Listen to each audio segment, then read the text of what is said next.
Hey guys, it's Vinny Sandhu here for the European Cricket Network. I'm here in Sweden for the current European Cricket Series. Now there's one club that is a pretty interesting story and we've got to know them pretty well over the last couple of years, and that is Albi Zalmi. Don't forget, this is a side, they've made it all the way to the top 5 clubs in Europe at the European Cricket League, the Champions League of Europe. They've also won a couple of ECS titles along the way, so I thought it would be a good idea to catch up with Azam Khalil and the guys to see how they're feeling going into this series. It's been an amazing journey so far, hasn't it, between Albi Zalmi and the European Cricket Network? I think it's a fantastic journey with us. We started from the ECS, and then we qualified for the ECS for the ECL 2022, and it was a journey which we never gonna forget, and we are really looking forward to be there again. We just missed the last year we missed in the grand final. We were very close but not close enough to be there, and we had another club, Ariana Akif, who went there and then enjoyed. I think they had also some experience, but now we're back here and it's a new season for us, new year, and we are really looking forward to be there again. We will try our best. Well, absolutely, and it's very competitive because there's over 70 clubs in Sweden that are all gunning for that European Cricket League qualification place. Of course, the European Cricket League is the Champions League of European Cricket. Only one club will get to go there. I'm going to take you back though a moment, back to 2020 when we first met you guys, and it was right here actually at the Mashta Cricket Ground. Yes, yeah. In one of the first European Cricket Series. It was a different world back then, really, wasn't it? For many reasons, of course. The pandemic was a huge issue back then, but it was great to play some cricket. What were your first thoughts of playing cricket on ECN in front of all the cameras? Well, I think that was the first time when we realized how we bet, actually. I mean, we have been playing cricket for a long time, but we never seen ourselves in the videos how we bet, how we bowl, how we stand, what our techniques are, and all these things. So that was the first time that we saw it on live on TV, and then we were going back and all those performances which the players had, they went back, they watched those videos, they were enjoying, they were sharing here and there. I think that's because of them, because of those videos, because of those exposure. We had more people who contacted us, who wanted to play cricket with us, and that gave us an opportunity to perform well and to come back stronger.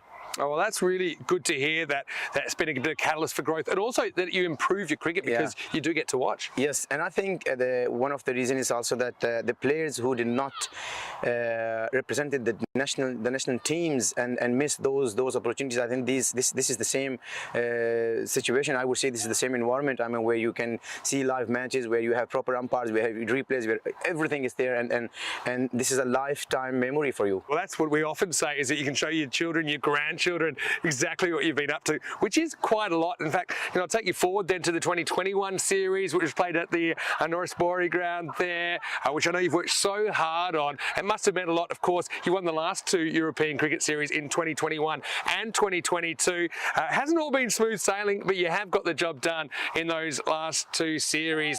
On its half stopped, but it will get through and they'll get the single. Albi Zalmi have done it. The 17-year-old Sami Khalil has done it. In the same week that he gets called up for the Swedish national team squad for the first time in his life, he also gets his team home as ECS champions. For another run, this is just out. Yeah, he's going to be run out, and so Albi Zalmi, well, once again they've gone back to back, and Azam, he is the king of Albi Zalmi.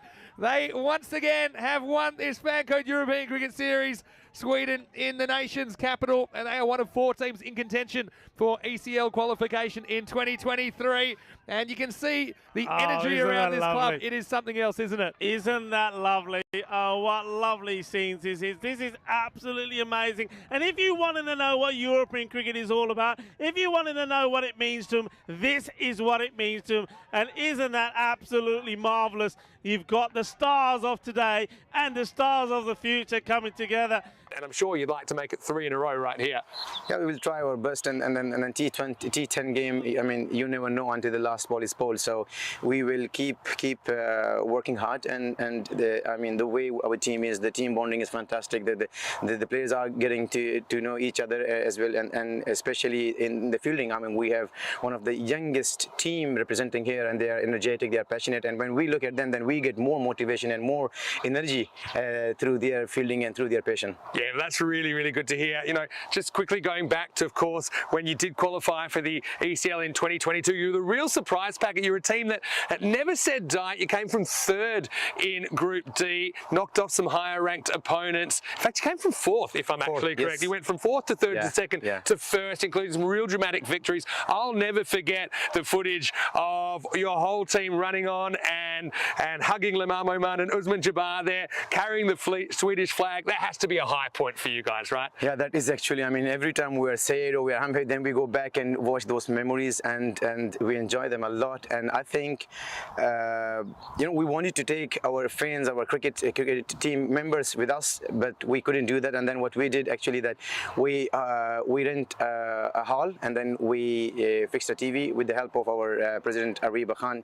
She helped with that in Stockholm, and then all the kids came and watching those games. I mean, those were the moments which we never gonna forget. Yeah, well, I'll never forget as well. We're getting some live pictures from Stockholm of the youngsters following that game. It was super close, and they were cheering it like nothing I'd ever heard before. They were dancing on the tables. They were so thrilled, and you guys can be really proud that you made it that year through the top 5 clubs in Europe. But let's talk about the children a little bit. What kind of things are you doing? What sort of junior cricket do you have going? And tell us what exactly it looks like for the youngsters coming through the ranks. So let's go back to 2015 when me and my best friend Aman, when we started a club with a vision and with a target of having set a platform for the youngsters. So our club started from the youngsters to the youngsters. So I think we're the only club in Sweden where we take the decision, where we take some bold decision, where we can provide platform for these youngsters. And the setup we have is, first we introduce cricket to the kids. They can come enjoy the games under 13s, and then when they are good there, and then we see that okay, these kids have potential, then we put them into our under 15s, and under 15s where we play proper hardball cricket.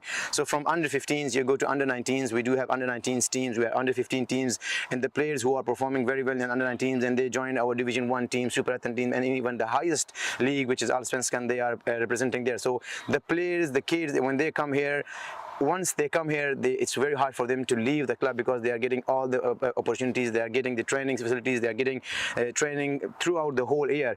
And the ones who are trying their best and work hard, then they are the ones who will be coming and taking lead here. And we have produced so many youngsters to Swedish cricket, and they keep coming, and we are so proud to see that the new youngsters are coming. And once somebody leaves, we do have a lot of players for them.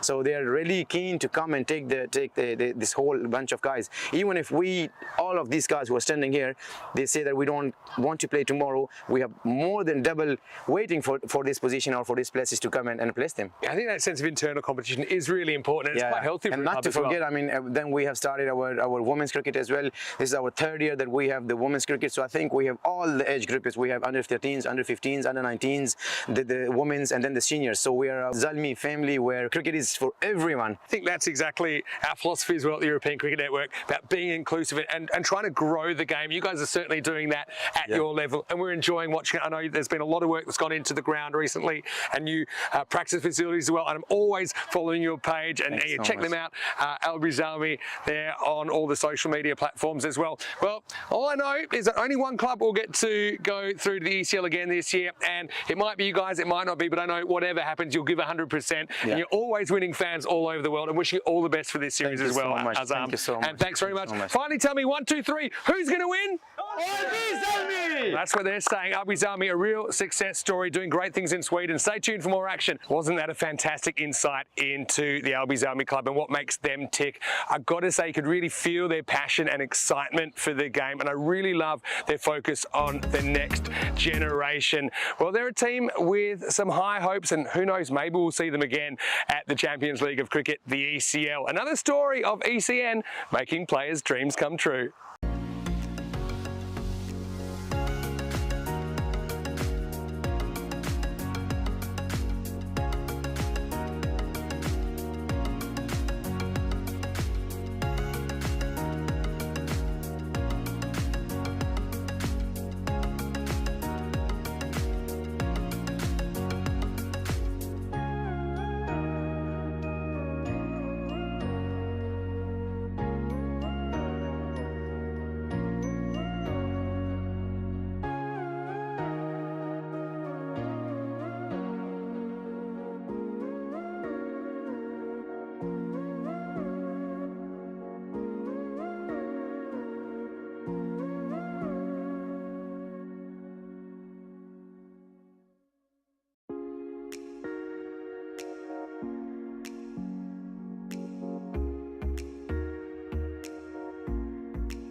After 2 weeks of action here in Milan, the ECI's got underway yesterday. Really exciting with 3 teams that really can all beat each other. So expect some more international blockbusters today. I'm Mr. Maximo. This is the fan code ECI Italy Milan, and it starts right now.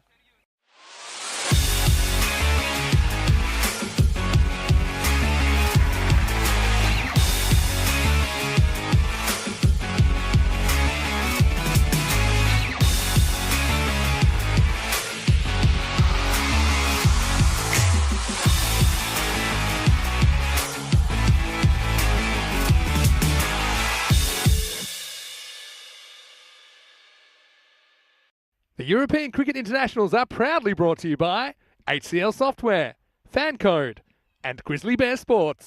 Good morning to you, Buongiorno. Welcome back to Milan for the last day of action in our 2-week adventure. We had the ECS, of course, the domestic T10. Yesterday, we started the 2-day ECI European Cricket International Series T10 action on the way today with 4 more matches to close out this series. So we have the hosts, Italy, here, but we won't see them in the first game. We'll see them a little bit later on. Right now, it's going to be France versus Romania. It's match number 6. These two, I think, are a really fascinating matchup. Let's see what happens at the toss. Rob Kemming has the 2 captains. Deal. Tails is scored. It is hits. You're going to bat first. So it is Romania that win the toss, and their captain Ramesh Sethisen has elected to bat first. Look, I don't mind that at all. They showed yesterday they could kind of come back from adversity. They do bat deep. In fact, they lost 5-0. They lost 6-1 actually in that innings yesterday against France. They end up posting 77, and that was enough. So I think both teams lead with their strength this morning. We know that Ramesh Sethisen, the captain, is so important at the top of the order, and Taranjit Singh as well, a very experienced campaigner. I really like the work of Anand Rajshekara under pressure yesterday, and Manmeet Kohli batting 10. They put together a crucial 26-run partnership in this matchup. And these 2 teams, they'll meet now. They also meet in the final game of the tournament later on this afternoon. France, though, I think that we're going to struggle to see Ramatullah Mangal on the field today. He is a key bowler, but he does have a slight groin strain, and I just don't know if we'll see any of him today at all. I guess there'll be some more team news shortly. But with France, I mean, their issue isn't so much with the bowling, which is normally pretty solid, and their fielding, I think, impressed me as well. It's just where are the runs going to come from? That's the question. I think that Gulami probably holds the key there. Usman Khan as well, a bit more responsibility with the bat as well as being a handy bowling option. And well, the Energizer Bunny, the French muscle man, Dawood Ahmedzai, with his wrist spinners, he was brilliant. He took a forfeit in this contest yesterday. Let's talk about the conditions today in Milan, and I can tell you that right now it's not too bad. A little bit of cloud cover. It's about 16 degrees. We're heading for a maximum temperature of 24. There is a chance of a thunderstorm later on. I know that we saw one sweep through in the first week of the ECS, so hopefully that stays away and we can get through the program, but it is kind of a bit of a danger lurking in the background. Well, lurking in the cube right now is Danny Hudacek, and Danny, let's get ready for the start of day 2. Match number 6 is on the way. The Romanians winning the toss and batting. Over to you. Let's get ready for the start of another exciting day of international action. Well, thanks, Vinny, and welcome to everyone who's watching from all around the world on YouTube and on Fan Code in India for this Fan Code European Cricket International Series here in lovely Milan. A match between France and Romania, and it was a fascinating game yesterday. They played with the number 27 not being particularly welcome to Romania. They lost a lot of wickets on that number. As we see the match summaries from yesterday. So France against Italy first up. Very close game in the end. France posting 65 and then surprising the Italians with the energy they had in the field, and also some brilliant bowling from Usman Khan and also Ramatullah Mangal, both taking 2. And so a much closer game than what you'd expect, with a total of 65 on the board. And then Romania played Italy. Again, another very close game. Italy, the home team, getting the 96 they needed against Romania, who are a very batting-heavy side. And Taranjit Singh is very, very good up top for Romania, as we'll see shortly against France. Then Romania and France. So it was 68, the total France put up against 77 for Romania. They were bowled out, but a fantastic bowling effort there by the the French. Again, a lot of energy in the field, and they had Romania in all sorts of trouble in that game. And France played Italy again, a bit more comfortable, even though the French did mount a pretty good challenge. 77 was a decent score, and they couldn't hold back Italy with their main man, Mangal, out with an injury. It's might not see him today, unfortunately. And the final game of the day, good win for Romania against a star-studded Italian side. Restricted them to 69, which was achieved in the final over. Again, Taranjit with a big 40. He'll be instrumental for Romania's chances today. So, here's the table at the moment. And Italy up top, but only just. They've won 3, lost 1. Romania played 1 fewer game, actually, and could actually top the table after this game against France. France yet to score any points. They've been competitive in games. Their batting lets them down a little bit, but as you'll see this morning, their bowling and the energy in the field really helps the French. So as we see the two teams, fantastic bowling attack for France. They are with their main man though, missing the main man, but Rahul Mangal will no doubt open the bowling. Usman Khan's very useful, and also Ahmadzai Dawood, the little leg spinner, is full of energy. And the two main men for Romania, definitely Ramesh Sathisen and Taranjit Singh up top. They have a very long batting order as well. So we'll see how this game unfolds. We're about ready for a start. Just umpires and getting everyone ready. And you'll see how much energy France have in the field. Last game they struggled a little bit. It was the third game of the day. Energy was flat. I spoke to one of the lads this morning. They said they really wanted to win all 3 games here on day 1, and they were disappointed with how they played, and also the pitch does play tricks, and they're not used to it. They're more used to a flat track back in France that bounces, and this pitch is a little bit different. The Italians have a distinct advantage with that, and also the correct batting of the opening pair here for Romania. So it looks like it will be, as predicted. Actually, it would be, well, we'll see who the bowling is. I think it'll be Rahul Mangal, probably Noman Amjad next. He's up top, the captain, a very, very good player is Noman Amjad. And as predicted, it is Sathisen, the captain, and also Taranjit Singh. They often get Romania up to a good start. And here's the first ball. And just prodded into the covers. No run. Again, great conditions for cricket. It's a bit of high cloud, but nice and sunny. And nice temperature to start today's play. So we have the field restrictions in play for the first 2 overs. Man deep at square leg. Also deep cover. As Mangal comes in again. And this is going to be called wide. But yeah, this French team is very impressive. I think they lack a couple of batsmen up top. Just if they had Taranjit and also the Sathisen in their lineup, France, they would look a much more complete team. There's a little bit of imbalance. There is some good batting though. Usman Khan's very handy. This is Gulami. This one's hit over the top and gone! First wicket for France. That's a big wicket. The skipper. There's a bit of a low full toss outside off stump. Good catch taken out there on the boundary. Having a look at this. And really nicely taken, especially early in the morning. That's the first wicket down for Romania. That's a big wicket.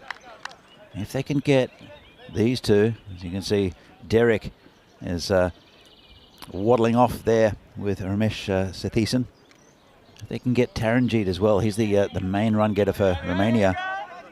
And what they like to do, France, is just build pressure on the batting team. And they do that very, very well. So if they can continue this, and Romania might struggle. It's early on, but they just build and build and build this pressure, just with really good fielding and top line bowling.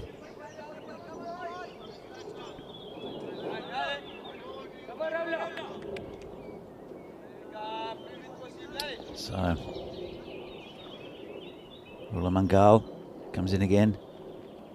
And another good ball at the point, no run. They bowl really good lines, the French. They're very disciplined with their bowling as well. And they're backed up by their fielders, who are young and athletic. There's a lot of promise in this French team. Allez les gars, as they're saying out there. Allez les gars. Let's come on, guys. Mangal comes in again. And again, just prodded into the covers, no run. Very disciplined by the bowler. Natty got his new batsman. Pumped up the order a little bit from yesterday. It's been a good start here for France. Nice and tight. Couple of balls left in this over. Just a 3-over power play as well. There's Mangal bowling to Natigotta. Short, a bit wild, called wide. Definitely one for the over. And you can see this pitch does bounce if you dig it in. It was dug in a little bit too much maybe.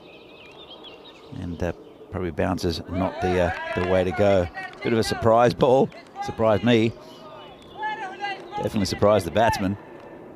But just too high for Mangal. No runs off the bat yet for Romania. Mangal comes in again. And this is on the top again, over the top, but 4 runs just wide of the fielder.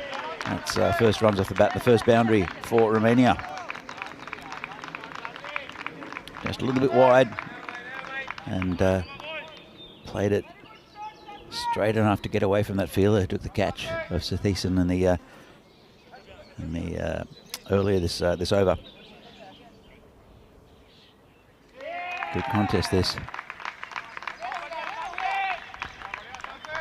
Big cheer from the Romanians. Not quite sure why. Getting excited. In fact, a signal. Well, I think the signal 6. Shout. It's going down leg, I think.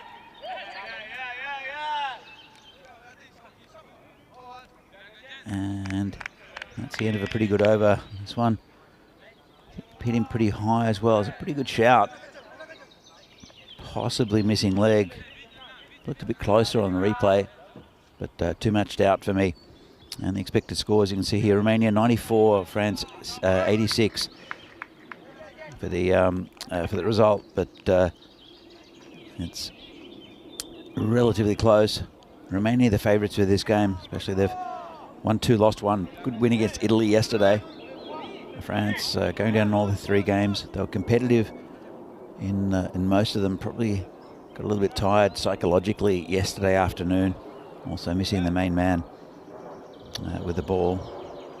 And it's Pira Bakaran, the bowler. A little bit taking the pace off a little bit. Just been poked through the gully. They come back for 2. He won't get much bounce, and with the bowler, he's not the fastest, relies on swing. He's come into the team due to the injury of Mangal.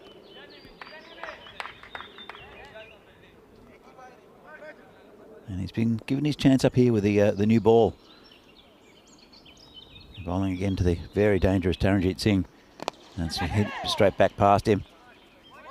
The right area for him. Need to continue this right up in the block hole. The bowler, Pira Bakaran. But we saw the spirit in the French team yesterday when they do pick up wickets, and they do pick them up on regular occasion. So it's outside off, and got past the cover fielder, and here's the fielder down there, Rahul Mangal.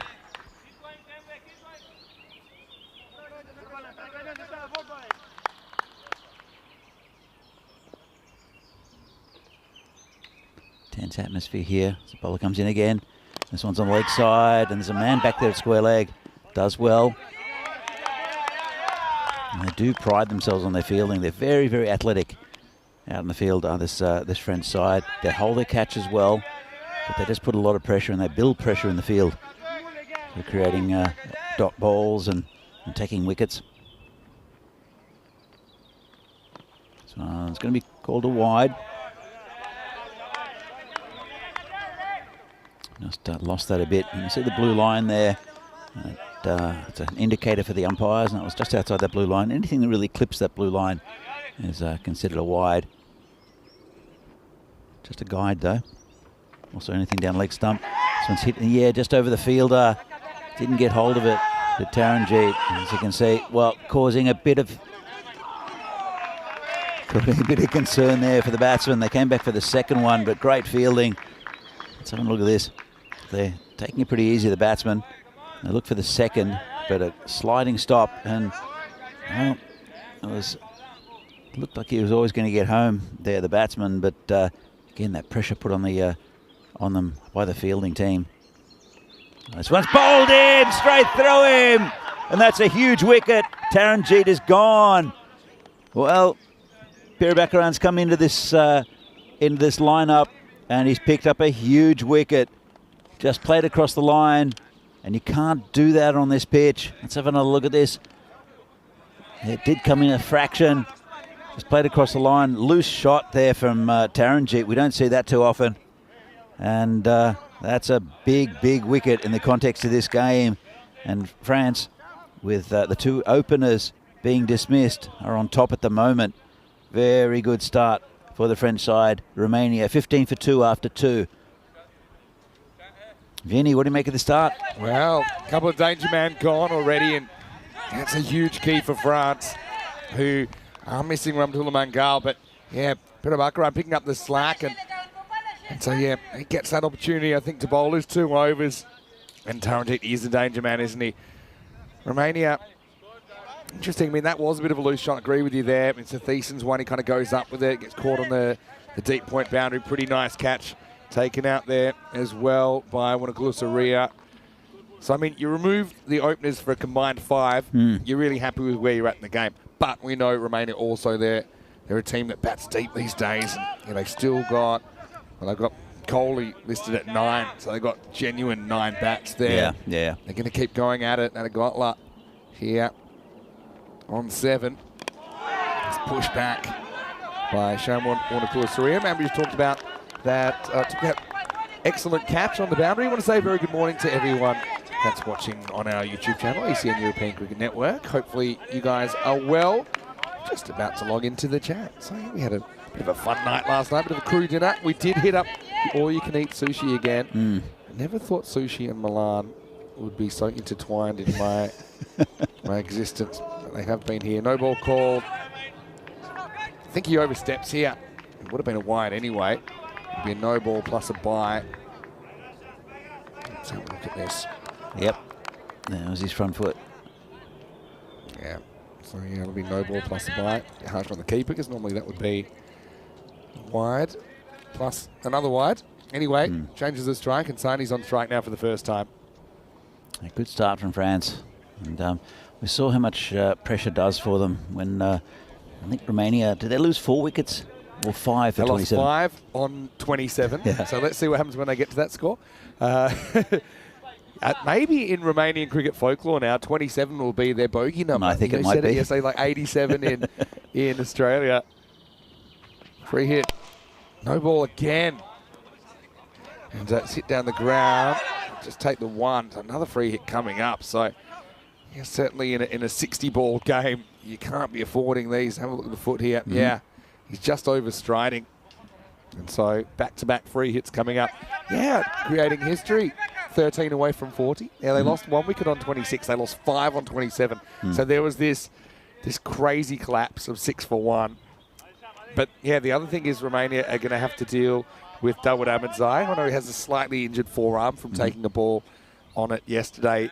And it was kind of a bit swollen, but it's a little bit up from where his actual wrist is. So he should be able to bowl okay. But yeah, the little man will be raring to get into the action. So that's another challenge which is lurking probably maybe next over. Another free hit coming up. And it's a little glance away. And again, they only get 1. So Wanagulusaria not really getting hurt too much.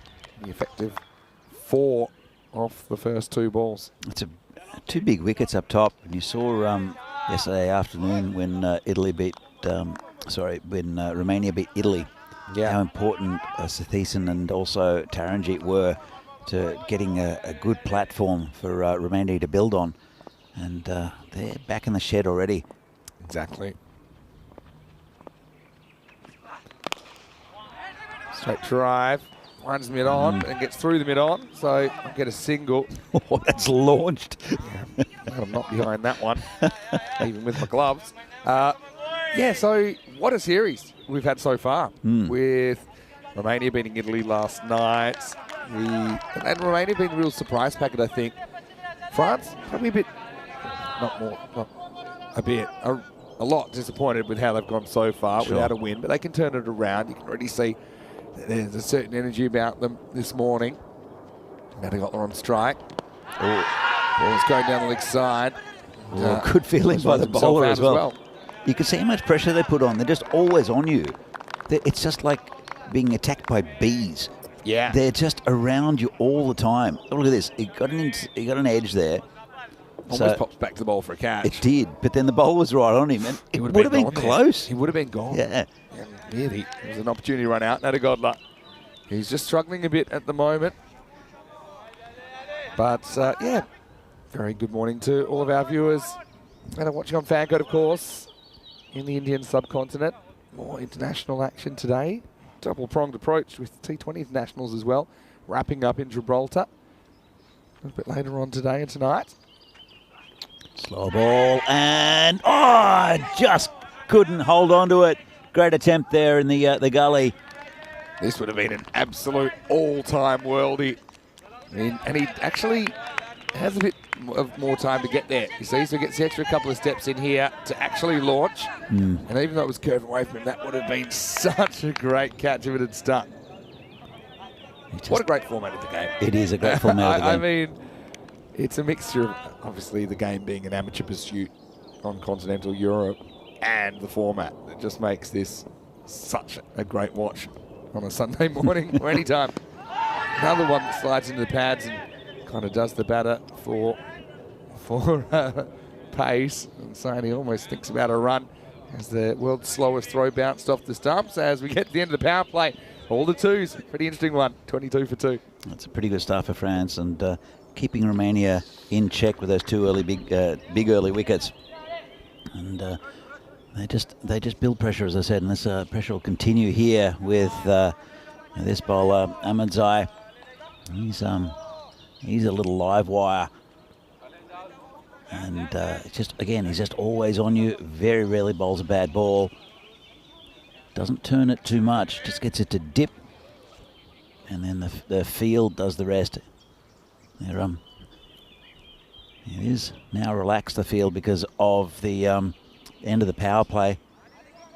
So 3 men back on the boundary on the leg side. No one behind square. You have to keep it outside off.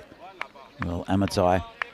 There's 4 infielders lurking on the offside, plus 2 back as well on the boundary on the offside.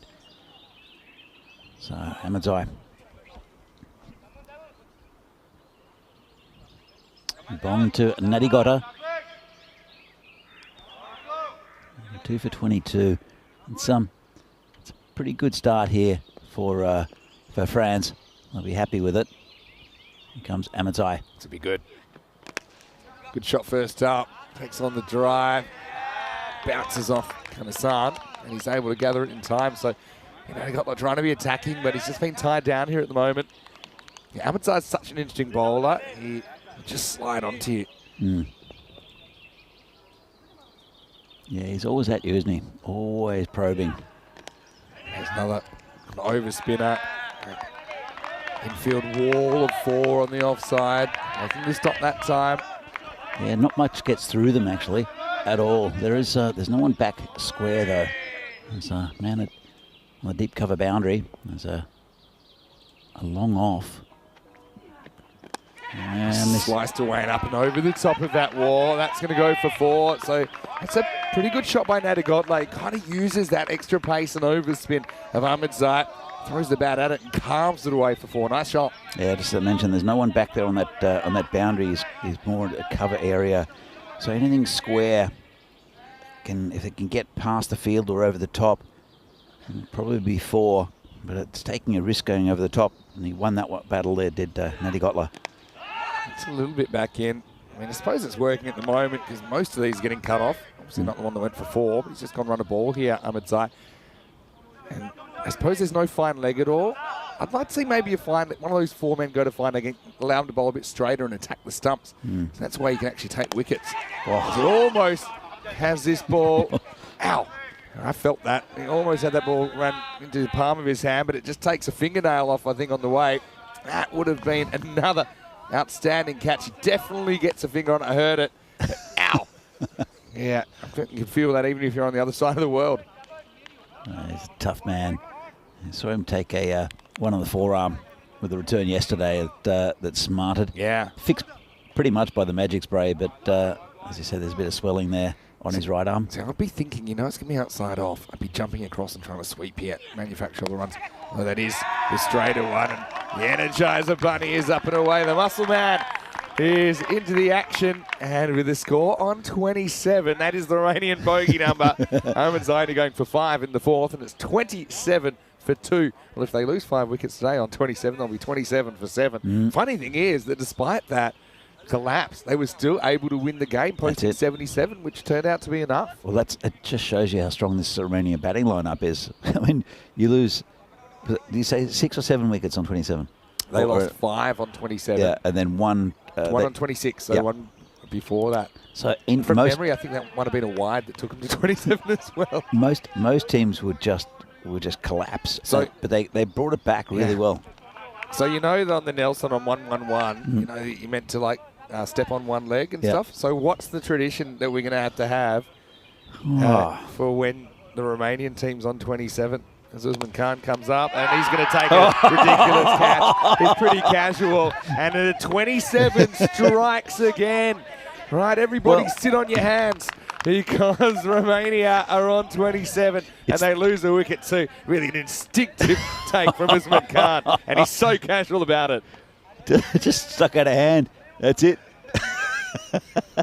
I think it's the Romanian 27 club. It has to be. Yeah, there are illustrious members all in this team, but I mean, 27 club is a bit morbid. I'm not suggesting, but they are losing their wicket. 27 gets another victim. I love this, and he was kind of going to his left to get off the pitch in his follow through, and then he says, "Yeah, okay." And I don't think the batsman can quite believe it either. Saying, how has that happened? Natty Gotler didn't have a very good time though. Did like his boundary on the offside. He also hit a 6 while he was there, but he goes for 14. 27 for 3. Perry Alwa comes out now. Frant's doing a good holding job at the moment. What? Perry Alwa almost nicks this one. 27 is the bogey. Yeah, okay. I suggest sitting on your hands as how you meant to deal with it. But then not everyone's sitting, so it's not something you do on the field. Maybe we just acknowledge the 27 is the Romanian 87 or the 1-1-1. I don't think the Australians don't. Sorry, the Australians don't do anything for that. We don't 87. do anything. We just acknowledge it. Yeah, 27. I suppose it's that time of the game as well. If it was 87, I mean, normally towards the end of the innings, or at least in the second half of the innings, if the score's 87, and no one really notices because it probably ticks over pretty quickly. This time, they will get off the 27. So, Perry Alwa off the mark and be happy about that. Usman Khan goes for his first one off the 4th ball. Yeah, they're keeping it pretty tight, our France. And Usman Khan is an important player for this French team, both with the bat and the ball. They are a bit thin with the batting, as we mentioned before. And Usman is one that looks more likely to score runs than others. Comes in again, so it's been cut down to the gully, and chance, and just missed it. That was very, very close. A very tight run. You can see the desperation in the Romanian batting. Just going on contact, even though it's pretty much straight at the field. If this throw hits, he's actually home. That's all to do with the backing up. He got there really quickly. Siva, he's on strike now. Last ball, the 5th. It's just chipped away, short. And that'll be the end of the fifth over. The score is 30 for 3.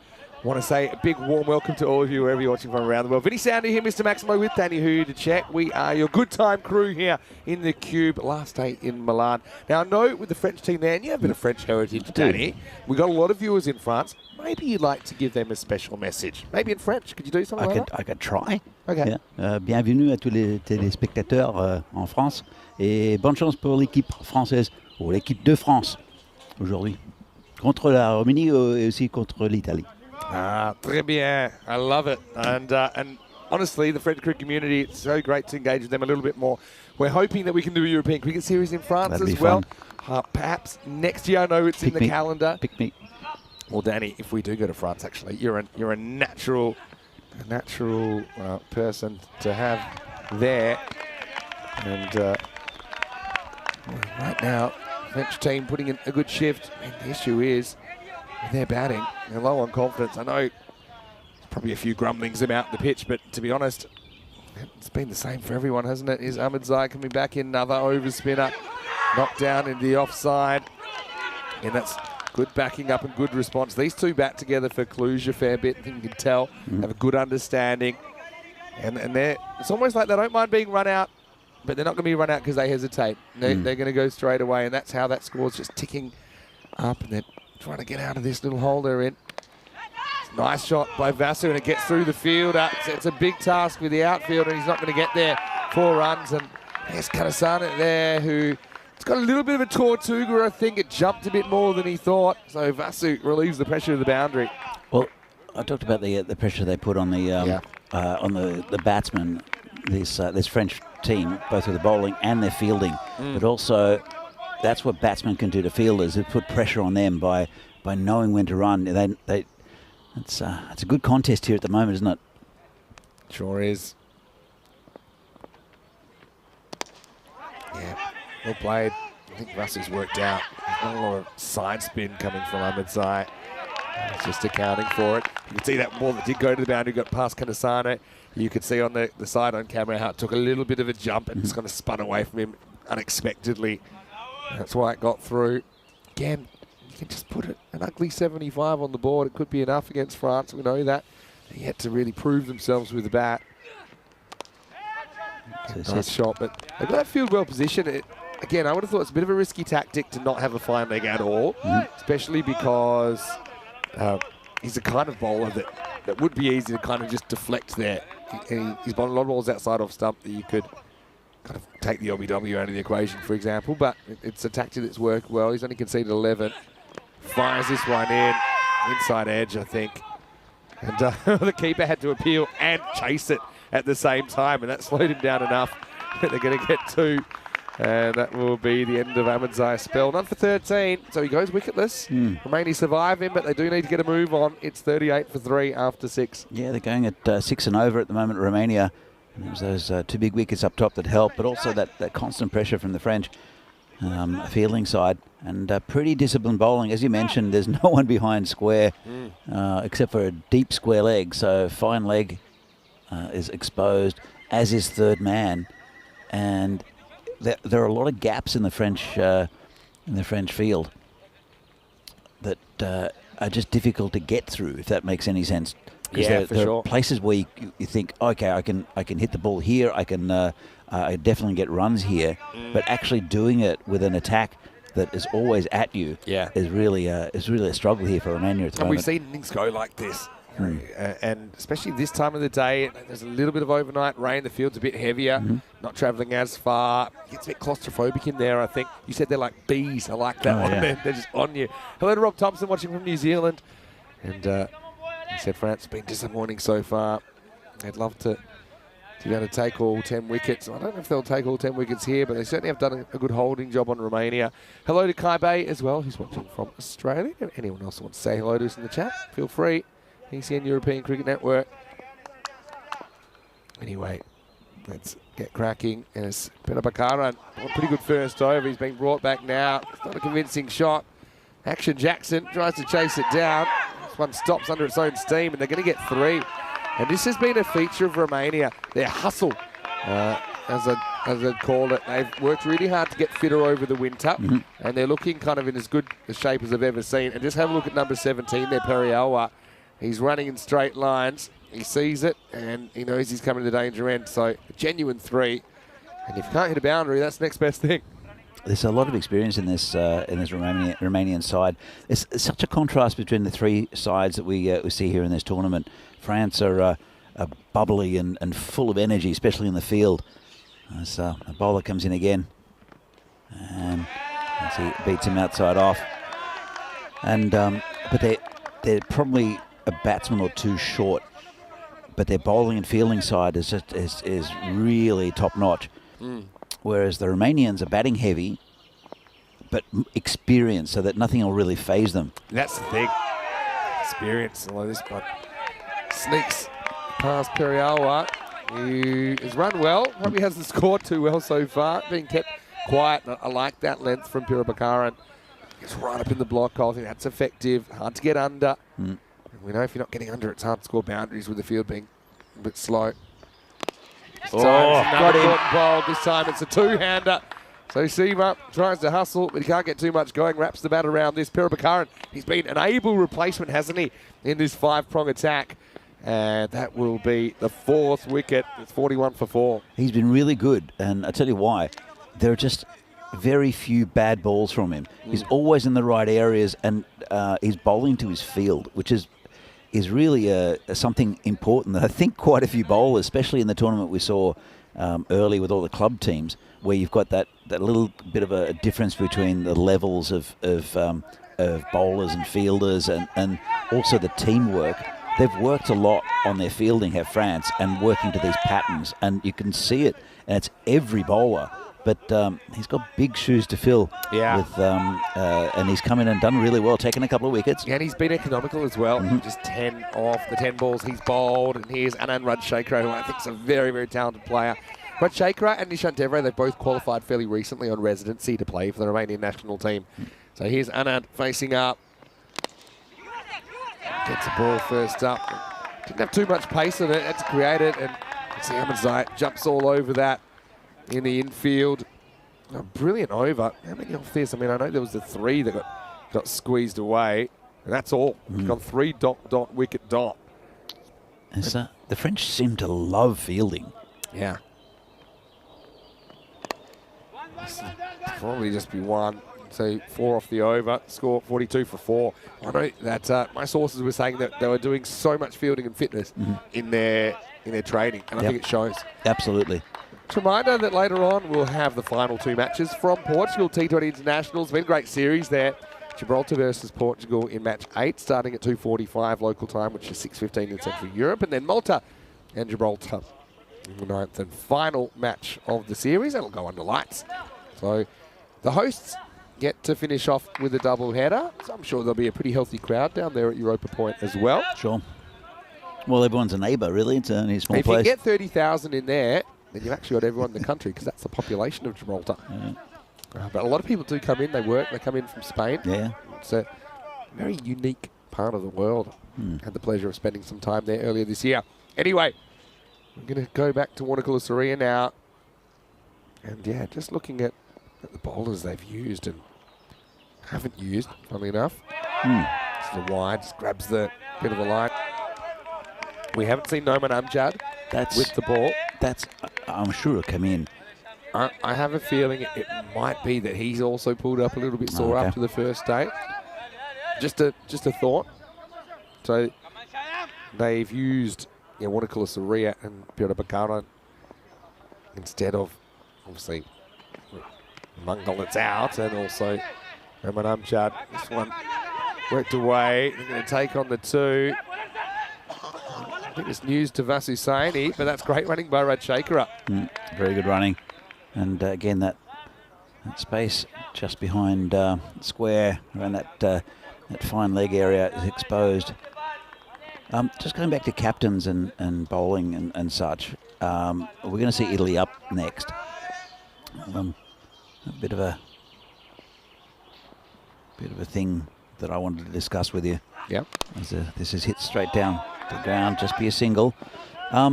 Look, you see here that Amjad is possibly injured. He hasn't bowled himself. He's an important player for this side. Yeah. But Baljit Singh for Italy, I want to have a chat to you about Baljit Singh. Yeah. Because he's captain of the side. He opens the bowling. He comes in the top 3. Is it too much responsibility? Should he just back off? Because he's not scored any runs for Italy at all in this series. Yeah, it's a good question. Really good question, actually. It's a slower ball. It's a quick leg spin up. Only get away for 1. I don't know. For me, I mean, he's done it before. That's the thing. You know, he's done it before and done it well, so he shows he can handle it. So I don't know if it's responsibility or just the fact that he's having a bit of a run of outs. But I think for me, it comes down to what other options you've got. So how desperate are you to have him continue to do all those roles? But that's the thing, is you've got a whole list of options for Italy. Yeah, exactly. But then which one do you choose? You know. Well, not Baljit. Yeah, but I mean, do you mean just with captaincy? No. I think he's a fine captain. Yeah. But he's opening the bowling and he's batting in the top 3 as well as captaining. Yeah. Right. Should he just drop himself down the order? Because they're super talented, Italy. You've got guys like Jagmeet and also Asim Ali are coming in at 8 and 9. Yeah. And they were batting up in the top 3 for their teams. It's a good question. I suppose, yeah, if you're going to choose a role for him, then you could play him as a bowler, because that seems to be something that is working. He can just stick to that, and then if he does bat, there's no real pressure on him to do much, and then it'll probably surprise you. I suppose it's hard to ignore his talent with the bat. True, but he's got nothing to prove, and you've got to say that other players in that lineup on current form, like Zayn Ali and also Simran, as this just goes through the just for a single. Simran, Zayn Ali, they've had fantastic series. They're 2 of the top run scorers in the series. In fact, I think they were the 2 top run scorers. Yeah, you're right. But he's batting in front of them, and he's not been in good form. He's not really put on a good show at all through the Milan ECS. So it's a really good point you make. You know, I think they've already kind of thrown Zayn Ali up there, ahead of him. But Baljit's got nothing to prove. Yeah, that's the thing. Yeah. He's a quality player. He's a little bit out of touch with the bat. His bowling's still fine, and his captaincy's excellent. But just push himself down the order. He doesn't need to be up the top. And he got a golden duck in the last game. Yeah, yesterday. I agree with you. I mean, that's the thing. If you get a golden duck, I suppose it's better that he gets golden duck than like a 2 off 12 or something like that, you know. So, yeah, but I take your point 100%. This isn't a series where you need to bat yourself into form. Like with the ECS was over 2 weeks, so I understand that. But here is just a short series, and it's giving new players, for instance, like Asim Ali or Monulal, a chance in this side. There's quite a few Jagmeet. Yeah, really good point. And yeah, I agree with you 100%. Special comments from Danny Hudacek about the Italian side. We're coming up second up this morning. It's 49 for 4 after 8. Becomes 50 with that. And you can see there the run rate graph a moment ago as well. They scored 8 off the first over, and that's as good as their run rate ever has been. Just hanging around the run of ball. Can they get the boundary or 2? They need to make this a little bit prettier on the scoreboard. And with the start Romania had, it's always the chance that it's going to be a low-scoring thriller. Liam saying that Action Jackson has been fantastic behind the stumps. Yeah, I agree. It's just that infectious energy and having a good keeper that sets the example. Yeah, I remember reading a fair bit of literature on wicket keeping when I first started looking at cricket and all the roles and all those things when I was quite young. It's that slow ball picked and one hopper, again, good fielding, whistled in, just a single.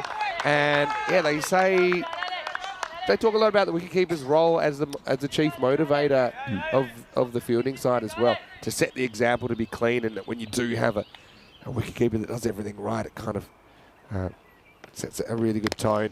Anyway, here is an attempt off the slow ball, and I think that's sailing out of the ground. Maximo Rajshekhar, the man, just the second Maximo of the innings. Let's see if he can lift them up to something maybe a bit like the 77 they scored yesterday. It's almost a little helicopter shot from Anand. It breaks the shackles a little bit, doesn't it? It was very tight bowling from the French, not giving anything away. And here's another one, or is it? It could be caught. Player coming in and drops it. Well, they won't be happy with that. They won't. I mean, that was another slower ball. And then went back to it. And the thing with this slower ball, because it has overspin, is it's jumping on you. So it's very easy for this to happen. Ends up just going up. And he hits it pretty much close to middle, but it's up. Amjad, I think, is kind of put off by the company. You know, even though you had Zain Ahmed next to him, it was keeping his hands behind his back, essentially saying, that's yours, skipper. I just think it put him off a little bit. That's why the catch goes down. They get 2 off that. Narad Shaker gets 1. Again, acrobatic work in the field from the French. Well, they are above the 60. And I'd say that means game on as we get to the end of the night. The score 61-4. Yeah, they pride themselves on their fielding, the French, so for the skipper to put one down, I'd be very, very disappointed. To get a bit more technical with that drop from Amjad, he ends up having to take it slightly to the side of his body, and that's because he does have company, has a player to the side of him. So that's one that if you're catching it and it's just you, there's no one else around, you're catching it right in the middle of your eyes. Sure. That gives you the best chance to catch the ball.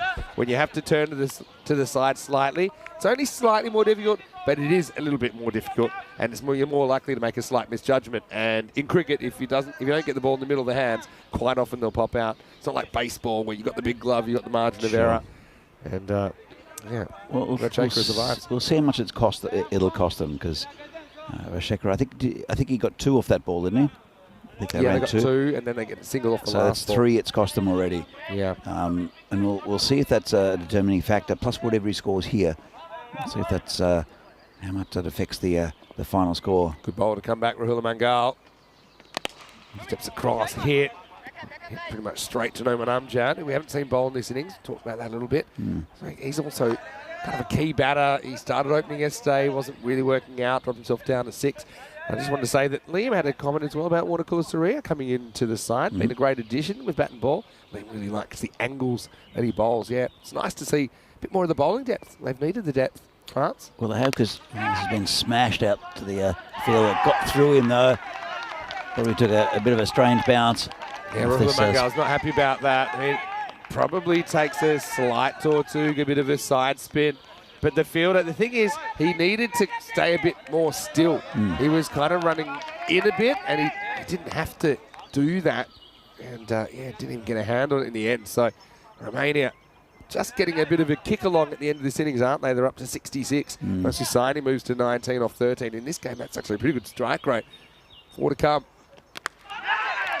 Gone now, though. Nice catch, and they resume the standards. That's Abdul Malik Jabachel who takes the catch. And that was hit really well from Vasu Saini. It just would have been a boundary. So France do come up with the right of reply as Vasu goes for a very handy 19, 66 for 5. Yeah, very nice catch there. It was hit pretty firmly, and that go down a little bit low. And just a nice technique in that catch. Got right behind it. But Romania, that was a good little partnership for them. That's exactly what they needed. It's got them up to a competitive score against this French team who's struggled a bit. They've been a bit more patient on this pitch, though, France, as the tournament's gone on. Yeah. But we'll see how they go in the second innings of this game. Still 3 balls left in this one, though. Well, should get up to at least the 70 mark. Romania beating Italy last night really threw things wide open as far as this tournament has gone. And France winning this one would also kind of throw it even more wide open. I think Italy would be happy with France winning this game and giving a bit of breathing space. But also, France will play Italy again today. And France are hitting their straps. I'm liking the replacement bowling options here. If France can find a few runs, I mean, Gulami impressed me yesterday. Maybe he's a guy that can pull out a big innings for them. It'll be pretty interesting. Ali Hussain gets a go. Left-hander. 3 balls to come. He has to get funky, and he does. I don't know if this goes to the boundary or not. It does. Wow, what a shot from Ali Hussain. So, tactically, they sent out a left-hander to try and counter Mangal. Really good shot. I thought with this outfield, maybe this doesn't go, but again, the pace of Mangal carries that ball to the rope, and now Romania have hit 70, and kind of eerily like yesterday where they found themselves in a bit of a hole, but they were able to scramble 77 together. I mean, now they're 70 with 2 balls to go. That was a nice shot because he knew exactly where he wanted to put it. There's still no one back there at in that area. Key with that, don't try and hit it too hard, right? Just make sure you get your bat in the right place, and he did. He'll try it again and gets it away again. This one, is it going? It's going, and good stop. To be honest, I'd be happy with 2 here because, yeah, Hussein looks like he's a good matchup. I think they've got Rajasekhar at the other end. I think you've got to plug that gap and make him do something different. Sure. Or you've got to bowl fuller. We've got a man down there at the third man. As we get fed, which looks great. Strawberries and those little wheaty round things you get everywhere, and bananas and little cakes. I'm looking forward to this. Last ball, they do put the fine leg, but he's in the circle. Might want to go over him. Well, it goes over somebody. It goes over the keeper, running away. And it's a very... Oh, here we go. Where do we go? At 2. They're going to go for 3. They shouldn't get it. Has to be run out. They wouldn't have gone anyway. So Rajasekhar protects his average nicely there. He'll finish on 14. But Hussein, nice work from him, as it will be 2 and run out. Again, we'll just confirm this. You can see there's the first run, and there's the second run. And Rajasekhar says, I like the idea of a third in theory, but as I'm not going to make it, I'm going to make you the one that's run out. But anyway, look, they do get to 74 for 6. Pretty similar to the score they scored yesterday. France couldn't get it yesterday, but I mean, France, all things considered, if you keep your opposition to 74, no matter what the conditions, you should feel like you're a favourite in the game. But they are going to have to click with the bat. You can see the team meeting there discussing how they're going to go about the chase. But really, Begborough still, they need these 75 runs to come alive in the series. Absolutely. Look, it's a good start. They've got a couple of really good big wickets early out of Sathisen and also Taranjeet, and it slowed down the batting for Romania, but they did manage to get up to a pretty good score. There's a very similar game to what we saw in the first match up between these two, and France will have to bat well to get there. But the wickets, that was a beautiful little catch. Just stuck a hand out. There we go. Just plucked it out of the air. But Romania is a good partnership in the end between Rajasekhar and also Vasu Saini, that they got them up there to a decent defendable total. So you see another caught and bowled. And then a little cameo at the end from Ali Hussein, the left-hander, who just had a plan when he came out and decided to just knock it around a bit. Might have been a costly drop there. So you see a lovely catch there taken in the gully. But you'll see here the left-hander tucks it around the corner, gets 4, and then got another couple of runs. This one's another one that's gone down in that area. This is the eventual run out, but they picked up another 2 runs. So a good contribution at the end by Ali Hussein. So 74 for 6, 75 to win for France. They hit 77 in a game against Italy a little bit earlier, and they'll have to bat well. As you can see, Sathisen with a duck, Taranjeet 5 off 5, unlike him, not to get a score. But then a good little partnership, Nadigoda and also Vasu Saini and Rajasekhar with the runs. Pretty disciplined from France though. Let's have a look at the bowling. Mungal going for a few on his final over, but it was just good batting. Takes 2. Pirabakaran bowled really well. Got a vital wicket of Taranjeet. Also takes 2. Good economy rates around about the 5.5, 6 mark for most. So, in the middle of this game, one of the innings of France will come up. They'll need 75 to win in this fan-code European Cricket International match between Romania and France. It's can go either way, this one.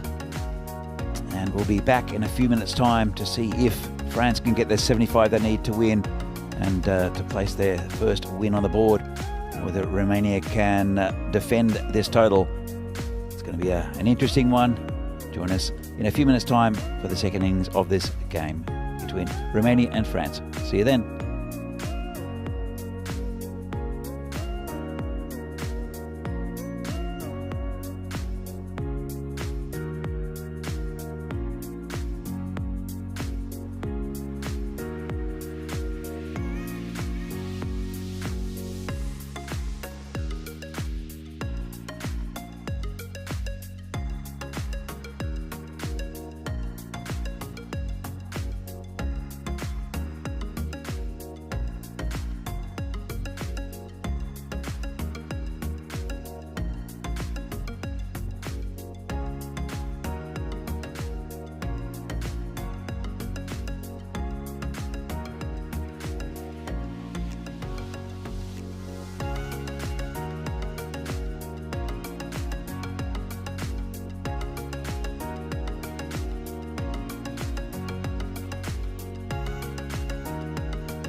The European Cricket Internationals are proudly brought to you by HCL Software, Fancode, and Grizzly Bear Sports.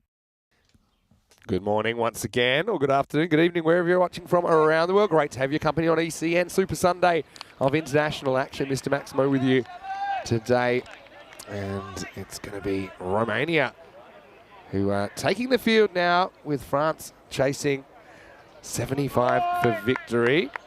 And I think it'll be a very, very interesting second half of this match 6. 4 matches today here in Milan for T10 internationals. Also 2 T20 internationals as the Gibraltar T20 International Series wraps up. And really interesting game. Amjad, I was having a chat to him. He said, no, I'm not really injured. It's just I wanted to concentrate on my batting. Cool. He thought we had some more options. He had Danny who checked with me. And so he's going to open up, Amjad and Action Jackson. Let's see if they can get France off to a good start. Well, they need it, I think, and if they put any pressure on this this bowling attack, it's a good bowling attack for Romania.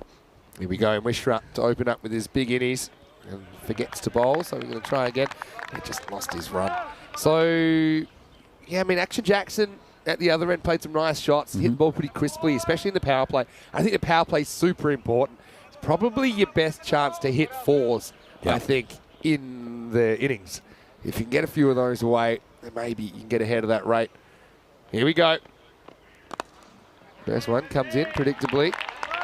And that's cut off by Sivakura Periawa, who's coming back from a bit of an injury himself. Good to see him out there. And yeah, Mishra places cricket for Cluj. You've got Nadagotla, the Cluj keeper, behind the stump, so they've got a really good understanding. Sure. And he's standing up to the medium pace, which I think is a really good move.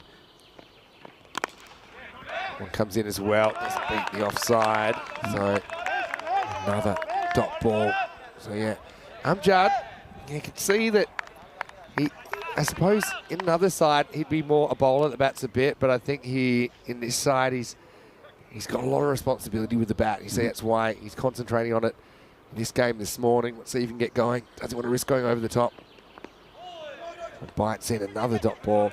Yeah, so against Mishra, you want to be brave. You don't want to cross the line into stupid, but you do need to be brave. So one thing I'd be looking at is maybe stepping across, because then you're probably going to get hit outside the line, a ball that might hit the stumps. Sure. And clipping weight to the leg side, because there's no one back on the square leg boundary. That's probably an area I'd be targeting rather than fighting the movement, maybe going with it. But you do have to be brave to do that.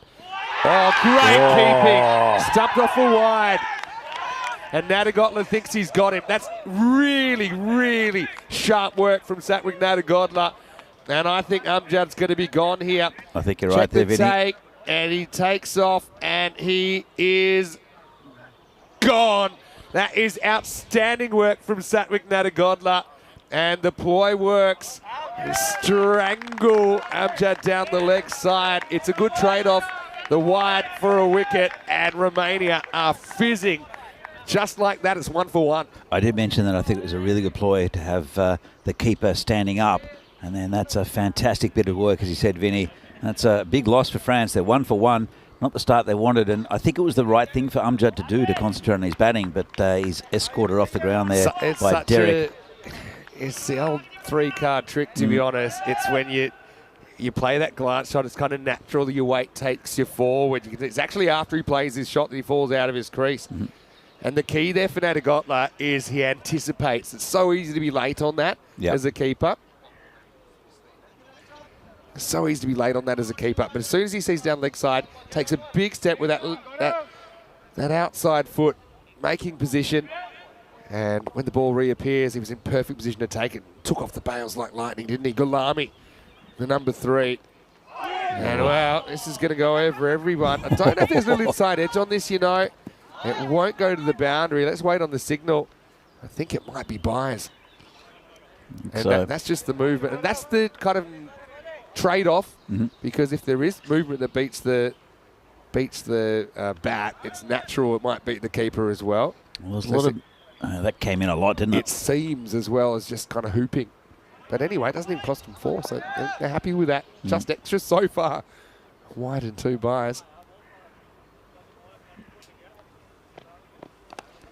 This is not a good delivery. In fact, it's 2-4 whipped away, and that should go for 4. It does. So the first boundary of the chase. Galami, I think, has a lot of responsibility in that number 3 spot. He's an addition to the T10 side. We haven't seen him before in T10 internationals. But you can see he's quite organised, and he put away that bad ball from Gaurav Mishra. I do like the look of Mukhtar Galami as a batsman in this French lineup. He looks the man most likely, doesn't he? And I think he'll need a big innings, but it's a very difficult bowler he's facing at the moment in Mishra. And this one is a bit of a weird one. Chance for a run out, not gathered. And he tried to play it through the offside, and then got a little bunt. Have another look at this. Would have been a wide, and just chased it and hit it. Coming in a bit. I mean, who knows what the call would have been, but it's a really good first over for Romania. They get the big wicket of Amjad as well. And again, talk about fielding. Wicketkeeper's a fielder, and so that's a high standard of keeping. And I do hear that Satwik does have a secret wicket-keeping Swami that gives him a few tips sometimes. And obviously, having watched him play for a few years, so whoever that secret little coach would be, they'd be very proud of that bit of work from Satwik Nadagotla. Anyway, 33 matches since we've had a golden ball. It's exactly 1 week. It was Sunday morning last week. And so, if this is the 34th match since. That's how many matches we have in a week.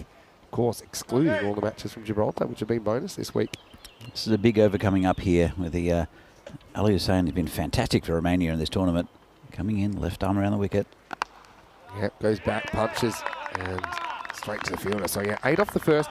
Here's the thing, though. They did get what they needed off the first, thanks to a couple of extras and 1 boundary. Well, even if they lose a wicket every over, and they get 8, they win France. That'd be a great game. It would be a great game. It's already probably going to be a great game. Could this be another Sunday morning golden ball? It's in the zone for me. It's in that kind of Goldilocks zone. These conditions. Hussain's been a really good addition to this Romanian national team. Played his first day in the yellow shirt yesterday and was brilliant. Wasn't too phased with anything. Even like his confidence with the bat to come out and take calculated risks. And he's a brave cricketer. He's added a lot of balance to the attack because they've got a top line left arm spinner now, have Romania, and they look a really complete unit with a lot of experience. So I think he's a really vital cog in this Romanian machine. Another ball. Just goes pretty much straight to the fielder. The bounce of an Adagodla. I think about it. Overthrow. Now somehow the backup fielder has fumbled a ball which he already had in his hands. He's filthy with himself, Rajshekhara. So in the end, it turns into 2. Again, that's just the batters going on contact, saying, look, you have to be a perfect piece of fielding. And when you take on the 1, you have the opportunity then of sometimes creating a second. And Action Jackson spotting the action. He was quick to come back. That's well played. I think they're batting pretty responsibly here, these two at the moment. They're looking for the bad ball and trying to get it away, looking for quick runs. It's been good from these two so far. Oh, not so good that one. Well, I mean, like I said, you don't be too conservative in the power play. I know you don't want to be stupid either, but I think it's your best chance to find boundaries when they're unattended, and get the jump. You won't get these 3 overs back. I agree, Vinny, but I don't necessarily think it's super important chasing this total. You don't want to take too many risks. Yeah, you can scramble 75, true. And if you wait for bad balls, and there will be some bad balls in this Romanian lineup. Yeah. So end of the second now, there's 12 for 1. Pretty good over from Hussain. Only goes for 4. One of those was a bit of a circus-style overthrow. As we look at the table, France without any wins, but I mean, this can all change. I mean, France could still win 3 games today, and if Italy have a bad day and lose a couple, you could have a situation where all teams finish 3-3. I know that sounds far-fetched, but in a series where you literally think that anyone could beat anyone, and I think that is the case. Yeah. France, even after an awful first day, they could still end up on top. I think they came in with a certain mentality of how they're going to play this this series. So this is overpitched, hit to cover again, and they'll take a single. They came in a way, but then how they're going to play this series, and they showed it with the ball and fielding, but with the batting, this pitch is tricky. Yeah. It's different to what they're used to in France. I was chatting to one of the lads this morning, and he said, yeah, this pitch, it keeps low, it does things. I said, yeah, you just got to play straight. So, plays like a cricket pitch. Yeah. No, I'm not used to it either. Anyway, this is a misfield. I think they'll just get the single. I mean, I like the attack there. But it's Ali Hussein at mid-wicket. Wasn't able to make the stop. I think they might go back to him in the fourth over as well. You think? I think they will. They did yesterday. Well, they're feeling like they just want to really try and get on, try and push that required run rate up a little bit. They do have good bowling to Romania, but he is a wild card for them. He's bowled him, and another big in-swinger accounts for Action Jackson. He'll swing the ball around corners, Gaurav Mishra. So that is both openers gone now. France 14 for 2. Yeah, France have been pretty disciplined in not playing these sorts of shots. He tried to cut it, but it did hoop. And this is what I'm saying. He's fighting the movement. I said maybe a better tactic. To that exact ball, if you step forward and across, you might be able to whip it leg side and whip it up in the air to the short boundary and kind of protect your stumps with your pads because you'll probably be outside the line. Easier said than done, but yeah, it was too close to cut and it went through the gate. It's no secret to what Mishra does. Yeah, I mean he's gonna pitch it way outside off stump, and it's gonna hoop in.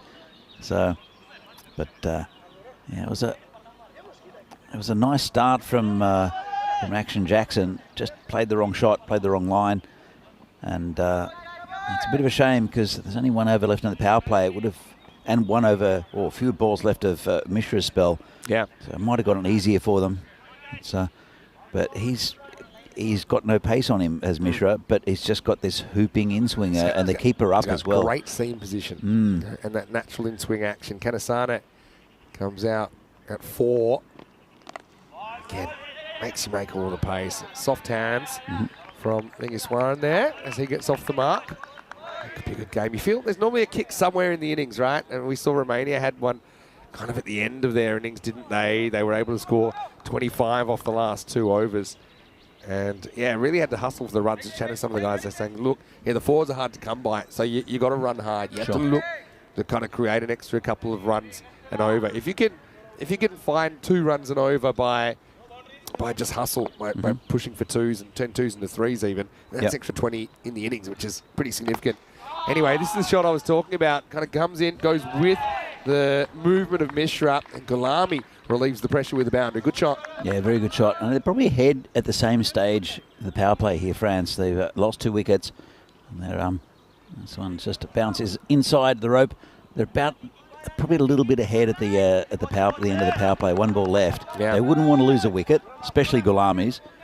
But Gulami's a key. The one guy I think could play the big innings. Drives this firmly down too long off, and that will be the end of the power play, into the over. And it's 20 for 2 after 3. Gulami moves to 12. So yeah, Kanasane coming in ahead of Usman Khan. Usman Khan played a really good hand first game. Also was tied down a bit, though, to be fair. Kanasane is a guy, he scored their top score in the ECC, which was only 32, admittedly. But he's a guy, I think, if he's playing, I do like seeing him up in the top 4. And he's a guy that can actually strike boundaries pretty well, which is kind of what would help a lot in this chase. Romania, very similar at this stage. They were 22 for 2 off the power play. You can see there's a difference in the batting from the French. They came out there was a lot of energy with the batting, but they did try to hit across the line in the first couple of games, and it was they're just applying themselves a bit more and getting used to the conditions, getting used to the pitch, getting used to also the new bowlers they haven't really seen before. So I think it's just they're building a little bit, France. They know they've got the 10 overs to get there, so they don't want to derail things of their own account, of their own actions, if you like. Anyway, it's Hussein coming on for over number 4, and again, good hustle here. Results in 2. Ball that barely left the infield. Yeah, Liam saying Ali Hussein's been a great addition coming in. especially with a couple of names out. And that's true, and he's looked really comfortable straight away. He's been brilliant. I think United could have used him in the ECL, to be honest. He is a United player. Galami faces up again. This is wide that's spoiled. They will get a run, though. It will tick past as a ball. They're running well between the wickets, the French as well. They're really just this type of thing where they're hitting to fielders, they're hitting just wider fielders and running their singles. It doesn't seem much. It just seems it's a run a ball. Doesn't seem much, but it's super frustrating for the captain and also for the fielders of Romania. Yeah, exactly. Different type of cricket, isn't it? That we're seeing this morning. We call it small ball in baseball. Oh yeah. But I mean, it's probably the right tactic. I mean, obviously, if you get the bad ball, you want to put it away. Yep. You don't want to go on your shell too much and limit yourself, but got to keep it ticking. If you keep it ticking, you probably get that. It's only big runs of dot balls that get you into trouble. Sane pushes and gets one. Yeah, it's a very, very even contest at the moment. 75 the target, but they'll have two of their, I guess, more unorthodox bowlers. Yeah, this is going to be a chase for Narset. And once again, they'll get a 2. So, I mean, that's fine. Yeah, so, yeah, it's a really interesting kind of chase at the moment. Pretty much going at the rate required. But I think both teams have really focused on their run between the wickets and getting a good jump from the non-strikers end as well. You know, getting the 2-3 metres that might just get you to that danger end. Like I was saying, it's gone for 10 off the 10 balls he's bowled. Hasn't broken through with the wicket yet. Here's the slightly bigger shot from Galami. He's got a good eye, doesn't he? A lot of batters have missed that shot, but he does get one. So they need to keep on going with this partnership. I think these two. We've seen the French batsmen. It's not the strongest batting lineup, and but these two are going on a little bit of a mission. Golami 18 off 12. Kasane just 2 from 2. Again, on contact and fielder will hold it. Looks like Safi Ahmed, who's on the field, is into the lineup today. That's why. So here's another bowling option for Romania as we get to the end of the over. It's 28 for 2 after 4. So going at 7s at the moment, that's fine. So 8 wickets in hand. And you feel like it's kind of two teams treading water. Something's going to give. You see they're pretty much at that red line, not too far off it at the moment.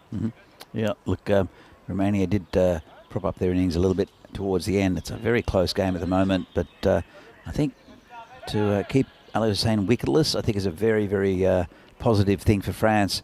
And Mishra picked up a couple of good wickets. Stumping our leg side was excellent. Yeah, and, creating something. Yeah, exactly right. So we'll see a new bowler. It will be Kohli, who's been good at this tournament.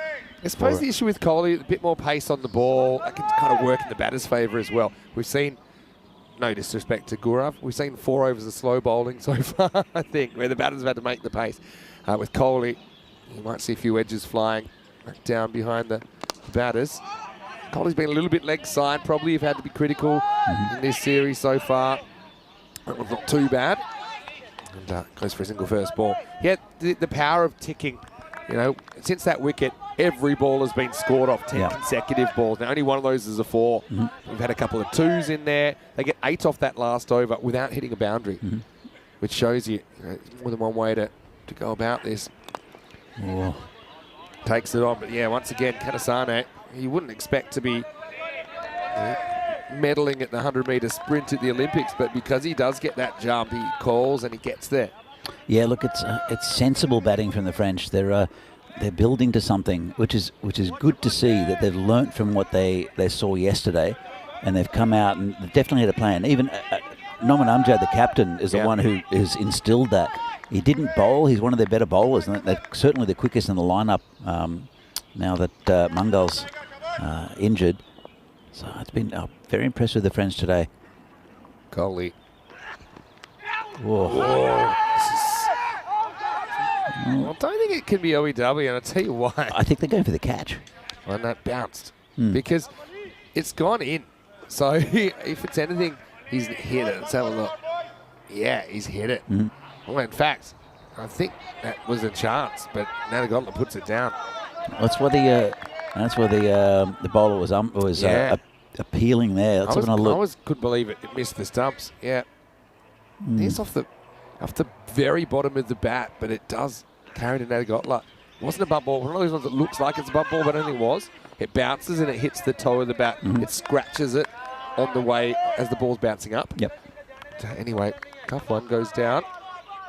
We criticised Natagotla too much, considering how we created that wicket out of nothing first up. That was an important wicket to get. It's been a good over here from Kohli so far. Like I said, though, the only way you get in trouble if you're France, a whole bunch of dot balls. True. Or losing wickets. Which are probably dot balls as well, yeah. But yeah, you can see that's why they're willing to, maybe risk a run out somewhere across the line in return for all these extra runs they're getting. So, just one ball left in this over. Kohli's been good. It's been just 3 and a leg by off this over to this point. And Maya's enjoying the hustle. Good running between the wickets, enjoying this batting. And they'll get bat on this and run again. So even though it's straight to the fielder, would have had to have been perfect. I think would have been out of a hit. But Kanasana survives. And we've got a game on our hands, folks. It's the end of 5 and the score 33 for 2. That was a good over there from Kohli. And yeah, it would have been out. You can see what I was saying before, actually. Let's have a chat about this. I'm really excited about the ECC. All 3 sides you see this weekend in ECN cricket will be part of the ECC. Bigger and better. 31 countries. It's getting crazy now. And they'll have 3 days each in their groups. Some of the groups I'm looking forward to, Jersey and Guernsey in Group B. I mean, that's going to be epic. And Belgium there in Group B. That's going to be a great group. It's going to be kind of a clash of cricket and cultures there. Croatia and Bulgaria also in Group B. Good luck to them. Yeah, that's going to be difficult for them. Yeah, it's going to be tough. And they'll have an interesting battle but with each other as well. Maybe they can take down a giant somewhere along the line. We've got Romania, who you're seeing here. They'll be in Group E with England, the big fish in the group. But then, yeah, kind of medium-sized fish in the group. Cyprus, Switzerland, Romania, Malta. We will see France, of course, as well. They were, I suppose, a team that finished with a bang last year. Now they think of 2. Taranjit's in, by the way, so they're continuing with some spin. Yeah, so France will be in Group A, so we'll get to see them straight away. France and Spain. Interesting rivalry there as well. France and the Czech Republic. France and the Czech Republic, of course. That'll Two be countries very close to your heart. Very close, yeah. And Italy, of course, Group C, which includes Denmark and Sweden. So they've got some power from the north. Yeah, it's going to be a tricky group for Italy. Some good teams there. Denmark, very solid. Slight delay while the batter sorts out the grip on his bat. See some of the new teams as well. And Turkey in there. That could be a surprise packet considering how Istanbul's KSK went at the ECL recently. They were actually really, really good. Celebrated probably more than the eventual winners. Again, good keeping. It's good early position, but it will be a wide. This has probably been a little bit of an issue sometimes where he gets a bit too leg stumpish. It's probably because he's turning the ball too much, actually. That's better. You can see he's one guy that's actually spinning the ball. I know it sounds radical, but he actually spins the ball like an off-spinner instead of just darting it in all the time. It's causing problems. It's supposed to play back to him. So, yeah, a couple of dot balls, building a bit of pressure. Just feel France have lost a bit of the momentum here. And when you play that small ball approach, this is the issue. If things stop, you find yourself having to hit your way out of trouble to get back on track at some point, because already that rate's gone up to around about 9 and over required. You still don't have to panic if you're France. You just keep on going, and then they were right on the rate just by doing what they were, just by staying in there and hitting the 1s and 2s. There will be boundaries along the way somewhere. Not this one though. Kanasane is gone. Good bowling there from Taranjit. I think that's the implied pressure of just a few dot balls adding up and only singles. In a while since we'd seen a 2 as well. And Natagotla, again, smart bit of work from him. He's gone by miles. And that's a good example of a stumping where you don't have to rush. I think if I'm in the keeper's shoes there, I'm just saying, look, I'm just going to catch this ball. If I catch it, I'm going to have all the time in the world to affect the stumping. And that's how it worked out. Natagotla with his second stumping of the innings. And Taran's over was going to be crucial. That's what they were saying in the chat, and it's proving to be the case. Kanasana goes for 6 off 9, and it's 36 for 3. Yeah, absolutely. And, well, he missed out with the bat, Taranjeet, this time, but he's also very important with the ball for Romania. He brings new batsman out. It's Zain Ahmad. So, but Gulami's still there, and that's the hope for Romania. Sorry, for France at the moment, that Gulami just continues. He's 21 off 17. We know he can accelerate the run rate as well. So while he's there, France have got a very good chance, but they've got a long, long tail to France. Yeah, so Nico Fernando is watching. Hello, Nico. He's saying that Taran, with the Sikh headgear, looks a bit like a right-handed Monty Panesar. Monty's still pretty active, actually, on social media. Big fan of his cricket. Yeah, of course, Taranjeet's a right-handed bowler. And a lot of discussion about the tactics. You know, the tactics of France, and do you send someone out this stage maybe to have a bit of a go? It's a bit of a wild card. No. 7 wickets in hand. Well, with the left-hander here, it changes things a little bit, changes the angles, but you want Gulami to stay in, and you want someone to support him. You know, just to build partnerships. Yeah, so there's a pro and a con to that, sending out a pinch hitter kind of attack. And one is that, yeah, they might bring a boundary too, but also could chew a lot of dot balls if they're swinging and missing wildly, and you don't want that. Anyway, Zain gets up and gets on top of this cart. He'll retain the strike, and he's off the mark at a 6. And France 37 for 3. They are creeping towards this total, but they'll have to double their score in 4 overs. It's still very much in the balance. As you see the scorecard here, Noman Amjad got that. It was a very good stumping. Jackson looked good, but Gulami is the batsman that can get France over the line. If they lose him, I think they're struggling. Usman Khan's still there, who's also a very good bat. So as we saw in the first game. On, so you're going to see the 5th bowler now. And Vasu is really experienced in this situation. Yeah. He does tend to bowl at the end of the innings now. It's a role he took on in the ECC last year. And he's got a cool head. He's experienced. It's normally pretty accurate. He's got good attributes. Wouldn't say he's got all the tricks of maybe a death bowler, but his accuracy is his currency. So they've got the left-hander on strike, and they're just sorting out the field.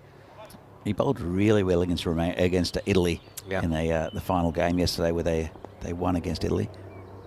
7th over. First ball springs off the bat of Zain Ahmed over Crocodile Rock. They'll just get a single. Singles are fine at the moment for Romania. You know, I think they're happy if that rate keeps climbing. It's kind of heading towards 10 and over required now, and you can't really do that in singles. It's kind of a mood is kind of riding the emotions. He thinks that France are making life tough for themselves now. They need something.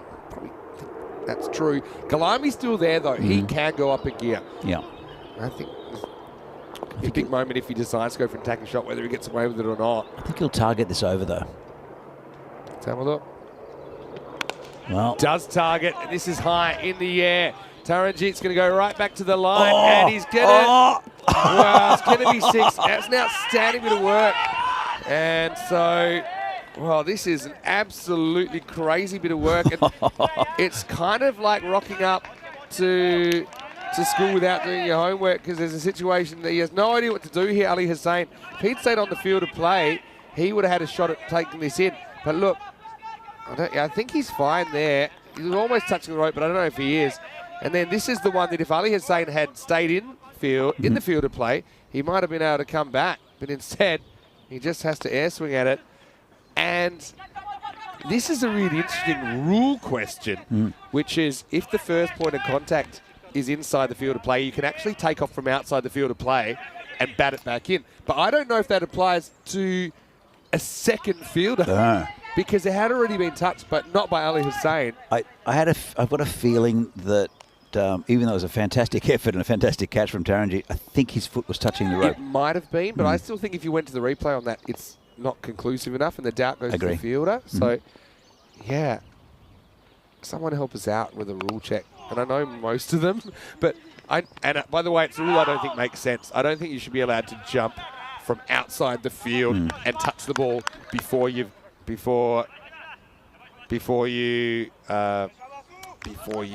re-enter the field play. You shouldn't be able to touch the ball. I think that's a flaw in the rules anyway.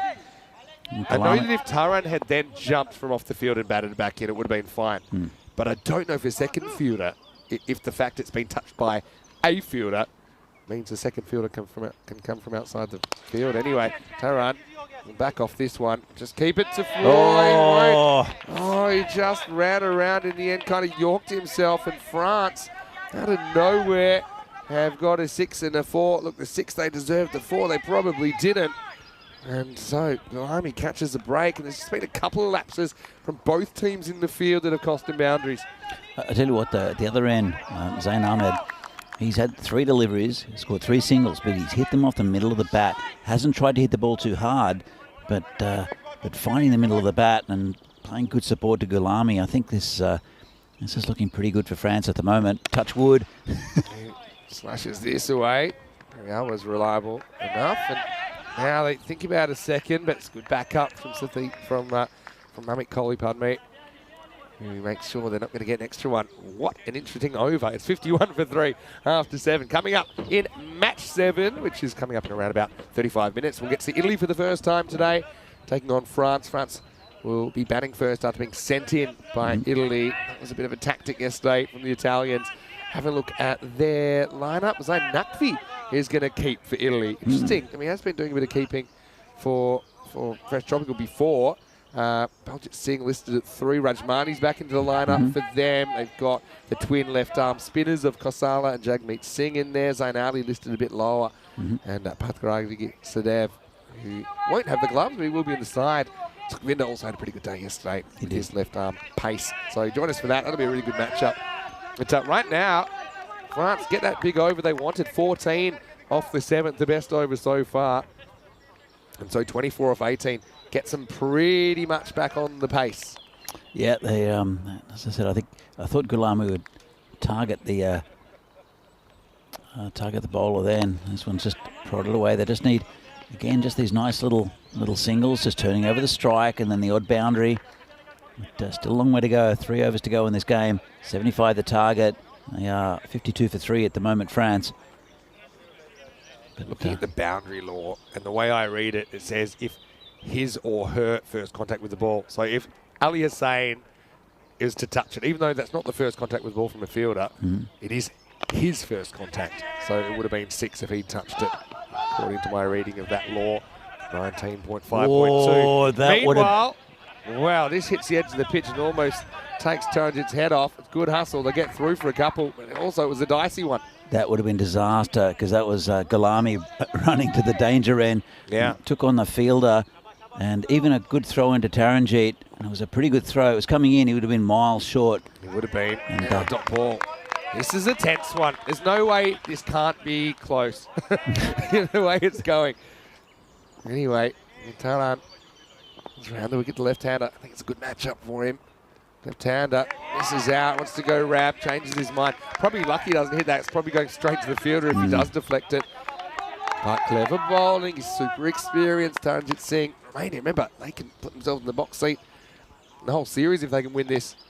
No pace on this. They'll get 1. And, despite the heroics of the 7th over from France, they do stare at that kind of 9+ and over required rate now. And so this for me is a really important ball coming up. Gulami facing up. Does he go the one or does he go large? I would see off Taranjit rather than take too many risks. And there you go. Stays low, and we've seen it a million times, haven't we? Trying to go across the line. As Taran gets the most out of this surface, just kind of shoots through, certainly lower than the batter was expecting. Just watch it here on the replay, thanks to Spring Productions. Shoots through under the bat, middle stump. And so Taran wins the battle, and it's a key battle. He takes 2 for 8 in his 2 and gets Romania back on course, 55 for 4 after 8. You can see Gulami there. He's just not happy with himself. He played very well. He batted very well. Didn't play much across the line, line of the ball. And that one just played the wrong shot. And they know this. The thing is, I think he's annoyed because he was only looking for 1 there, because 1 retains the strike, and he was happy just to take the 1. But he tried to play a big shot. He saw it He saw it coming. It was right in his wheelhouse and just didn't bounce. Yeah, because I think in his mind, he was happy to accept a one, but then saw something thought he could go after. And yeah, the lack of bounce did him there. So 8 overs down.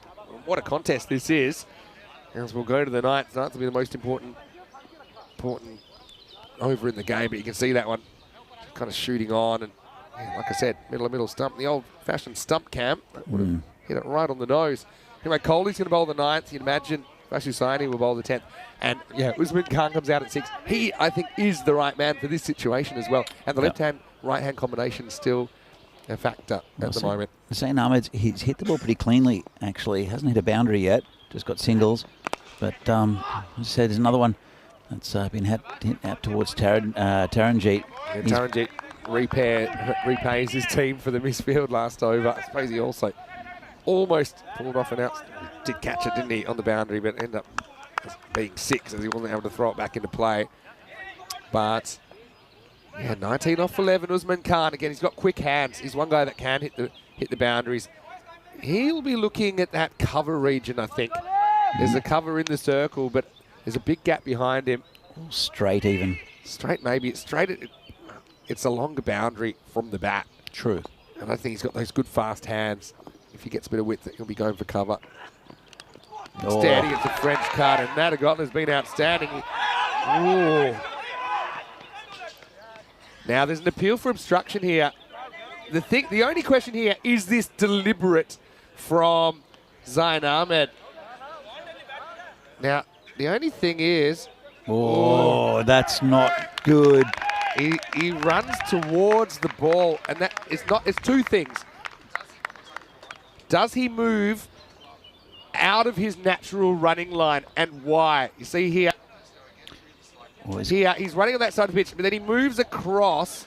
He is watching the ball. To me, this is out, and it's partly to do with where he's running, not just what happens. It's partly the ball's come back, and he's crossing the middle of the pitch.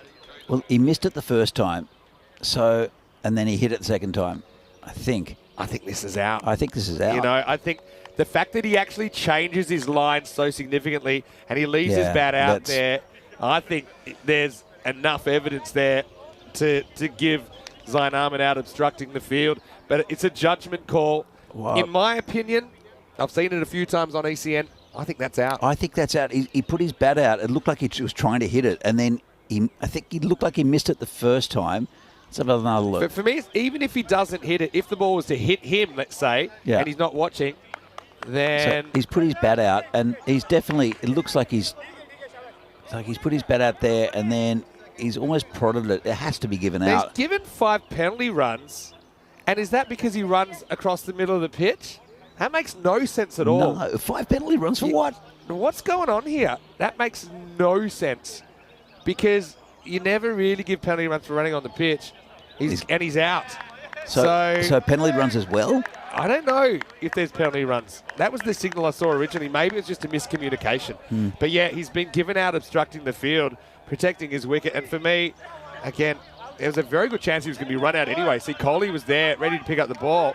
And so I think, morally and under the rules, he's out. Oh, absolutely, 100%. It's he put his bat out. And you see it all the time with batsmen getting hit and appeals. But that one, he deliberately put his bat out. And you could see him, he's sort of angling towards trying to hit the ball. And it's a disappointing way to get out. But, I think it's just a miscommunication that we saw a 5 penalty run signal. Because the penalty isn't penalty runs. The penalty is your wicket. Yeah. Absolutely. Yeah. Like I said, the first time I thought I was going to be making a judgment just on does he hit the ball deliberately or not. But when I watched the line that he runs under the modern interpretation, if you change your line significantly to try and intercept the ball, then you can also be given out for obstruction. Anyway, after all of that, we'll have Usman Khan still on strike, and he's able to get a 1. He's been joined out there by Wanakul Surya, and that 1 turns into a 2. Yeah, that's really good hustle from Shyam. Yeah, going back to that, the other one, he just put his bat out to try to block the ball from coming out to the bowler. It was pretty clear for me. Meanwhile, I think we have a game going on. Satwik Nadagotla, let's think about how good that stop was in the first place, because he got it in the one hand. Here comes the bowler again. It's Kohli. Bowling to Usman Khan, who tries to ramp it into his head. Doesn't quite do that. Will get just a single. One of the great injustices is I don't think that Sutton gets any fantasy points for that, but he deserves some because he was about to create a run out. If that wasn't hit accidentally on purpose by the non-striker, then he was going to get a run out anyway. But yeah, right decisions made ultimately. This game's still in the balance, but they'll have to bat well now, France. And still got wickets to come. That's a fairly modern change to the law as well. So what I was going to say is, originally I thought we were just going to look at, does he hit it on purpose or not? But really, when I saw where he had run, he'd crossed the pitch. Well, So but that's the rule now. If you significantly change your line, but he was running down. He was running down the line of the pitch, but where he crossed the pitch was when he put his bat out. I don't think he significantly changed his line when he was running. I think he'd already turned to the left. He took a left turn at Albuquerque to use your expression, which I really like. As we get to the end of the ninth, it's 60 for 5, and yeah, that one up and really well located. Coley coming up with the goods. Usman Khan bogged down as we go to the last over. They're going to need 14 to tie, 15 to win. It's hard to see where the runs are going to come from. Having said that, I do think he hit the ball deliberately. Oh, yeah. No doubt. No doubt. Yeah, he certainly doesn't turn around and run back in a straight line, is what I'm saying. Well, going back to this, how important was that wicket off Taranjit's last ball? Super important. Yeah, that was because he's always the man most likely, Mukhtar Gulami for France. But Usman Khan's there. He won't be facing the first ball. Saini's over went for 14, the first one though. And that's pretty much what they need, France. And there's a bat swappage as we see the golden ball rules that might here. be the heavy bat coming out because they need something, don't they? If we do have a tie, 74-74 at the end of 10 overs, we'll go to a golden ball. It'll be huge. I mean, no matter what, this is a significant result in the face of this series. But let's go. Vasu protecting 14. Can he close things out for Romania? Well, that's a slice away. I think it'll be 2. I don't think they'll get more than that. So 2s are so much better than 1s at this stage. Makes it 13 off 5. I think for Romania that Vasusani is the perfect bowler to be bowling here. For France, Vasusani is the perfect bowler to be bowling here. Does that make sense to you, Vinny? Yeah. Because he's a bit straighter than the others, but he's vastly experienced. Still up in the air this game. Saini the bowler. That's a pretty good hit. It's into the gap, and it's 4. Well, I was expecting to see a long on, but he was pretty wide. And so Wanakula Surya gets the boundary they need, and this game is very much alive. 9 off 4 now. It's a nice shot. As I mentioned before, there's no one straight. It's a very open, very open spot normally in this type of game, because there's normally a long on and a long off, and Taranjit's come a bit straighter. Now there's a gap over cover. And he hits it. Hard. Taran's got some work to do, and he does it. What a great stop. Saves 2 runs. That is such brilliant fielding. I know he missed one earlier, but he's made up for it, because that was skating away to the boundary. He put his whole body on the line, and this is the standard. Taranjit with a left-hand stop. Yeah, that's a great stop. And as I said, he went a little bit straighter because of that straight hit, so that opened up the area. Well spotted by the batsman.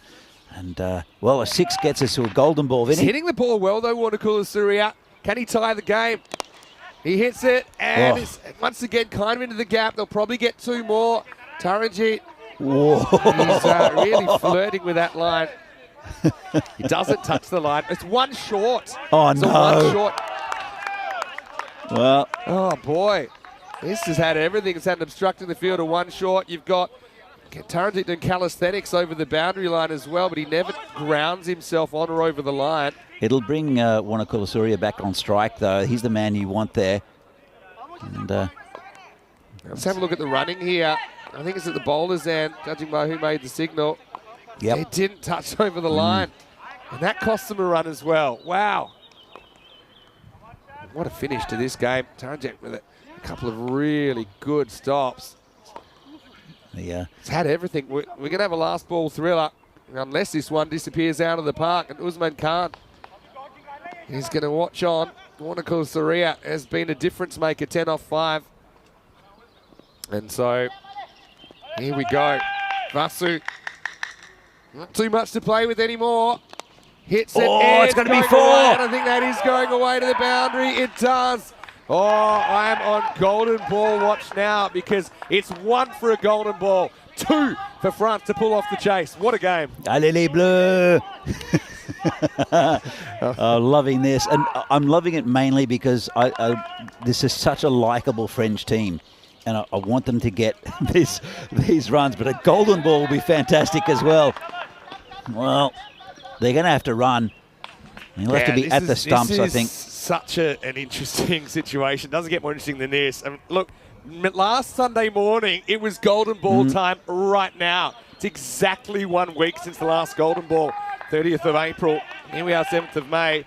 You see, bowlers have had a bit more success over the life of the golden ball, but it's pretty even this year. 4 to batters, 5 to the fielding side. You're pretty much going to try for 2 no matter what. Wanakula Surya, they don't want to run him out here either, going for a second, because he's the kind of guy I would want on strike for the golden ball because he's hitting the ball pretty cleanly. They stack the offside. There's no fine leg. I'd be so tempted maybe to go for that gap because you can definitely get 2 there. Do you go for a 2 into a gap or do you go for a boundary? You've got to get the ball out of the infield. Here we go, last ball. France need 2 to win. 1 for a golden ball. Oh, he's done it! They've got it! They're going to do it with a boundary, and Wanakula Surya pulls off the chase in the last over. Well, it had everything. It had instruction. It had 1 short, and it had the boundary off the last ball. And France, well, they're going to finish on 77, the exact score that Romania scored against them yesterday. What a way to start the day, and that's what this ECI is all about. Fantastic cricket match. Fantastic cricket and fantastic application from the French batsmen as well. Such an improvement. They've grown so much with the bat in this tournament.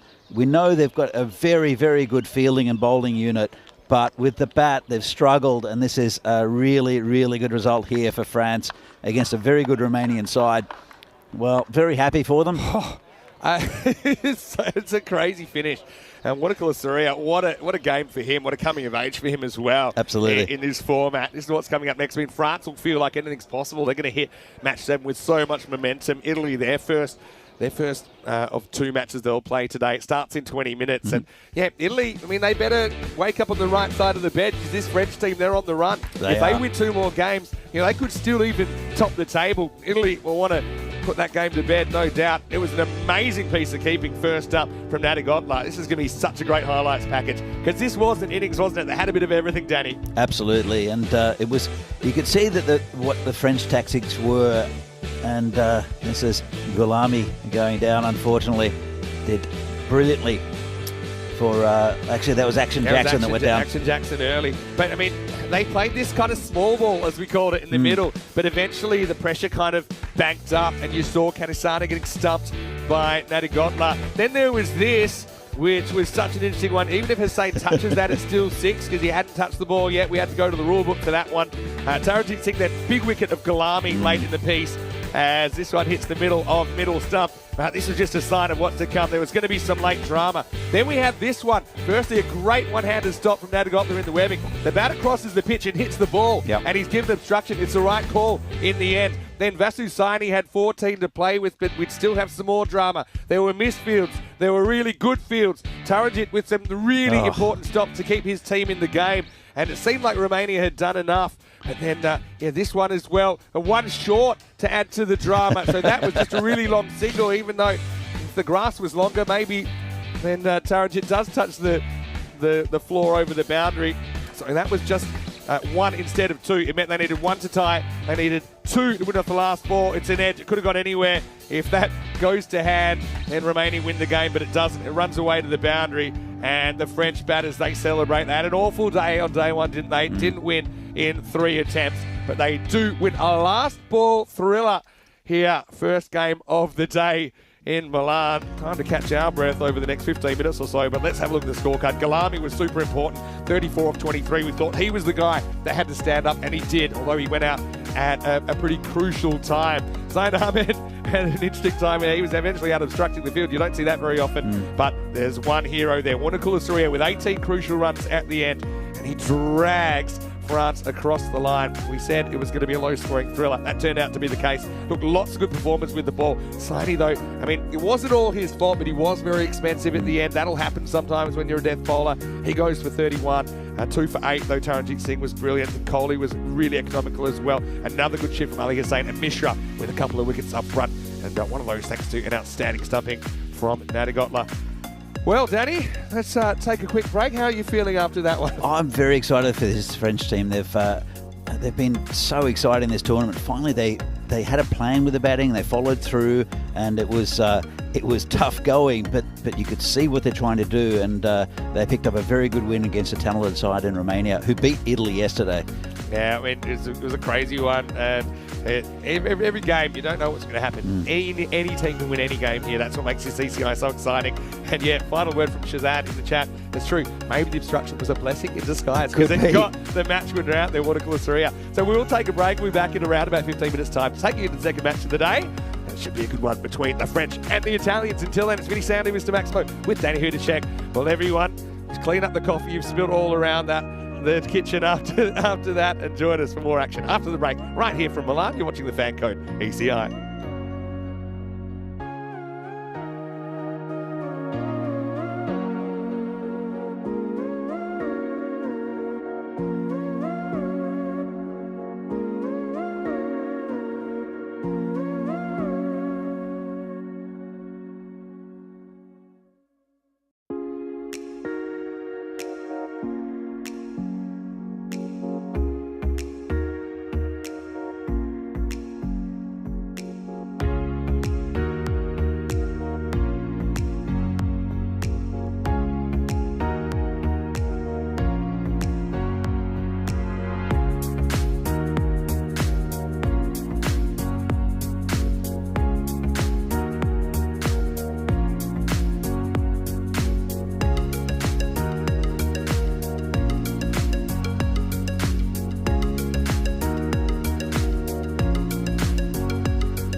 The European Cricket Internationals are proudly brought to you by HCL Software, Fan Code, and Grizzly Bear Sports.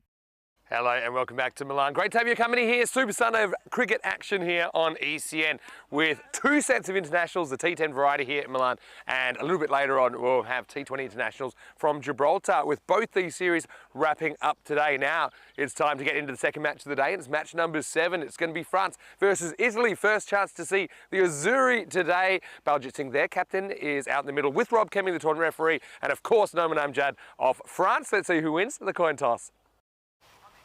Your call. Heads. Heads is called. It is heads. We are both heads. So it is Baljit Singh that wins the toss, and he's elected to bowl first, so they do want to chase. Didn't these guys have some interesting battles so far in the first day of action? Of course, Italy having the wood on France, but France, I certainly think that they're the mercurial kind of team. We saw Amjad really just being used as a specialist batter yesterday, and we saw Peter Bakaran come to the fore with a really good spell. I think Dawud Ahmedzai is always going to present some problems for opposition batter. I think there's going to be spin playing a big part for Italy as well. We know that Damith Kasala and Jagmeet Singh were brilliant on opening day, and you throw kind of Azam Ali into that mix, they got plenty of options. With France, always the question, can they get enough runs on the board? They will have to bat first. Let's see if they can get something competitive, because if they do, I think they'll be defending like their life depends on it. Let's get ready for the first ball. News from the toss in match 7. Italy winning the toss and bowling over to Danny Hudacek. Let's get ready to get started.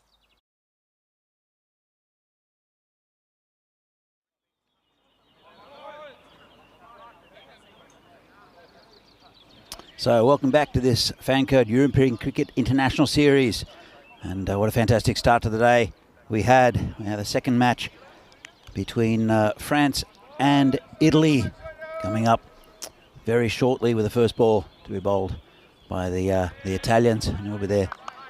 There's skipper Baljit Singh. As you see the two lineups. So France winning the toss, electing to bowl. I think a good toss to win as well. They can chase any total down with this very good batting lineup. Italy, France with a great last ball victory against Romania will be on a high.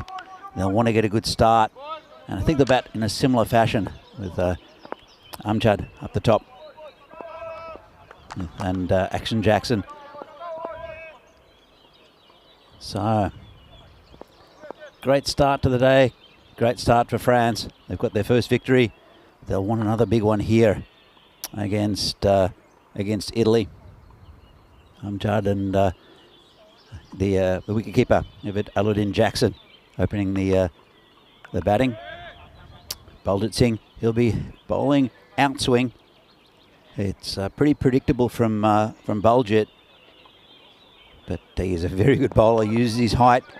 You know where it's going to go. Just hitting it is another factor.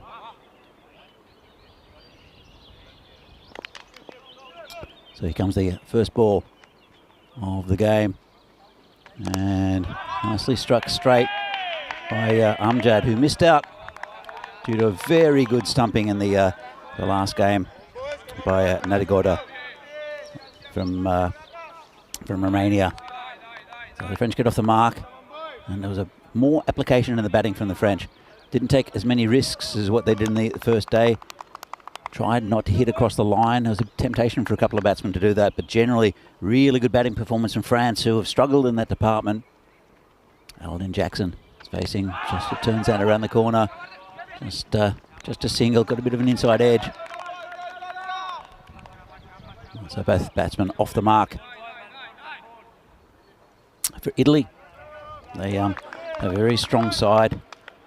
The spin of Kasala and also Asim Ali will be vital for the side. Jagmeet Singh as well in the lineup. That's flipped off his toes by the batsman. Lovely shot to square leg. Amjad with the first boundary for France. Clips it off his toes, a little bit straight from Baljit. Didn't swing much. And you see in the chat, could be feisty. Italy will be annoyed at losing the last game, and it could be Italy.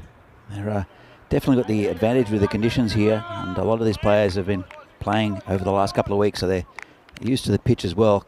Can be a bit tricky. So what did France in yesterday? And this is down leg side, called a wide. I was speaking to one of the French lads this morning and said, the pitch keeps low. And I said, yeah, but you've got to play straight on this pitch. And also that Italy have played for 2 weeks here, and a lot of local players as well from the Milan area. So it's well corrected by France. And we'll see them in the field a little bit later. They're a live wire side. Aldrit comes in, and this one's just a little inside edge. And it'll be a comfortable single due to the misfield. Bring Action Jackson back on strike. He missed out a little bit.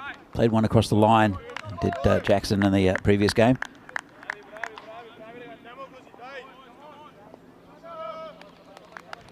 Pretty good start for France. 8 off the over so far. A couple of balls left. And this is hit through the covers. Beats the fielder. And might get 2. In fact, they'll look for it. Should get it pretty comfortably. Goes to the keeper's end. 10 off the over so far. Bright start.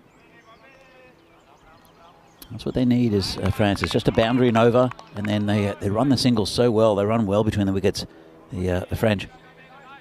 There's good communication. They're a young side, very athletic. Well led also by Noman Amjad. There's Jackson. Aces the last ball of the over and tries to go over the top and doesn't get away with it. Nice catch there, running catch there from the man at point. And Jackson misses out again. Let's have a look at this. It was pretty wide. He chased it. Would have been a wide actually. Got to the end of the bat. And he went very early, did the man at point. Really good running catch. And that's the first wicket down for France.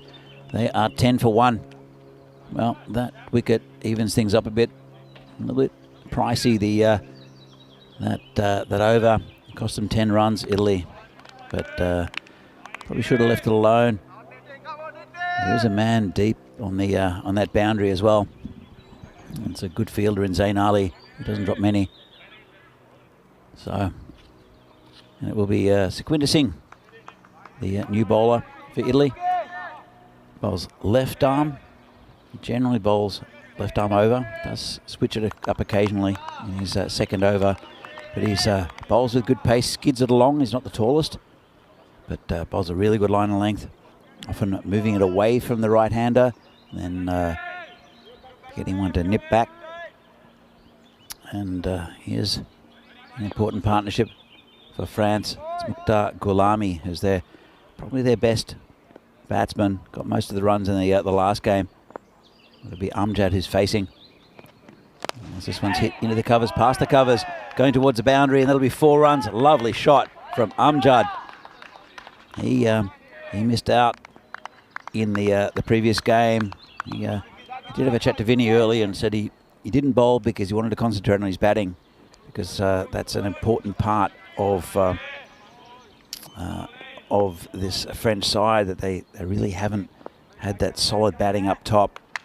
But these two, in Amjad and Gulami, France are going to get a decent total. Probably these two that'll get most of the runs. No run on that occasion. It's a second boundary already, Amjad. And France will be on a real high after winning that game against Romania. It's their first win of the tournament. It's only a short tournament over 2 days. Each team plays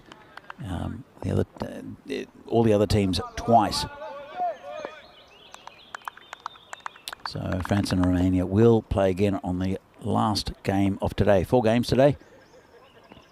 And this one's just poked down to third man. Spectacular fielding there for no apparent reason from the fielder down there. It'll make the highlights probably. Let's have a look at this. Just a bit edgy, just pokes it down to the third man, and, well, a rolling one-handed pickup from the fielder. Brings Gulami on strike. It looked good in the last game. Fell in the last ball of Taranjeet's over, and was very disappointed about that. As Sukhwinder comes in, and he's smacked him for 6. Lovely shot, just picked him up off a good length. And Gulami, have another look at this. Lovely shot, picked him up. It's safe in that area. And I think it's gone all the way. It has gone all the way. 6 runs and the first 6 for the French side. And Gulami gets off the mark. Nice way to do it. And so, well, they're looking for the ball, so there's a slight delay. I think they've got a new ball out there. Quite a few balls lost in that area. I'm sure they'll find that one. The potato farmer, I think, will find quite a few as well after the ECS here over 2 weeks. Lots of balls hit in that area. See how he responds here, Sukhwinder Singh. And this is a little bit further back. I think it's 4 that time. It was backward a square. Just went with, well, it went against the line of the bowler, but it was on that leg stump line. And another 4 runs there. Gulami, he'll want to keep going throughout this innings, want to build something. And he's taking Sukhwinder Singh apart at the moment. 15 from the over so far. France, great start. They are 25 for 1. Still the ball left of the second over. Sukhwinder Singh, he'll, well, he's been given something to think about by Gulami. Comes in again. And this one's hit straight and great. Oh, he's dropped it. Well, looks like Simran, I think. I'm not sure if he's disappointed or hurt. And it is Simran, who's got a very good pair of hands. Looked like he'd taken it. Diving catch. Let's have another look. He had it, no, and then he dropped it. And he's okay. He's rubbing his head, so it took a little bit of a knock.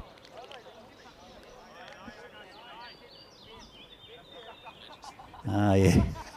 As Vinny comes back into the commentary box, he's done a spray thing at me. I didn't quite know. I thought I had bugs around me. Get the magic spray, cranium strength, because I suppose if there are grounds to hit your head on, this is probably one that you'd want, because it's reasonably soft. I'll have another look at the table maybe at the end of this over, because it's pretty interesting to see where we're at. It's been a good start here from France. Bulger continues and gets hammered. Well, that's another one for the potato field. And Gulami is taking it to this French attack. It was very leg stump, no swing for Baljeet. That's his main weapon. And, well, it's another one for the potato farmer to find in autumn as the third umpire comes on and gives the umpire out there. Gives him a selection, doesn't he? It does give him a selection. Gulami, key player. He's come out. He's liking the new ball. He's liking the power play. I mean, he's seen a bit more of the bowling this morning. He's just seen a bit more of the ball. So, I mean, he's coming out now in more batting-friendly conditions, I think, at the start of the innings. He's already kind of got his eye in because of that, of making a few runs in the last innings that we saw. But yeah, Amjad's out there coming off a duck. He expertly stumped down the leg side. It's an interesting one. Just comes back enough, I think, to sneak in. So, yeah, Baljeet, he had some interesting comments about maybe how they could use him a little bit lower down the order, take a bit of pressure off him, considering that he's captaining the side. He's bowling up front, 2 overs in the power play. Here he is now. It's been called a wide. So, Baljeet, his main weapon is his swing. He uses his height well as well. But if the ball's not swinging, and that one did a little bit, but he started a bit too wide. If it's not swinging, then it's pretty straight and pretty hittable. Yeah. And that's what Gulami has done. He did that against Sukhwinder as well. He was also a really good bowler. Yeah, 100%. Yeah, fighting the angle of Sukhwinder, but did really well. Oh, this one's a bit edgy. It's over the top, though. Gets away with it, going towards the boundary, and will be another 4 runs for France.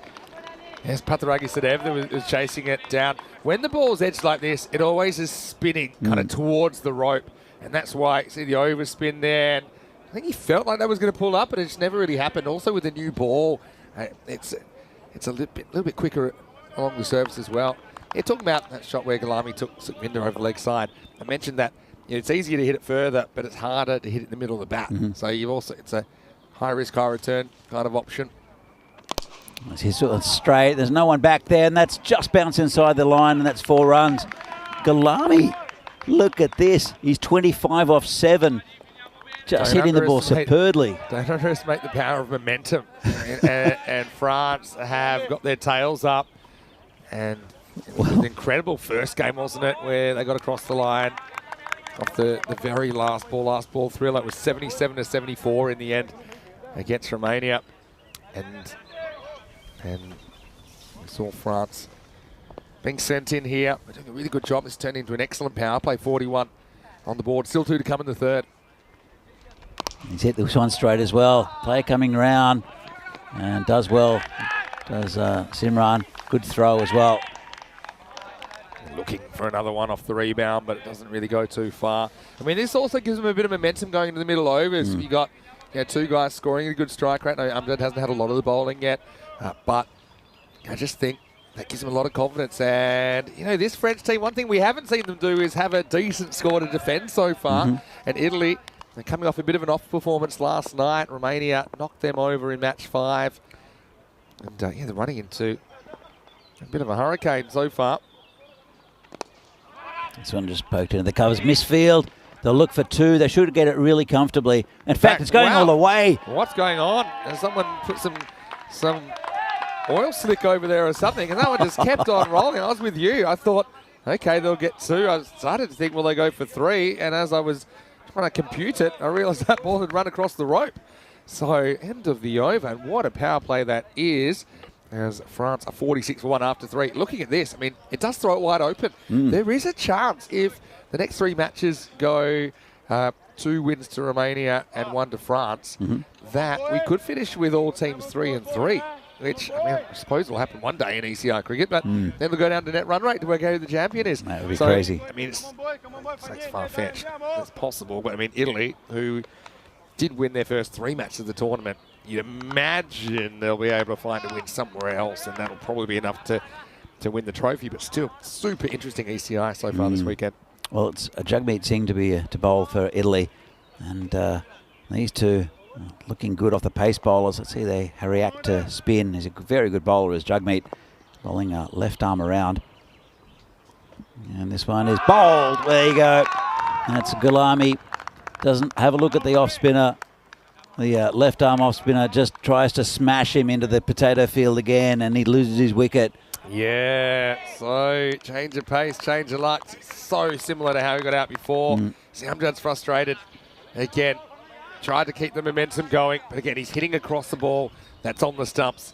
And on this pitch, it'll work every time but once. So a good innings, but yeah, maybe knocked over too soon. Gulami, 26 off 9. Jagmeet with the breakthrough, 46 for 2. Yeah, there's a lot of spin options also for Italy. So it's a bright start against the swing of Baljit and also the pace of Sequinder, but take the pace off a little bit. The skipper's not happy at the bowler's end. Have a look at him. He's just turned around and swung his bat. Lucky the umpire wasn't there. It could have been sanctions. But it'll bring Kasane out to the centre. He looked okay in the last game as well. They've come in today, France, and they've had a batting plan, and Milan Amjad, the skipper, has he didn't bowl himself in the previous game, concentrating on his batting. Didn't quite work out for him. This one just poked to man at short cover. That's Joy Pereira there. Not much gets past him. So, fantastic start for France, going at almost 14 and over. This will slow them down a little bit. And he's been hit back to Jagmeet by Kasane for no run. And he's done something here. Jagmeet, hope he's okay. He's back up. Limping a little bit. Might have hit him on the knee. But what Jagmeet's had such a good weekend, hasn't he? I mean, in tandem with Kasala, they've been really effective partnership, that left arm spin. Slightly different bowlers, but I think they've both been really effective. Well, we've got 3 top-line bowlers with Zain Ali as well. Spin bowlers, I'm saying. Zain Ali, yeah. What did I say? He said Zain Ali. Oh, yeah, well, Zain Ali's great as well. I'm going to offend all the Zain Ali fans out there by calling him a spinner. He's anything but. A big burly Italian all-rounder. There are so many similar names, and it got pretty confusing during the ECS. Yeah, we're on the Zane train in this game as well, with 3 of them. Yeah. This is turned around the corner. Should just be a single. They'll look for 2. Won't get it though unless the throw goes amiss, and it doesn't. It's been really good over here from Jugmeet. Just brought it back a little bit, slowed the run rate, taken a big wicket as well. Got 1 ball left in this over. That's the pressure that he brings to Jugmeet. Of course, the power play is now complete. And there's another wicket. Kasane just plays back on it. And not a great shot to play by Kasane. Yeah, it wasn't really. Again, ball the angles in. Doesn't really turn, does it? Just slides on into the off stump. And so Kanasane is going to have to go. Goes for a 4-ball quacker. Cue Derek to enter stage left. As it's the end of the 4th over as well. It's 48 for 3. That's it's a cut and paste Jugmeet wicket there. We saw it over 2 weeks here at the ECS, and just sliding it on, and it was taken to in pretty much exactly the same way. As we see a little dip after the 3rd with those 2 wickets, and that Jugmeet over. But a really good start, really good platform to build on for France. And Noman Amjad's still there. He'll be facing the next delivery. You know, it's not going to get any easier. It will be the very good bowling of Damith Kosala. Again, bowling left arm around. And as the batsman has to leave. So I think they just have to poke it around a little bit here, France. Just do what they did in the last their last innings, and just look for singles. They run very well between the wicket. Amjad, it's one of those Zayn Ahmad. There he is. He's a left-hander as well, which will help. Let's see if they can keep the momentum going then, because the spin has really slowed him down after that excellent power play. Well, even if they get 5 or 6 and over for the next couple of overs, just to see off some of the spin. They're difficult to play, and this one goes down to a man who's in that slip area. They'll take an overthrow. It's disappointing. They almost get a run out here, though. I don't know how quickly Abja turned around. Just going through the power play over 10, 16 and 20, but only 2 off the 4th. That's something he's back here. Oh, he was gone if it hit. So it brings the left-hander, Zayn Ahmad, to strike. And left armer will bowl left arm over the wicket to the left-hander. And he will be hitting the spin from Kasala, which will help a little bit. It just changes the angles for the bowlers. Yeah. And if he can stay for a while, he hit the ball pretty cleanly in the last game against Romania. This one goes down the ground. Just a single, bring Amjad back on strike. I think it's an important partnership here, as all of them will be for France. We've got some batting to come. I saw Warner Kulasuria bat really well in the last game. So it was Usman Khan. This one's just prodded back to the bowler. Well played, but well bowled. Interesting tussle now. Yeah, it really is. Good old-fashioned arm wrestle. How brave can you be? You can see spinners are so accurate. Amjad on strike. Oh, he's had a go at that one. Player can't go back far enough. 6 runs. Nice shot there from Amjad. He targets the short boundary, doesn't he? So, yeah, it's hard to kind of... Yeah, playing with a straight bat's hard to get the power when you have to generate it yourself. And slight misjudgment, you're probably going to drag to a fielder. It's a kind of high-risk, high-return option there. Going after the straight boundary, he plays on length more or less. Gets away with it. Amjad then finishes the 5th with a single. That over, despite the Maximo just going for 9. And the score is 57 for 3 after 5. Any sound to him, Mr. Maximo? Here with Danny Huchet. Well, a big warm welcome to everybody, wherever you're watching from around the world. Day 14 of our Milan trip. And you were here the very first day. I was still travelling from Cyprus, but I mean, what an adventure it's been, and what a great way this ECI is to finish it off. I love it, especially seeing 3 very different sides with different characteristics up against each other. But it's so even. But you know, you can see the French coming back into this tournament. You can see the Italians have got a class team, and Romania as well with the batting strength and the experience. It's really a fascinating tournament to end up here in Milan. It's the format as well, fastest growing format in world cricket. As this is out. I'm telling you, right now, he takes it on again this time. He doesn't make any contact, so 3 for 1 Jugmeet's figures. And the umpire, I think, had a pretty easy job that time. It's him more or less in line with middle and off, hitting across a straight one.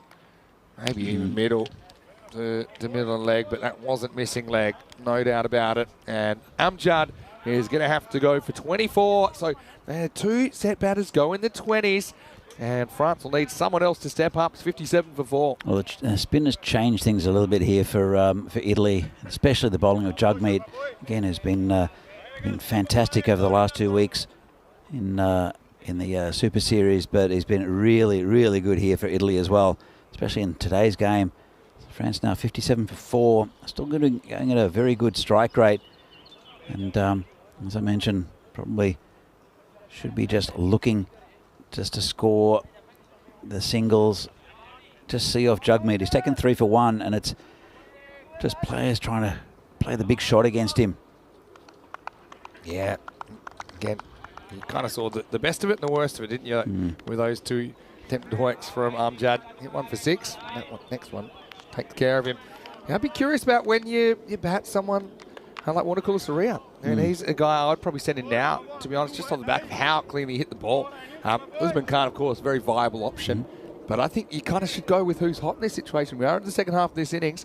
I suppose the difference is also that Wanakula Surya was particularly good against the pace at the moment. There's a kind of twin spin attack on, isn't there? Jugmeet, 3 for 1. Really good figures. On to Usman now. We've got a few bowling options to Italy. One of those is Zain Ali, who'll bowl right arm over, use his height well, sort of a fast medium, but also Asim Ali, and that's the man I'd be turning to if I were the skipper, Baljit. There's lots of bowling options, of course. One of the bowling options is Zain Naqvi, but he's wicketkeeper today. Yeah, that's right. I don't think we'll see him bowling then. There's Rashmani as well. This is going to be out. Went across the line there, the left-hander. And that's another wicket down, another wicket for Jugmeet.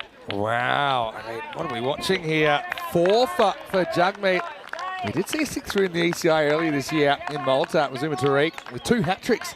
Took a 6 for 22 though. And how about that though from Jugmeet? Again, he slides it across. It's not really turn, it's just the angle. And so tries to go across the line and fails. So that's a 5th wicket now, France. 58 for 5. Such a good start as well, but then they've gone back to old habits, I think, and trying to hit across the line, trying to hit the big ball, instead of building on an innings where they did in the last game against Romania. And but they do have Usman Khan. The new batsman is Jabakel. Yeah, I mean, let's go back to that Umar Tariq performance. He bowled 2 overs, so think about this.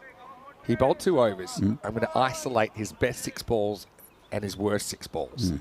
And it's very different. So I think, and these overs, obviously, I'm going to take half an over and I'm going to smash them together. But he took 6 for 22. Yeah. Might wait for this ball from Jugmeet. Got a little visitor here. Yeah. Darren's just popped in. His game off. Here's next ball.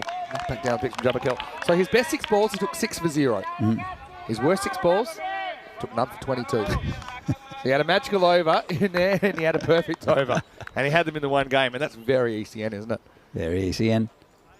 And so, this could be close. He's gone. He's got another one. He's got a fifer. Has Jugmeet.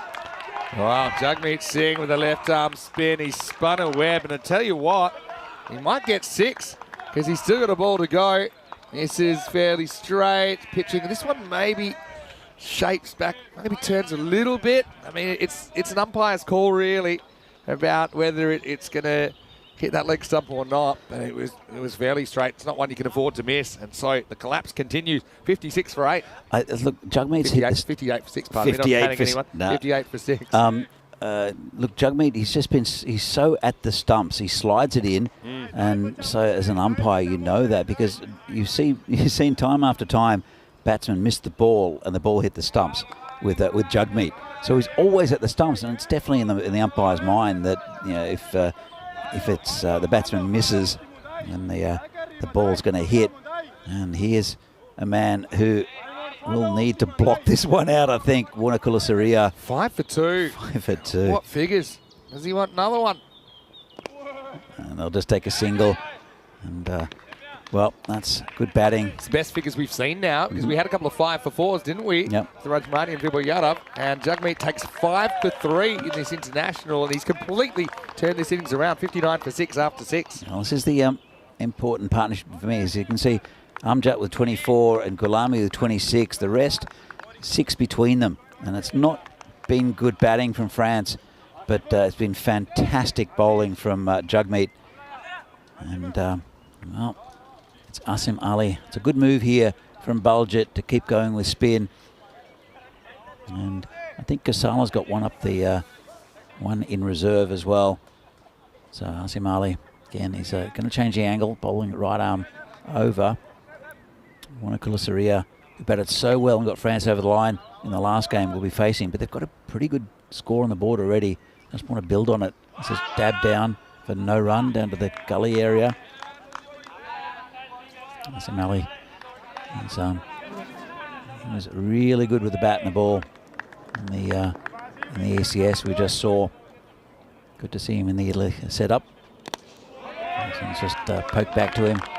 Very watchful is Warnakulasuriya. Won't turn the ball as much as won't get the angle as much as what Jagmeet does, and won't get the turn of Kasala. This one is lucky. Turned it around the corner. Yeah, fielder's left it behind. Let's have another look at this. Exposed his stumps, and well, I'm not sure if it was called leg bias or not, but it was not the greatest shot, especially because there is a short, fine leg. This one's hit past the bowler, just be a gentle single. This is the type of batting they need at the moment for France, at least for the next 2 overs, just to tick the score over. Then get 12 off the next 2 overs just by hitting singles. Yes. Or even just this spinning a web at the moment, aren't they? It's a bit short and out.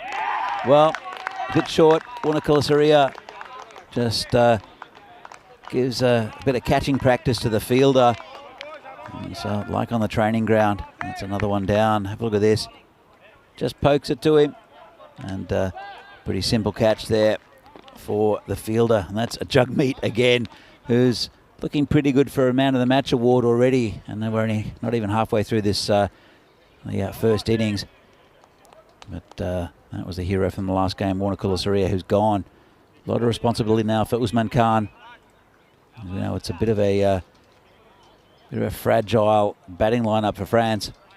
And it is Dawu Ahmadzai who will come in and face his first delivery from Asim Ali, who's had a really good over here. 1 for 1, only 1 ball left. So the spin has dried things up for France. In about an over, we'll see the run rate and how it's gone in this innings. I think we're seeing it fall off a cliff here really at the moment. But here's the Energizer Bunny, the muscle man, Dawu Ahmadzai. It's just been poked down the ground for a single. He'll be busy, won't he, as we get to the end of the 7th over. France, I mean, 62 off 7. Ordinarily you'd say that's decent. It's just a case of what might have been. Just a reminder that we'll be winding up these 2 international series today, but then we've got Austria, Bulgaria, and then Sweden, actually, the next one on the calendar. So join us for our exciting summer of cricket. Not just summer, really, because we'll be in all 12 calendar months this year. Run probably 46, 47 weeks of the 52. So, yeah, plenty of exciting locations still to come, including the Czech Republic in July, which is probably the next time we'll have you behind the mic on ECN, Danny. Looking forward to that. Me too. So anyway, yeah, here we go with Kasala. So it's not over yet, the spin attack. And, going over the wicket to the right-hander here. Spin. Well, stop there. Chance for a run out. Could have been gone, you know. And a really good feeling there from Jagmeet again. Just pokes it out. It's a pretty good shot. And a bit of indecision. And, well, I think it would have been if it was a direct hit. And he's having a pretty good game, Jagmeet. So, as Kasala continues. It's a bit full and just over the top of the bowler, going towards the boundary, but it'll be stopped there comfortably by Simran. who patrols that area very well. Just a single, just over the bowler, who quite acrobatically tries to reach that. Yeah, Damadamazai. Again, he's a guy that'll give you everything he's got. He's got a nasty, swollen forearm after taking the ball yesterday. Right now, he's just trying to be busy and give the strike back to Usman Khan. What can they scramble to get? The wicket's lost, obviously, coming to the factor as well. 65 for 7. Well, they've still got a couple of overs left after this. If they can get up to the 80-85 mark, which is possible. Projected score is 85, but it's, well, there's only one more over a spin after this one, which might help them. And this has gone through Pereira. It's going towards the boundary, but picked up there by Bulgit, the skipper, and they'll just come back for 2, which is a good result there for the French. But if they can pick up another 20-odd runs, they have a competitive score against a very good Italian side, but the French are a different beast in the field. This is a nice shot, but straight to the fielder, and that's the end of Usman Khan. Oh, well, death by 1,000 cuts. I mean, I was relieved for him when he hits this, because otherwise he's going to be dead LBW. But you wouldn't read about it. He's just hit it straight down the throat of the fielder out there at a deep square leg. So, yeah, straight over Crocodile Rock. Pretty nice catch taken. And I think now there's Sukhvinder down there, patrolling that area. And so an 8th wicket falls down. This innings falling apart. And it's 67 for 8. Yeah, they don't know what to do with the spin bowling. It was a pretty decent shot, actually. He just hit it straight to the player out there. If it would have been a few metres either side, it would have made him work for it. Got a good piece of it. So it brings a new batsman out. And that will be Rahul Mangal joining Ahmed Sai.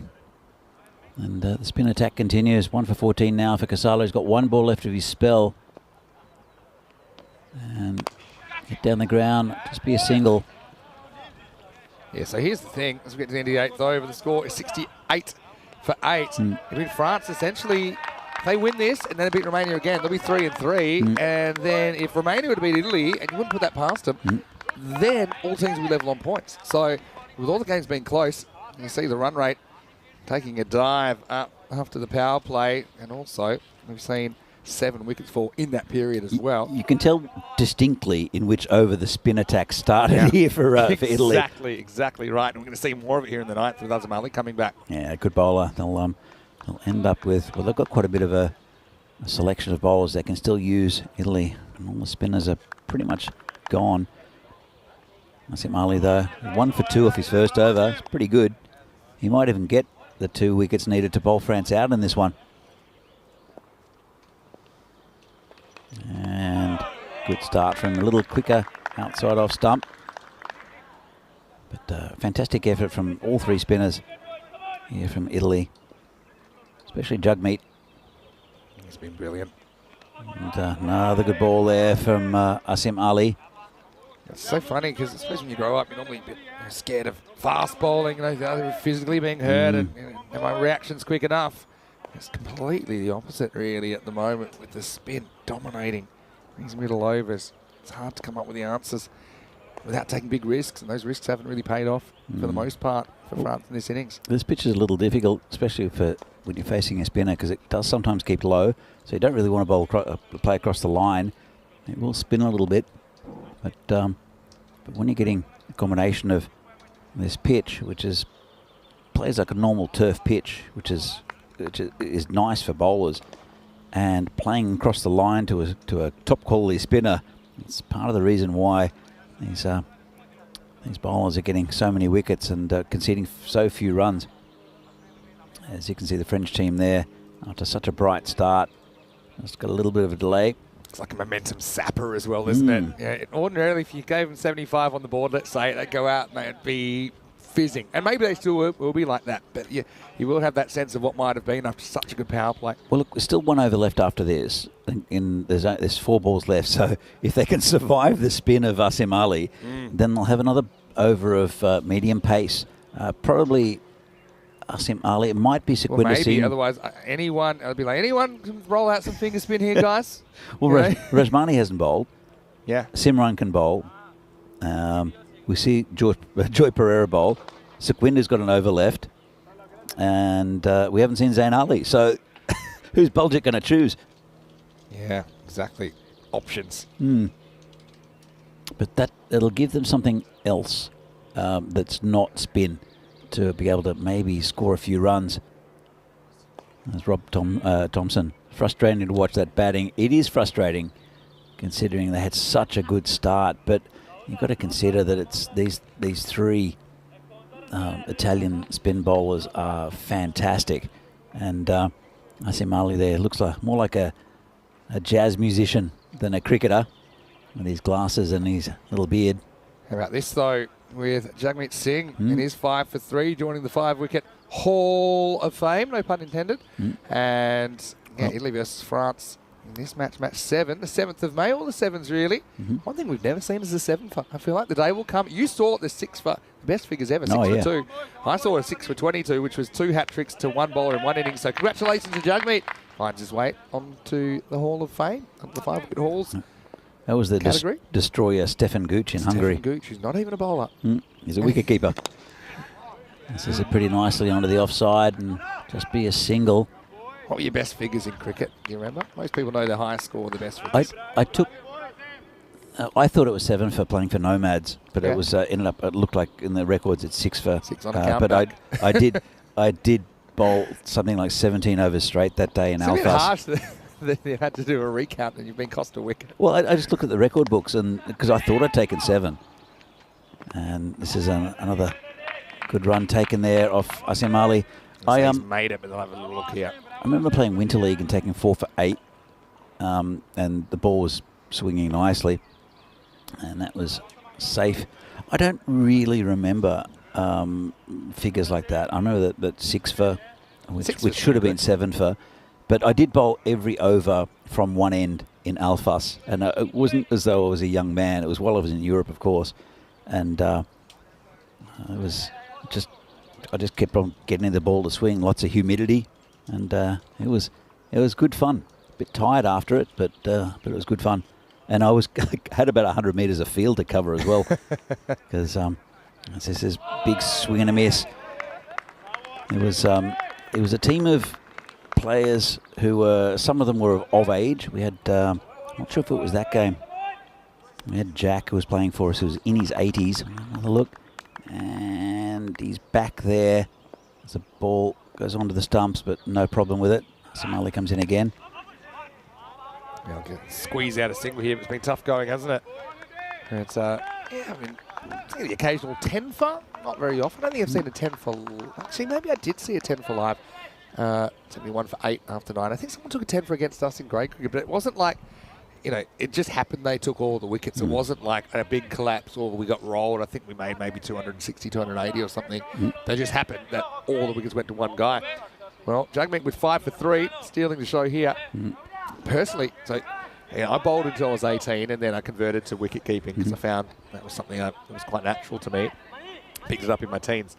But when I was opening the bowling for my school team in reasonably high-level competition for junior cricket, I had none for 9. I used to open the bowling, and I was kind of a Bulgit type bowler, I suppose, kind of bowling outswingers. Likewise. And I had none for 9 and had bowled, I think, 4 overs, and my captain said, you can have one more over, but if you don't take a wicket, that's it. And then every over, I happened to take a wicket pretty much. And then I actually finished with 8 for 9. Nice. I took 8 for 0 in a spell. And the only reason to take 9, I'm sure about this, is someone was sitting an exam and they were an hour and a half late for the game. So they only had 10 players. Anyway, that's one that I know I'll never beat. Anyway, this in the air should be gone. Except misjudged by Bulgit. It'll go for 4. Wow. Wow, okay. I mean, just a simple misjudgment. The ball carried further off the bat than Bulgit thought. And this bounces inside the field, I'm sure of it. It does. And, well, it'd be so reliable out on that boundary as well, Bulgit. Sukhminder with a wry smile for Bulgit, probably because he's the captain. And that's the only way you can deal with the situation. At France, trying to beg, borrow, or steal 80. So pace coming on, and the pace was surprising the fielder on the boundary, Bulgit. 5 to come. Sequinda, and this was over the top again. And fielder should take this one. It's Zayn Ali out there. and simple catch. But you can see that the difference between what the spin did for Italy and what the medium pacers have done today. France really comfortable with the pace coming onto the ball, but not real hot with the spinners of Italy. And there's one more batsman to come. 75 for 9. Well, they've got a target, have France, to bowl at. Will it be enough against a very good Italian side? It's touch and go. Yeah, I mean, also, this morning I would have said probably not, but seeing how well the bowlers that have kind of come into the bowling lineup for France with Peter Bakaran and Wunakula Surya, pretty impressive this morning. Its answer's a definite maybe. Yeah. Anyway, down to their last leg, so this is where I'd probably just take my medicine. I'd probably take 4 singles from here. There's Peter Bakaran, we just talked about him. He's going to be coming out number 11. Long way out of his crease here. Well, this is in the air, should be taken. Simran, and that's it. End of the line for France. Wasn't satisfied with the 4 singles strategy. He just kind of, I suppose he just throws the hands at it, but he just tries to time it out of the ground. But, I mean, it's not easy to clear these boundaries straight, especially with a slightly older ball that's banged up, doesn't fly as far. And France bowled out, but not before they get 75. It was a tale of 2 phases. I mean, the first 3 overs go for 46, and the rest of the innings, so effectively 7 overs, they're only able to get 29. So they're going at kind of like about 4 and over after that. That was because the spin came on and strangled things. Only 2 boundaries in these middle overs. That 1-6 off Kasala, and then the 4 there really should have been caught by Baljit. So anyway, it'll be a wraparound hat-trick opportunity for Sukhvinder as he takes 2 and 2. And France all out 75, but they do have runs on the board. In fact, it's a very similar score to the scores we saw this morning with 77-73 this morning in that thrilling fielding there. And this one splits the difference, 75 runs on the board, but in France, they'll be defending for their lives because to have any chance of lifting the trophy, they need to defend this run chase. They do, and they've got a really good bowling lineup, do France, and they're very athletic in the field, and they've got a really good unit there. But as we see, this one just rolling over the line. That was, as you can see, the captain, Amjad. He's disgust with the batsman Gulami going across the line. And it was a fantastic start for France against the pace bowling. They got tied in a web, as Vinny said, by the spin, mainly of Jagmeet Singh, who took 5 for 3, but also good contributions from Kasala and also Asim Ali. You saw that even in the final over when they had Sukhvinder Singh come back after 6 overs of spin, that it was tough going for the bowler, even though he did pick up the 2 last wickets. Sukhvinder ending up with 2 for 20. He took a bit of stick. This one just got over Baljit, but then there were 2 catches in a row. It's Zain Ali and then Simran taking the last one. They could hit freely, France. They just couldn't quite get over the boundary. So let's have a look at the batting card. Looks good up the top. So Naman Amjad, the skipper, 24 of 14, and Mukhtar Gulami, they're 26 of 9, got them off to a really good start. Jackson missed out, but then no one really forcing the issue against the spin. It was very difficult. Disciplined bowling there from Italy as well, only 2 wides. 75 all out of France. And we'll have to defend this total well to beat a very good Italian side. As we can see the bowling, and that's pretty evident here. Baljit took 1, Sukhvinder took 2, but look at those, the economy rates, 15 and 13. And Jagmeet, 3 for 5, 1 for 15 off Kasala, and 1 for 2 there for Asim. So it's for 5, sorry, off Asim. So as we get into the second innings of this game, Italy will lead 76 runs to win against a French team who had a good win this morning against Romania. They'll have to bowl well. Early wickets will be key, I think, for France, but they are very, very good in the field, and they've got a very good bowling lineup, even though they are missing their top bowler due to injury. So we'll be back very shortly for this Fan Code European Cricket International match between France and Italy in a few minutes' time. See you then.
The European Cricket Internationals are proudly brought to you by HCL Software, Fan Code, and Grizzly Bear Sports.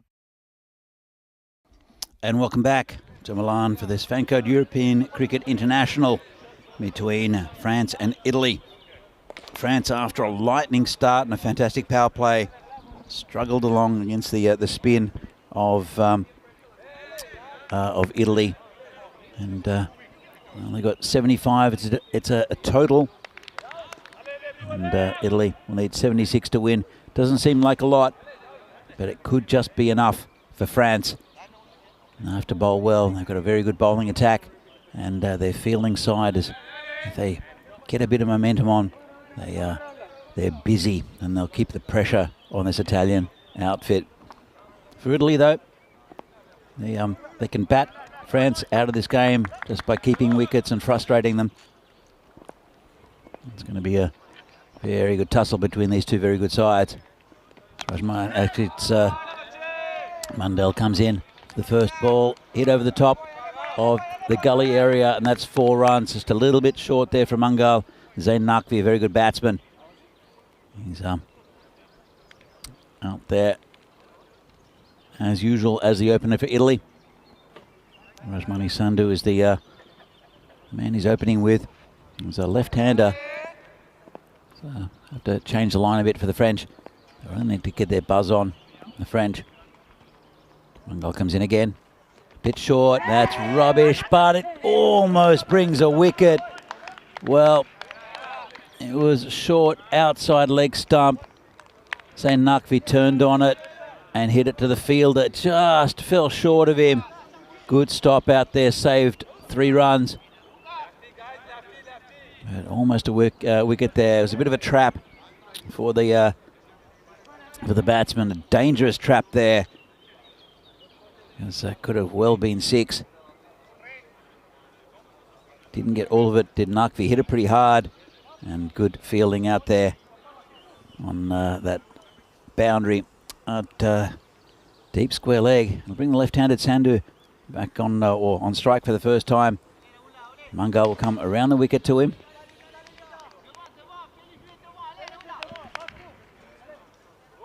As Taranjit continues to poke his head into the marshmallow. Rajmani Sandhu takes his first ball from Mungal. And this is in the air, nicely hit. That's 6. Well, Rajmani gets one outside off stump from Mungal and doesn't miss out. A few steps out, and hits it pretty well, pretty high in the bat. Nice shot, didn't try to overhit it. It's a good start from Italy. France, they need wickets. And short again. And missed out that time at Rajmani. They're a team that just, they thrive on the energy of taking wickets to France, and also good fielding. And they build pressure in the field.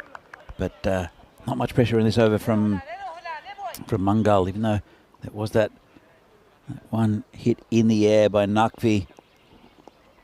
Coming again is Mungal. This one's just poked out in the gully. No run. Good fielding again. Always on the move, this French side in the field. Just poked down there, and really good effort. You can see there's a man backing up as well. Very well drilled, this French side out in the field. Not much gets past them.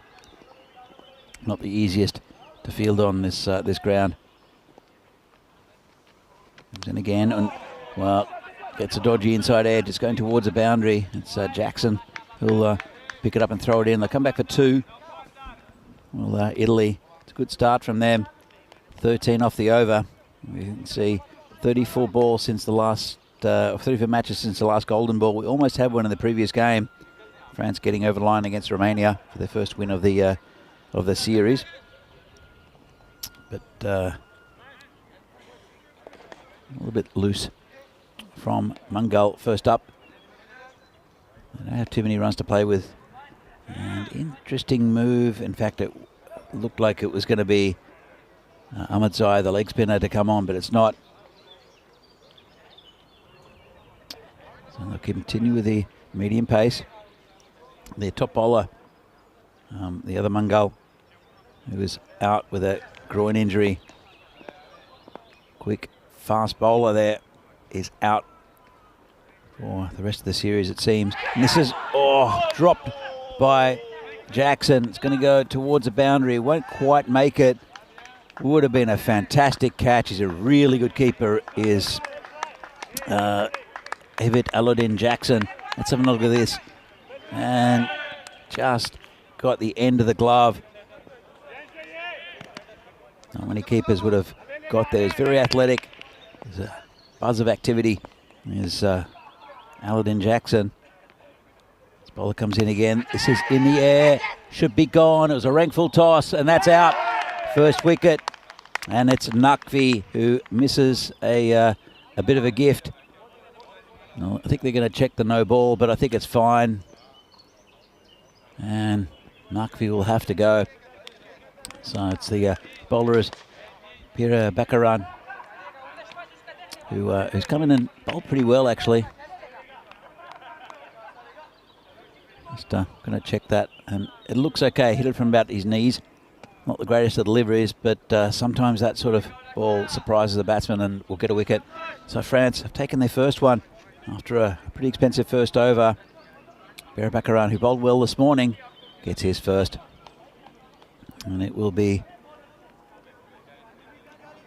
Zain Ali to come in.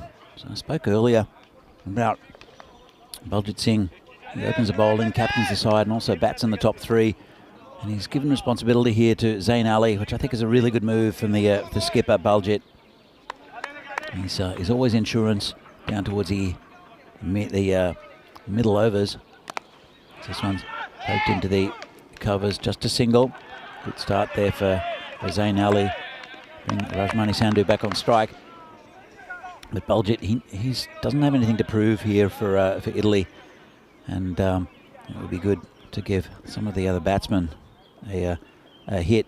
And there are some very good batting options in this lineup. Joy Pereira, as well as Simranjit Singh. Asim Ali, we saw batting number 3 for Fresh Tropical as well. So Pira Bakaran continues to the left-hander this time. And this is hit over the top. No fielder there and gone all the way. Lovely shot there from Rajmani. Had a pretty good series in the ECS here over the last couple of weeks with the ball and the bat. Took a hat-trick with the ball. Didn't see him bowl, though, for Italy today, so you knew he was going to be pumped up the order. And he's proving his worth to the skipper, Baljit. Go back around. Have to change something here. And it's been cut. No run. Good fielding there. It's a skipper, Noman Amjad, who's really led this side well. France, they've come back after a disappointing day yesterday, knowing they didn't bat very well. And they came back and didn't quite all go their way in the first innings of this game. And this is going to be close. Not out, says the umpire. I thought I heard an edge, but maybe not. Let's have another look at this. It's coming around the wicket. The bowler moves across and probably hit him outside the line, I'd say. Well, I'm not sure. It's a pretty good appeal for me, but maybe a bit of doubt. Might have been going down leg side as well. So here's the table. Italy, they've played 4, won 3, lost 1. And on the top of the table is 6. Romania, after that loss to France earlier, are 4 and 2, and 2 and 2, and France are 1 and 3 at the moment, having a not the greatest day, not really adapting to conditions too well. The French, they look fantastic with the ball, but we'll see if Noman Amjad will bowl for them. Ratamula Mangal is missing out for France with an injury. Is a big loss for them. The players who have come in to bowl have been pretty good. This one's a bit wild from Warner Kulasiria and called a wide.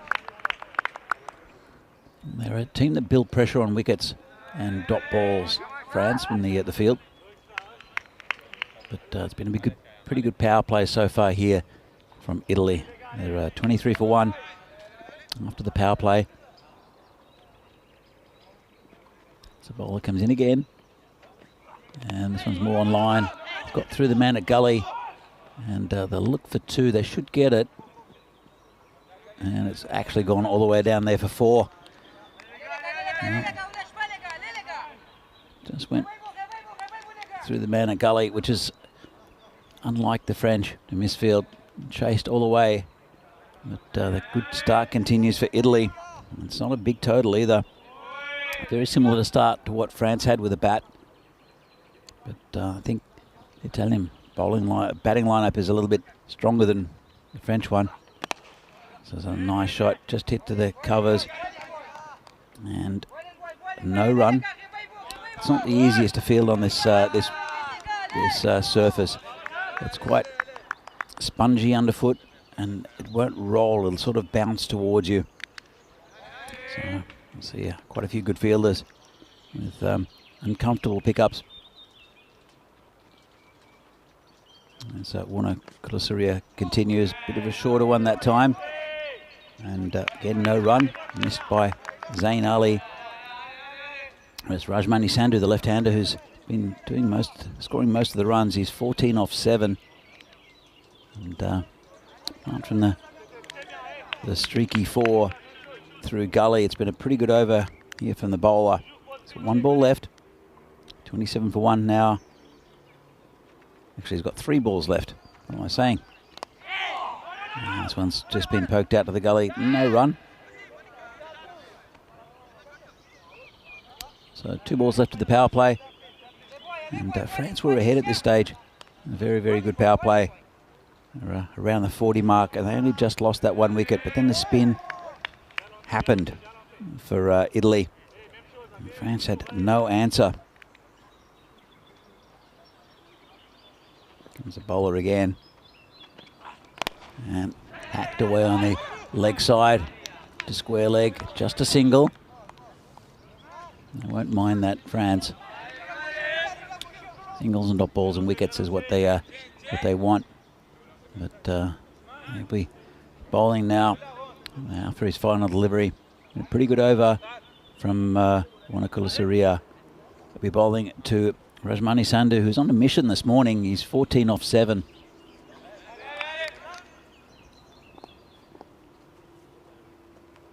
So we have another beautiful day here in Milan. Comes in, bowling right arm around the wicket. And just poked down. Chance for a run out. It's okay though, well backed up. And that's the end of the power play. And pretty decent one for Italy. They are 28 for 1, chasing 76. Vinny, what do you make of the start from Italy? Yeah, I mean, well, it's not as good as the power play France had, but you know, Italy, slightly different approach. I mean, they do back themselves to hit more boundaries kind of across the board, and so there maybe isn't the same urgency with the running between the wickets that we've seen from France and Romania, because Italy just feel that they're more able to hit the boundary, so they're not going to risk it as much between the wickets. But that has also created a few dot balls. I mean, dot ball count in the first 3 overs, there were 2 dot balls in the first, 3 in the second, and 4 in the third. So 9 dot balls out of 18. Yep. It's a pretty high percentage. But having said that, they're ahead of where they need to be, don't they? So it's hard to see France being able to defend this without constantly turning the batters over and taking wickets. And here's a guy that's having a pretty good weekend, Dawud Ahmedzai, with his spin. So the spin really slowed things down in the first innings. Let's see if Ahmedzai can do something similar here for France. I'll just going to reply to a comment in the chat in just a moment. And it's Nick saying, poor old France having a bit of a nightmare weekend. They're not really, Nick. I don't know if you saw the game earlier where they beat Romania. Yeah, well, that's the thing. Yeah, they actually are still in with the chance of winning the whole trophy. And to do that, they'd obviously have to win this game. They'd have to win their return clash with Romania. And they'd have to hope that Italy lose to Romania in the third match today. Yeah, so, I mean, certainly had a horror day yesterday. This one's picked up, and this is going to be a boundary. Just gets a little bit leg stumpish there with Dawud Ahmedzai, and we've identified that when he bowls, he don't really have any protection in that top right quarter. And that's a pretty nice shot, picked up and away from the fielder by Zain Ali. Yeah, absolutely. Look, Just I think France today, with their batting, they batted well against Romania. It's just a bit of a resurgence. They batted well. I mean, they were 46 for 2 at the same stage in this match. But it was just excellent spin bowling, especially from Jugmeet. As this is a bit full. Player is going to not catch that because it's going to go over him. Just got enough of it, did Zain Ali from the full toss.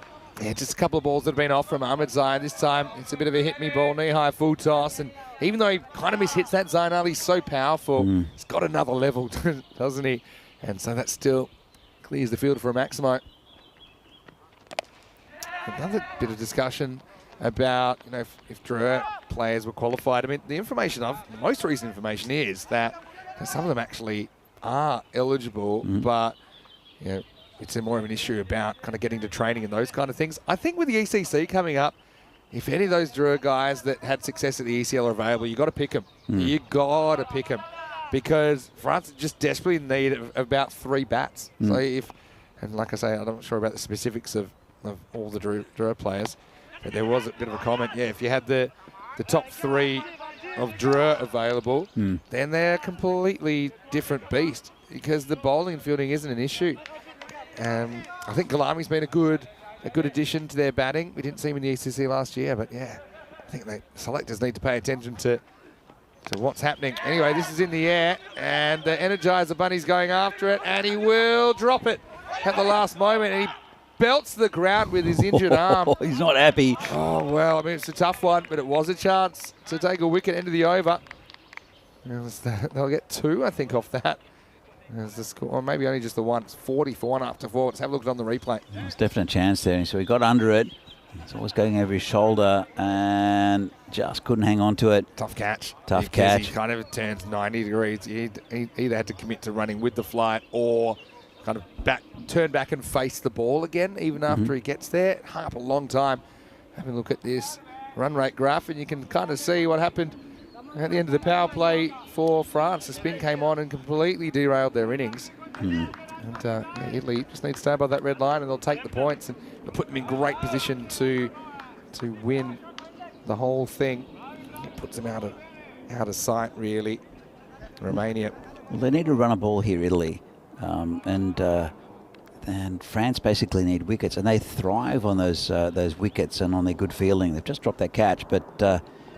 It's really just been good batting here from the Italians, especially Rajmani. It's another one over the top, and that's another 6. Great shot. And the thing with Rajmani, he's able to hit 6s over the offside. That's what makes him a bit special. Hit some really good ones at the Carlton Roval before as well.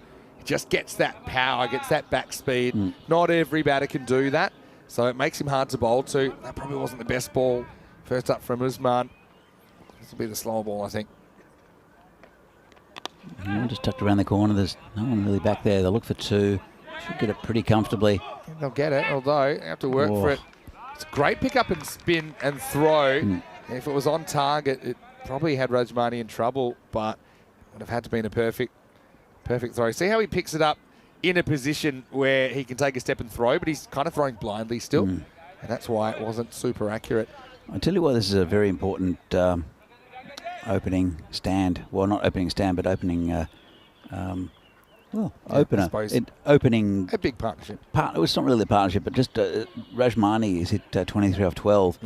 But he's really taken it to these French bowlers. This one keeps a bit low. Yeah. But he, from the first ball, he really took it to the bowling, and it just burst the bubble a little bit of the French, who thrive on that energy of getting wickets and keeping the runs down. But Rajmani's just been really good. Openings are important, aren't they? Especially, you always come out fizzing, kind of really full of energy. But if you can get knocked down a peg, it's hard to get it back. Anyway, this is up, and it's in the air, and it's dropped. And I'm going to think about 2. They pride themselves on their fielding. It's normally Rahul Mangal out there. In fact, I think it might have actually been Amjad that puts this down. It's a tough one to his left. It was Amjad. And so just a couple of things going against France. And Nick's saying, yeah, don't get me wrong, Danny, they're capable, just things not really gone their way this weekend. But yes, they were great against Romania. That's true. Yeah, look, I think they've changed their approach with the batting, France. And you saw a fantastic opening power play. They just don't have, as you mentioned, the depth And they'll be disappointed with this game, but they were very happy earlier against Romania, and they just changed their approach slightly. And nothing's really going to hand for them as well. Luck factor. Hey, this goes straight over Action Jackson. He almost took an absolute hanger before. But well, he'd need a trampoline to get on that one. Also brings up the 50 for Italy. They're 53 for 1 now, approaching the halfway point. But, look, I do agree with you, Nick. They'd be disappointed as well, France, with their performance yesterday. But they've just tweaked things today. And again, they're facing a very good Italy side. We come back to it. And if they hadn't lost all those wickets, and it's a big if, because it was great bowling, and Chugme took 5 wickets. It was great, wasn't he? We'll come back to that in a second. It's 53 for 1 after 5. Having a look at the ECC groups, and France in Group A. Because we haven't had ECS cricket in France yet, and we do plan to get there maybe next year, it's on the cards, but these matches are super important for them to kind of hone their squad. And the only time we see French teams in ECN cricket at the moment, the ECL, where we see the champion side, which is Dreux, we'll get to see 2 clubs from France next year in the ECL. But then the only other opportunity is here in the ECIs, and we'll probably see them again, I imagine, during the summer. So they need to kind of work out who they want to keep, who they might want to switch out, who they maybe want to give an opportunity to, because they'll have their eyes on that. They'll be in Group A, 25th of September. And it really compressed group stage now. Super exciting, though. Just 3 days per group. And the winners go through to Championship Week. That'll be fun. Oh, it's a terrible shot. Well, I was just picking him up, Rajmani, and he's been batting so well. He's upset with himself. It does look terrible, but I mean, there's some theory behind it. He wants to ramp, but his plan B shot wasn't a very safe shot. You know, that's one that he actually wants to edge more, in which case he'll be fine. But he plays a perfectly executed reverse ramp and perfectly straight to the fielder. He's 24 off 14 before that ball. He's hitting the ball cleanly. France have got no answer, and he just kind of says, well, there you go, have a catch. Yeah, it's a poor decision, really, and you're right, because he's hitting so well. It's not like he's been mistiming the ball, and he needs to try this.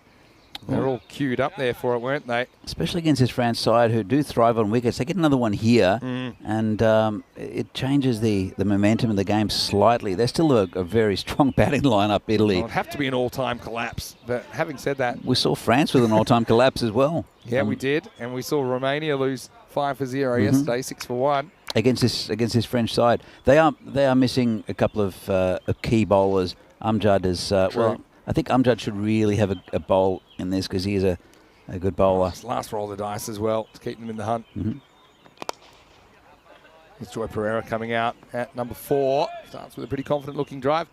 And Joy Pereira and Zayn Ali, I think these are the 2 batters that have probably consistently hit them better than anyone for Italy this weekend. They just seem to have the extra power gear where they're able to clear the ropes, and that's been a commodity in short supply this weekend, with a lot of players kind of resorting to small ball because they're not wanting to take the risks, because they're not getting the returns for those big shots. Oh, it's slower ball, slightly missed it, got away with it though, they get the bowler. Yes, the rolling off cutter. I think this is okay. It just comes down a bit, but they might want to have a little look at it.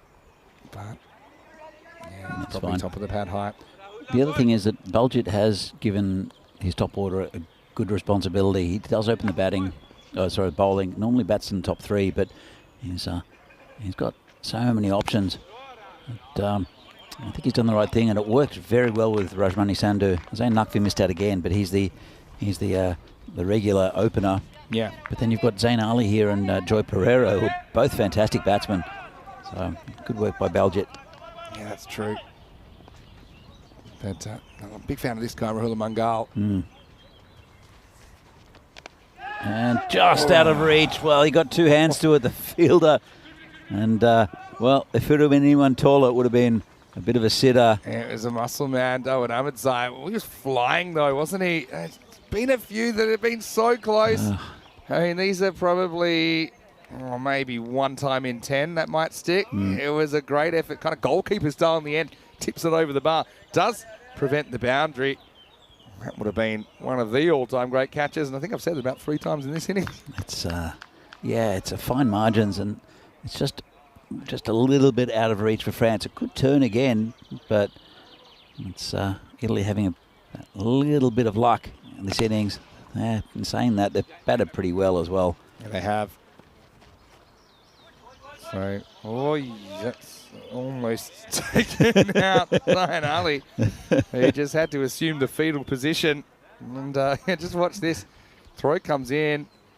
And you just feel like there's nothing particularly nasty that's going to happen. As a keeper, you've got a bit of a moral obligation to say watch out to the batter, unless you really don't like them. But anyway, 58 for 2 after 6, as Italy seem to be cruising at the moment. 18 required off the last 4 overs. Yeah, it's if they don't get wickets here, France, and very soon, it's going to be a very comfortable win for Italy. But it does change pretty quickly for France, as we saw with the Romanian game first up. It's a big good contest. This one's going to bowl a few slow balls, I reckon, and Joy Pereira promised to hit him out of the ground. He starts with a quick one. He hasn't bowled the slow ball as much. I think partly it's because he's lost a bit of command of it. He's been dragging it to the left a bit. Sometimes it's been called a wide. I still think that's his main weapon, though, Usman Khan. That really, to me, is his stock ball, and the on pace is a bit of a change-up.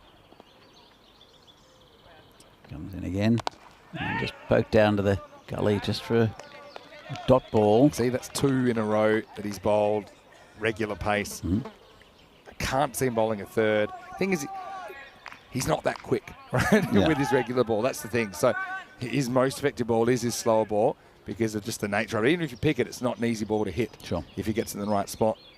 Yeah, he rolls this time. Just rolls his wrist over it. No, it's another one. Have to hurry. Oh no, overthrows. How many? This could go all the way, you know. It's going to be 5.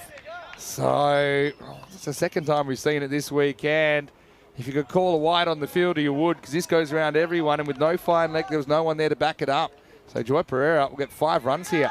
Yeah, it was launched from the covers. You see, they need wickets here, the French, but this one's ball on the screen, I don't think. Not for too long anyway. Kind of wrong foot to the keeper who's running towards the stumps, but then had to change direction and couldn't do it in time. So Ali will take the strike. 13 required now. And it's a good ball. It's that slower ball there you were talking about. Yeah, I was just wondering, is he bowling less because he's kind of lost confidence in a little bit? But that's his main weapon. It's in this form of the game at least. Maybe in a longer form of the game, he can kind of work a batter over with the medium paces. But in this form of the game, that is what makes him a special player. It's a big swing and a miss there from Zayn Ali's 22 or 15 now. And so the normal pace ball seems quicker because if you're expecting a slow ball as a batter, then you can be late on it. So it's an interesting one. He's a really fun player to watch, Usman Khan. He is. As are a lot of this French side. And again, the Italians have got some very entertaining players as well. Here's one of them. It's Zayn Ali, who gets a good piece of this. And, well, not sure what the fielder was trying to do. Yeah, it's a good try, but he was 6 the moment he touched the ball because he stepped out before he jumped. It's good effort, but Maximo. And once again, this is what makes Zayn a bit different, is that his mishits are going further, and this one still carries the rope. Nice effort, but he was always going for 6. 7 overs down, 69 for 2. This is what's coming up. Italy, Romania. So look, if Romania can win their last 2 games, then looks like they'll be level with Italy on the points table, and so margins will matter. But Italy can really put things to bed if they can win match number 8. And that's coming up in around about 35 minutes. The news from the toss is that Italy won the toss, selected to bowl. Remember, last night when they lost to Romania, they were batting first. And it didn't really go to plan, and Romania chased it down. So that will be an interesting rematch coming up in match 8. Here we go with over number 8. This is another 6. Lovely shot from Zayn Ali. See the power of the man. In fact, it's Joy Pereira. That's Pereira. I know that sound. That's the sound of the end of the game sneaking up on us as well, because that'll tie the scores at 75. Once again, you can trace this game back to the start of the 4th over when Italy brought in the spin, completely derailing the French innings. And now that 75 is not going to stand up. Matter of time. What an easy-looking shot that is from Joy Pereira. He's been a treat to watch this weekend. It's just his timing and power is just pretty daunting. He's just hit on the onside, and that's the game. I mean, this game's put to sleep mercifully. with 2.4 overs remaining. Italy, they do get a 4th win in the series. If they can get a win in the next game, it means that we know that they'll be champions. If not, then the door will be open for Romania in game 9. But yeah, Joy Pereira goes 6-1, and this game is done. Italy 76 off 7.2, defeating France 75. That's what's coming up. Just one more time, and we'll be back in around about 35 minutes. Take you into that, looking at that that lineup. Nakvi keeps the gloves for Italy. For Romania, Luca Petre into the lineup. The teenager, but again, they bat very deep. They bat even to 10. Ali Hussein has been batting a bit higher than that, the left-hander for Romania. Let's go back to the run chase. And well, both teams had pretty good power plays, I think. You could tell that Rajmani wanted to send a message as he was promoted back to the top of the order. Maybe a bit of a lucky one here for Nakvi. It was an acrobatic attempt for Action Jackson. But yeah, ultimately, we saw this wicket fall. Is there anyone really that we saw for a while? Rajmani, like his power over the offside. But really, once again, it's a case of front not really being in the game because they didn't score enough runs in the first place. You're absolutely right. And they started off brilliantly, France, with the great power play, as I see. It's a tough catch go down from Amatsal. Yeah, so got a bit of a thumping there, didn't he? I love that shot. As much as I love that shot, and I mean, this was a difficult opportunity that went down. Much as I love that previous shot, I didn't really love this one from Rajmani. He probably won't want to watch that one back as he just guided that to the man in the circle. But I mean, I think with the Italian lineup, it's going to keep on coming at you. Darwin Ahmadzai tries another acrobatic catch. Usman Khan came on, but yeah, the two form batters, I would say, for Italy this weekend in Zain Ali and Joy Pereira put the game to bed, and that was a class shot. And finished it with a 1, and they end up doing it with 16 balls to spare. As we look back at the scorecard, 24 for Rajmani, his return to the top of the order. Zain Ali with 28 off 16, and Pereira 16 off 9. They do this with plenty of time up their sleeve, just the one wide, so reasonably disciplined from France, but they need to go and find some more runs from somewhere. I mean, that's something that going into the ECC, that's going to be crucial for their plans going ahead, Danny. Well, look, absolutely, and they did have a very good power play, and then it was the spin that took it away from us. See the bowling here for France. It was pretty expensive for the most part. Mungal at the top, and Pereira back around taking the wickets. But Nicholas Arias had a good day, I suppose. He's over. He went for 6, but yeah, you're right. I mean, they just weren't able to keep any kind of scoreboard pressure on, because with the good power play Italy had, they knew they didn't have to do too much in those middle overs. They are missing a couple of key bowlers in, well, Naman Amjad didn't bowl himself today again. Saw them in the first game. His quality and his pace as well. And also Mungal, who's out with an injury. That's right. Yeah, missing a couple there. I mean, we'll see France play again in match 9, and that'll be against Romania. So they'll have the game off to kind of gather their thoughts in one final push. We'll be back in half an hour to take you into match 8. We're halfway through the day here in Milan. Hopefully you can join us after this break for more Fan Code ECI.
The European Cricket Internationals are proudly brought to you by HCL Software, Fan Code, and Grizzly Bear Sports. Hello and welcome back to Milan. Great to have your company here on a Super Sunday of international action. It will continue now. Just 2 matches left here. Don't forget 2 T20s as well in Gibraltar today as that series wraps up as well. But right here, it's going to be Italy-Romania taking on each other for a 3rd time. They split their matches with each other yesterday, and yeah, really exciting kind of newfangled rivalry that we've got between these 2 teams. And now we're going to see what happens at the coin toss. Rob Kemming has the 2 captains for the coin toss right here for match number 8. Your call. Tails is called. It is heads. Yeah, ball first. So Baljit Singh has won the toss and he's elected to bowl. So interesting that, because it was last night that Italy lost to Romania. A bit of an upset. Italy were playing their 4th match of the day though back then, and they weren't able to essentially defend a score in around the 70s. Romania bowled and fielded really well. They put the pressure on. I suppose it'll be interesting to see how Romania handle the spin attack. We saw Italy go really spin heavy and it was so effective in that last game. Let's see if they do that first up here. And in Romania, I think they do need some more runs out of their openers. When they failed to get a decent score as a team, didn't they? A little bit earlier today, Romania going down to France. So as we know, every game's wide open. Every game, I think, could go to either team. So just 2 matches to go here. Be interesting to see how the table looks after this one as well, heading into the final match. Danny Hudacek will take you to the first ball. The news from the toss here in match 8 is that Italy, they've won the toss. They've sent in the Romanians. Over to you. Let's get ready for the start of this one. Well, thanks, Vinny, and welcome to this Fan Code European Cricket Series. Well, European Cricket International, I should say, between Romania and Italy. Should be another really good game. And so I saw from last night that Romania did defeat Italy in a bit of an upset, but 2 very good sides here, as France in this tri-series. Very contrasting styles for all these 3 teams. Italy, the home side, quite a few of the Milan-based players are excelling here for Italy. As we see that the captain Baljit Singh won the toss, elected to bowl. So we'll see the spin triplets again in Jagmeet Singh, who took 5 for 3 in the last game. Zain Ali and also Damith Kosala really dried up the runs for France and made it difficult. And Romania, their top order will have to fire. They're so important. The skipper Ramesh Sathiesan and Taranjit Singh. So, yeah, really good contest. And it looks like it will be Baljit to open as usual for Romania. And no doubt it will be Sathiesan, the skipper, and Taranjit, who missed out against France. And they suffered a little bit, did Romania. France coming up with their first victory of the tournament in the first game of the day. This is a different one. Be a bit of an act of revenge here for Italy. They'll want to beat Romania for what they did to them in the game late last evening. And we're just about to get the game underway. Baljit uses his height well as a good bowler in the early stages. Gets a nice bit of outswing and bowling to Sathiesan. And not too much pace on it. And a little bit of confusion, hits the batsman, and no run.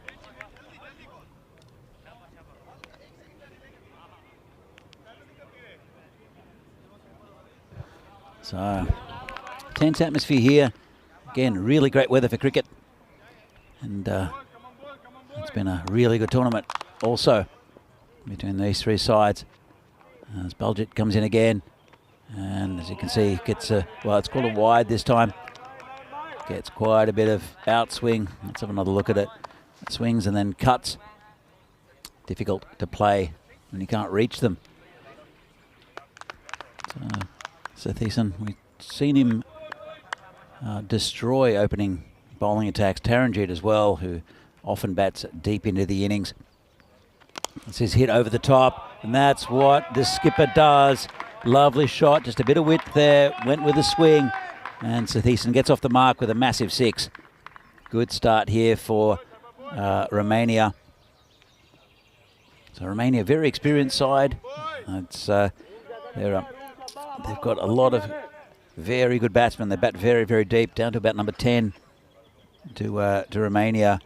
good bowling lineup as well. And Italy have rewarded some of the players we've seen in the ECS over the last couple of weeks in Milan with starts for Italy. And this is dropped. Came hard to the player. It's Asim Ali. And it's hit him pretty hard. Having a look, timed well. And just burst through his hands. Couldn't hang on to it. Could the off-spinner, Asim Ali. And he's holding his hand still, a little bit disappointed. It's one of those players who came in to this Italian side. They did win the trophy, Fresh Tropical. He was vital to that win.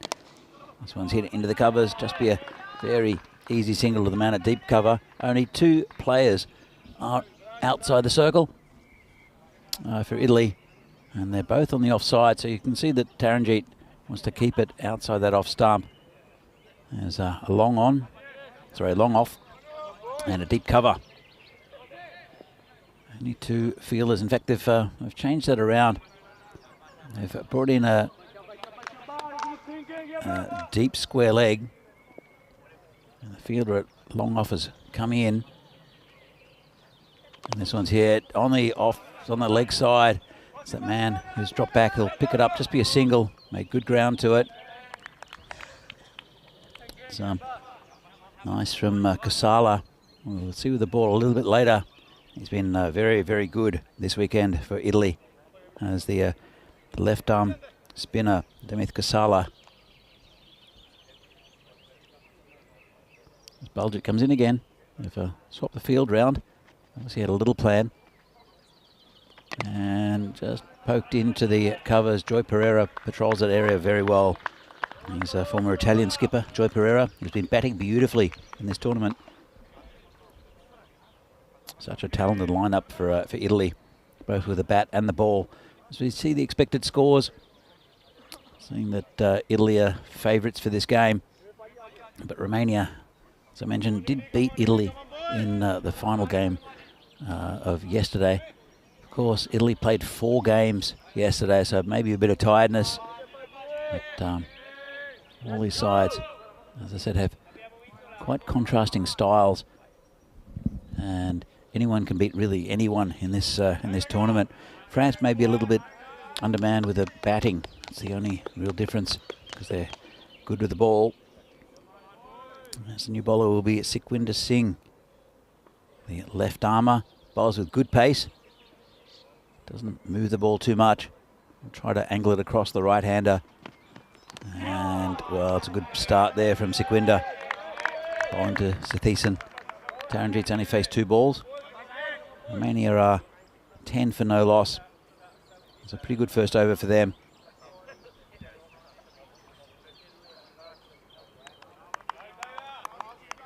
And after 2 weeks of bringing you ECS cricket from Milan, and this is the second day of this international T10s. It's come down to the second last game of the final day. Sikwinder comes in again, plays it onto his pads. Bit tentative towards Sikwinder Singh, who's right on line, straight up. But it's been a very good 2 weeks in Italy. Hope you've enjoyed it wherever you watched it, whether it's on YouTube or Fancode in India. We've loved bringing this to you. It's a lovely part of the world. As Sikwinder will continue to Sathisen. And hits it well. There's no player back there. Very comfortable shot. Just picked it up and launched it towards that long on boundary. Bounces inside. 1 bounce. And that's 4 runs to Sathisen. And Romania are 14 for no loss. Still got half the power play to go. Just lifted it over to the top. Very safe shot. The infield still within that 30-metre boundary. They've got a man at 3rd man that they've just brought in. So there's scoring opportunities through that area, and they brought the long on into play. Comes Sikwinder again. And it's hit beautifully into the grandstand. Lovely shot there, very typical Ramesh Sathisen shot. Just picked it up. Let's have a look at this from side on. Just opens the face, gets under it, times it well, and that's 6 runs. Well, going pretty well at the moment, Romania. They did lose both these batsmen pretty early against France earlier on and then struggled to keep everything together. But it tends to go with Romania that if these two get a good platform to build on, they'll end up with a pretty decent score. They've got a really good batting lineup, Romania. But if they only need these two, I'll be happy with that. Comes around the wicket now. Left-hander called wide. Just forcing the bowler to change his line is Sathisen. Taranjeet, I think he likes what he sees here from the bowler's end. Good start here from Romania. Sequinda has gone for 11 already. A couple of balls left and he's over. Around the wicket, charges it, gets to Pereira, who stops it. No run. But, we've been super lucky with the weather, apart from a random thunderstorm earlier a couple of weeks ago. It's been a couple of weeks, hasn't it? It's been lovely. And a little bit of overnight rain occasionally, but generally it's been lovely here in Milan. Sathisen faces Sequinda Singh for the final ball of his over and pulls that, could be gone, and is taken. Well, they laid the trap for him. They put a man back. It's Rajmani Sandhu, and a nice catch taken out there, and Sathisen will have to go. He didn't need really to play that shot.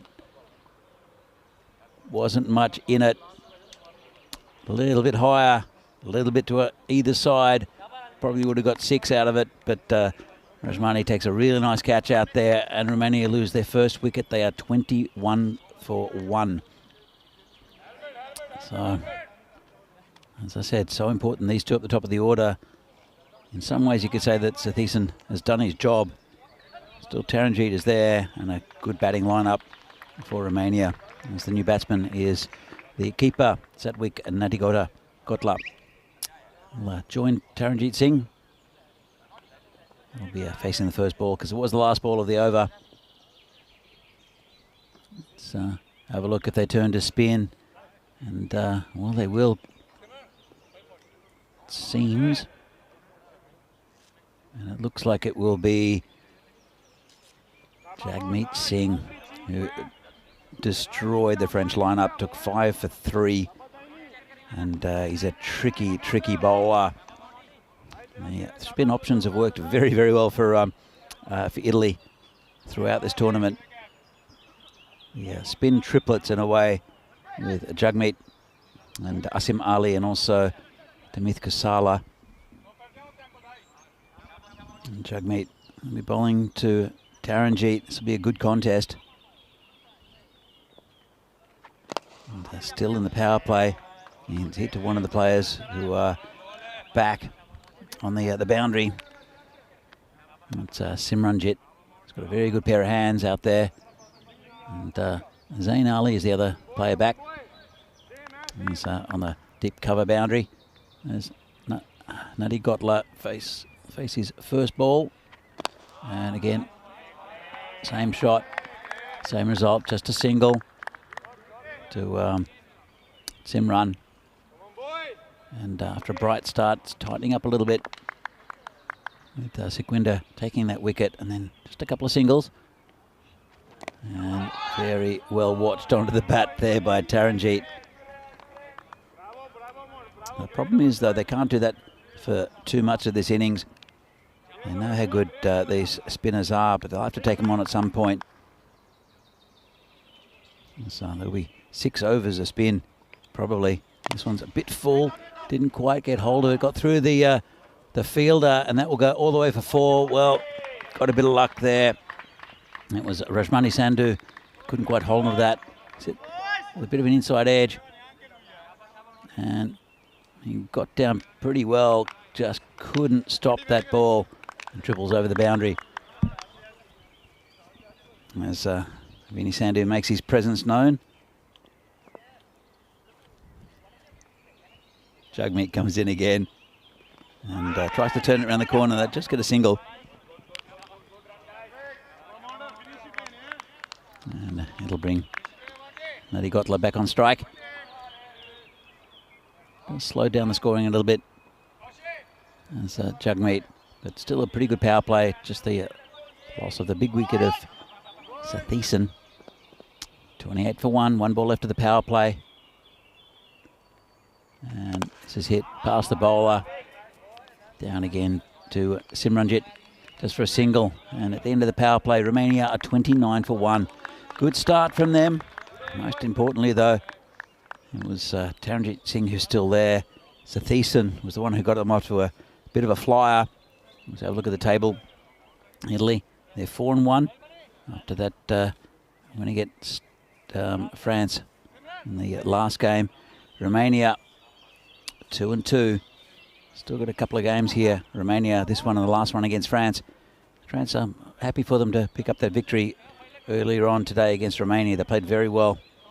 And they had a bit of a change of tactics from France, which saw them just improving a few areas of their game. They're a very young side, actually, France, and very energetic. We'll see a lot of them here on the ECN and on the T20 circuit, and causing problems to, I think, some of the biggest teams in Europe. It's Kusala to bowl. This one, and the umpire had to think about it. And a dot ball.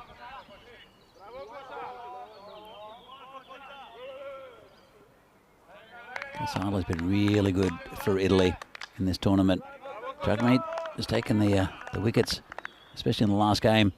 But Kusala has come up with quite a few of his own and quite a bit of movement away from the bat. Takes spin well, does this pitch. It's a Calchestra underneath. And just a normal matting on top.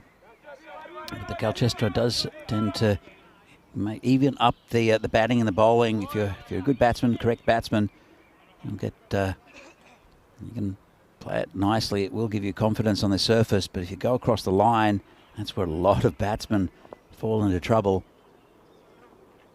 Kusala bowling to Taranjit. It's it in the air. Could be caught and is gone. Nice take out there from Simran. Didn't quite get enough of it, Taranjit, and that's a big wicket. He goes for 6, and Kusala gets his man.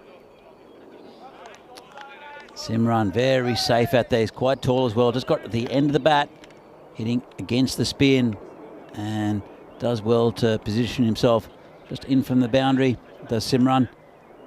And that's another wicket down for Romania. They are 30 for 2. Brings out a new batsman. It's Vasu Saini.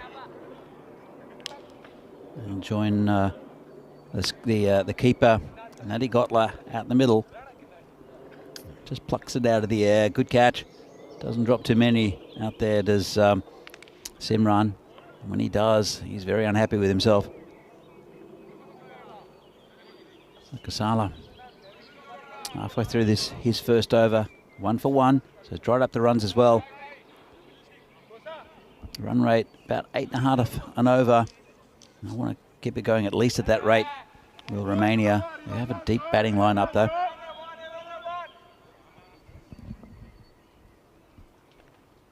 Saini is very good for the side, both with the bat and the ball. Again, very experienced.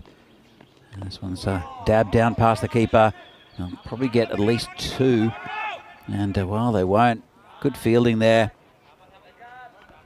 I think it's Rajmani with the throw in.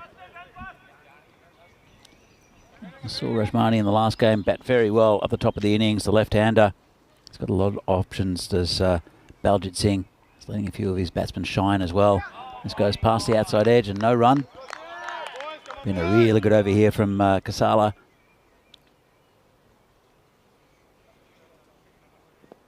Nadi Gotla. He's 3 off 5. Bit short. Hit over the top. There's a player coming around. Won't get. Oh, does fantastically well. And well, I think it's going to be a run out. Definitely a run out. And it's a bit of a mix-up. I don't know if he thought it was 4. Let's have a look. It'll probably be... Well, we'll see who's run out here. But fantastic effort on the boundary. It's Rajmani Sandhu out there. And have a look at this. Well, they're just ball watching. The batsman comes back. That's Vasu Saini. And when he turns around, he hasn't left his crease. But they've sort of crossed. And it looks like it might be Narigotla, the keeper, who'll have to go. In fact, I'm not sure about that. I'll have to check. But have a look at that. Fantastic feeling there from Rajmani. Picked up by Simran, who throws the ball in. And no communication from the batsman, who thought it was going to go for 4. They were ball watching. Have a look at this. Doesn't really move there. The batsman. And then looks at it. Thinks no. And then sees his batting partner standing next to him. And Kasala has the easy job of throwing the ball to the keeper, who takes the wicket. So I'm just going to confirm who is going to be the batsman out at this stage. It looks like it's Saini, but we're just going to check that, because he does leave his crease. Comes back. The batsman, they do cross, because this one doesn't matter. And it gets thrown by Kasala to the keeper. Both batsmen at the same end, and I think it will be Narigotla who'll have to go. Well, still a bit of confusion. And we'll get back to that in a minute. A bit of a disaster from Romania. And they get a bit of poor cricket. Just watch that onto the go to the boundary. Thought it was 4, but fantastic work from Rajmani Sandhu out there. He stopped the ball. He rolled over it, so he didn't really know where the ball was. But Simran Din, who picked it up, threw it in. Let's have another look. So this is the stop from Rajmani. Got a hand to it, then didn't really know where the ball was. Simran did. Threw it in. And let's have a look. So ambled up to the other end. And then, well, he just ran. Did Vasu Saini, without any communication at all with his batting partner. So one of them's definitely out. We think that it might be Narigotla, but he's not the man who's... Well, he's not the man who's standing out there at the moment. Let's just wait on. There's a new batsman who'll come out. So our apologies for the delay. They want to get this right, to the officials. It's Italy. They do pick up another wicket, and just through confusion. So very easy work once it got down there. And Simran was aware of the situation, picked up the ball, threw it in. And good work from Kasala, who firstly took the stumps at the bowler's end and realised, got the call from the keeper. As we get coffee delivered. Late afternoon coffee is fantastic for me. Thank you very much. So, and we're back. We're just confirming, and I think it will be Narigotla who'll have to go. Saini, who probably caused that run out, will be out there with the new batsman. You see Narigotla walk out. It was Narigotla who hit it. He ball watched. Great stop by Rajmani. Simran picks it up, throws it in, gets to Kasala, who takes the stumps, and he was still in there, and then threw it to the keeper, who had a simple task. That's a Romanian wicket lost. They are 32 for 3 at the moment. Current run rate's 8. That's not too bad, but they've lost a few big wickets. Saini and Nishant Devre are the 2 batsmen. And Jagmeet will continue. 7 off his first over. And beats him outside, off stump. Good piece of bowling.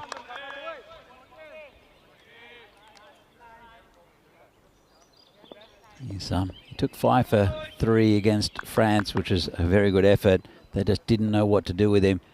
And this one's hit straight down to long on, just for a single.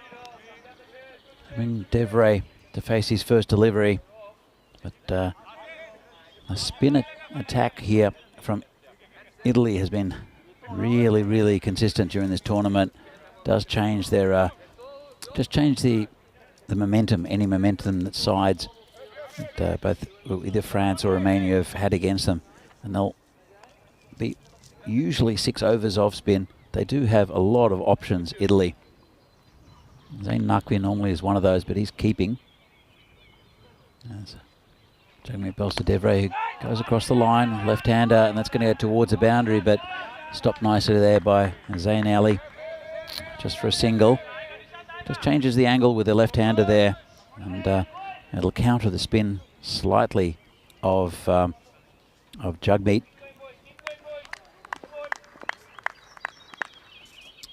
Zani comes back under strike. And, well, I'm not sure what happened there. He pulled away. Should be called a dead ball, I think. Will be called a dead ball. So he's coming to bowl, pulled away, put his hand up. Good ball, though. But I'm not sure if there's someone chatting, what was happening. But in the end, the umpire there calls dead ball. So he just pulled away, put his hand up. I think it might have been someone chatting. Anyway, we're going to continue. As the umpire says something to the third umpire. I'm not really sure what's going on. I'm not sure if you can give penalty runs for just a little indiscretion. I don't know. This is an interesting one. I don't know if the debate is whether he pulls away too late and it's going to be a dot. I feel like as a batter you get one of these per innings. Like if you were to continuously do it, he obviously thought some movement there, or something was said, people were talking and moving. So yeah. He puts his glove up and he indicates that that something happened. All right, so let's call it even. A dead ball, right? Here comes Jugmeat again, and just on the leg side, they'll look for 2. They have to run well, and as you saw before, the running hasn't been good from Romania. So they settle for the single, and will bring the left-handed Devray back on strike. So there's a few interesting flashpoints here early on. Oh, that's gone, I think. I think it's... unless he's hit it. I think it might have been pitched outside leg, Vinny, but we can have another look at this. I'm going to respectfully disagree. Look where this actually bounces for me. There, for me, that bounces on. I know you're looking for it to bounce outside leg, but I don't think it did. I reckon he's a bit lucky. Okay, it's hard for him to get an LB from that angle because he doesn't really. No, he's got him that time. Oh, he's gone. All right. Well, again, I think these are 2 wrong decisions that results in the right outcome. Because for me, you see this one for me pitches outside. Although you could even make an argument some of it might have pitched on. Yeah. But it's been a weird 5 overs. It's real day 14 vibes at the moment, but it's given out. I honestly think the one before was pretty out. That one, maybe I don't agree, but you know, sometimes in life 2 wrongs make a right, and that will be the end of the 5th over 35-4. Okay, let me explain what happened here and why there was some confusion. Because Sabri Nadagodla does get in the crease first. You see, he's in first, and normally the first person there won't be out. But the difference is here, he does step out. See, he stepped out there.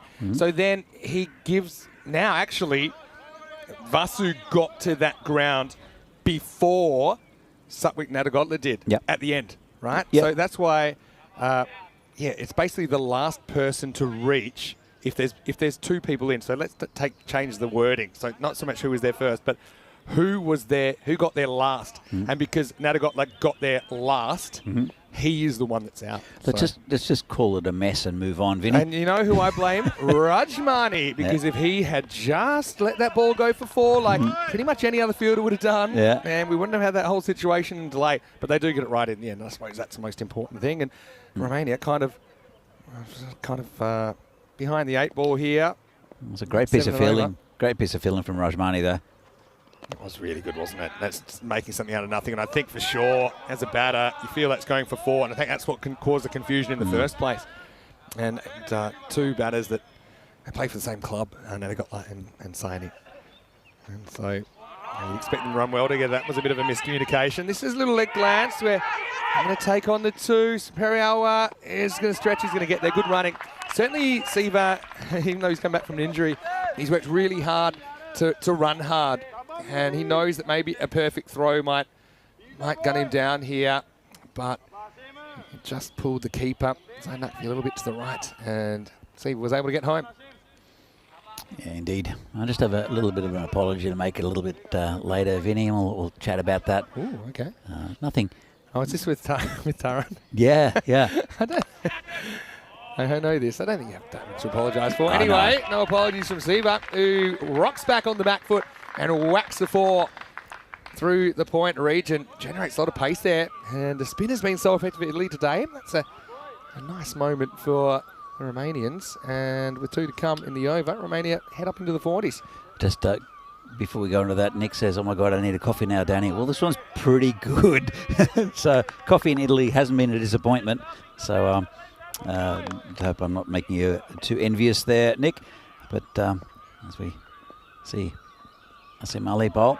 Yeah, look, Taran came up to me and he asked me why when Taran was given out, or, was out against France, that I said gone. All right, because for a 6-year-old, I think. Yeah, so he's still probably maybe around 5, but yeah. Prabjit? Yep. It's a little confusing, and I'm not sure if I didn't just accidentally, because it's so automatic, because gone and out mean the same thing in cricket. Yeah, exactly. But not in real life. 43 for 4 after 6. Yeah, but obviously, I mean, that's a pretty common expression it to is. say he's gone or he's got him. So I'll look at it 2 ways. One is I'll apologise. Yeah. In saying gone when he was out, but also it's as an English teacher, it's just a little bit more to your vocabulary there, and gone in cricket means out as well. So yeah. And so, hello to Prabjit as well. I know he'll be watching, and I told you, he's my youngest ever commentary partner as he learned how to turn the buttons on when he was with me in Romania. Yeah, obviously, your dad is doing a great job for Romania, as always. Must be really proud. And hello to Sarabjit as well, Taranjit's wife. But, yeah, I've said that probably a few times, more than a few in my commentary career. And, yeah, like when you say got him, you haven't really got someone by the scruff of the neck, do you? No, You just got him. There could be I've heard other words as well. Great stop there. That's, like if you get a duck, you don't no one actually presents you with like a live duck. That would be funny though. But, I mean, could we get maybe ducks? we can bring that in. It would be great to get actual ducks. What do you think about maybe chocolate? Like, you get chocolate bunnies, ducks? get chocolate ducks, and make you feel a little bit better, and you get some ones that are wrapped in gold. If you get involved, then suddenly we'll have an epidemic of people wanting out for ducks. Right. Ooh, good bowling. I think you might get a few chocolate ducks thrown at you though, Vinny, because no one likes a duck. Well, maybe you should reward the bowler and the fielder that get people out for ducks by giving them chocolate ducks. Now we're talking. Well, no, I think I'm looking at it a different way. Yeah. You get a tiny little duck trophy for every duck that. I mean, run-outs, you get a one for the team. Right. Actually, could it be given for the team rather than the... but little sculptured ducks. Like a booby prize. That would be good. That'd be really good. Duck trophy. That's actually something that'd be really funny to bring in. He would be. That way, I mean, obviously you don't want to reward people for getting ducks. But it means that a team can go home and they can see all the ducks that they created during the tournament. And there'll be normal duck, derricks. There'll be the derrick count. There'll be normal ones, gold ones, there'll be diamond ones as well, which might get expensive. Wow. But I the think it's a good would be innovation. good. It'd be just little ducks, and some of them would be gold, and some of them you would be just diamond. nail them onto a board. I think that's a good idea. Just a little added trophy. I've known batters that, for every 100 they score, whatever, they'll etch something onto their thigh pad. I think the Wars used to do that. Yeah. I can't remember which one. Maybe Mark Waugh. He used to make a little mark on his, like notches on a bedpost, but just cricketing version. Yeah, I wouldn't dare go near a batsman's thigh pad just to put a little duck emblem on it, though. True. They smell pretty bad sometimes. 2 to come in the 7th here. And so, I mean, remember Romania last night, they were able to score 77 with a bit of a late flurry. Well, it's into the 7th over after a bright start, 46 for 4, and it's Rajmani Sandhu. He's had a pretty good day already. This one's hit high in the air. Player coming under, gets it. That's a really nice catch there. Asim Ali, he's not the most mobile of the Italian fielders, but still got safe hands. Well, the thing is, you got Simran at long off, you got Azim Ali at long on. Yeah. So Azim Ali takes 2 steps for every 1 step Simran would have taken. 7, 8, 9, 10, 11, 12. At 12. So Simran would have got there in 6 steps and made it look a lot easier. But Azim, credit to him, he gets there. And sometimes it's hard when you spend all that energy sprinting to the ball to hold your composure. But he does. And Saini goes for 6. Actually, it isn't Saini that goes. It's 47 for 5, though, after 7 overs. Just quickly, while that's on the screen, I tell you that we're not too far away from a start in Gibraltar. In 45 minutes, we'll get going there. Gibraltar with a doubleheader today. Super Sunday of action. They're taking on Portugal in match 8. They're taking on Malta in match 9. Malta having a bit of a horror series so far. See if they can pull out a result in the final match. That'll be later on tonight. Yeah, but first, it'll be Gibraltar versus Portugal. Anyway, it was Periawa that was out of course. Out for 9. Asmali with the catch. And Rajmani, decent effort from him. Now we're going to go back to the spin of Kasala in over number 8. It's right off the bottom of the bat and doesn't go anywhere. Doesn't really bounce. You can see Masu Saini just motioning. Well, Nick's proactive. Firstly, he got his coffee. And then secondly, he says, Google search shows promising results for duck trophies.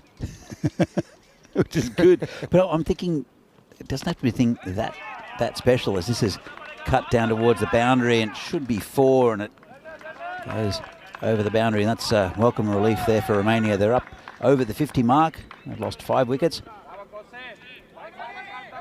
But no, just little, you can get just a truck full of tiny little ducks, about just, I don't know, an inch high, right? And then paint some of them gold, and then I'm not sure what to do with the diamond ones, like something. Yeah. Specs. Bejazzle them. Yeah. I was scared you said something else there. Anyway, you said that with a Spanish accent. It sounds very different. Anyway, she's up for Romania. It's been one of those innings, been hard to get going. The importance of getting the top order players. Ratchakra has arrived, though, probably just in time to see if he can pull something out of the fire for the Romanians. He did defend they chased down, I should say, a fairly moderate score last night. There's the approach from Saini, who's trying hard to get going. Remember, it was Nadagotla who was run out in a big mix-up with Vasu. Once he survived, another 2.5 overs so far.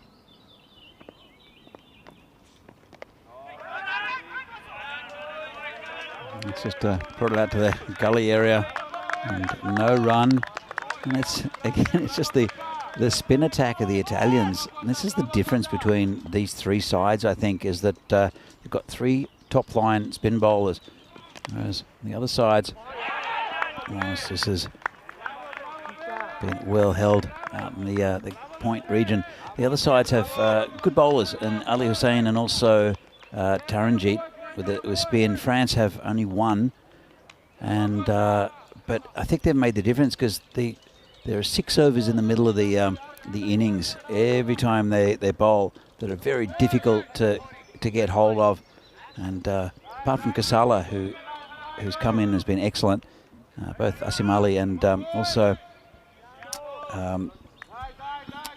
Jagmeet bowled for 2 weeks here on this pitch, got it down pat, and finding it very difficult to get them away. As you can see, the graph, the run rate's going down, wickets are been falling. Italy have been great just holding the middle overs today, haven't they?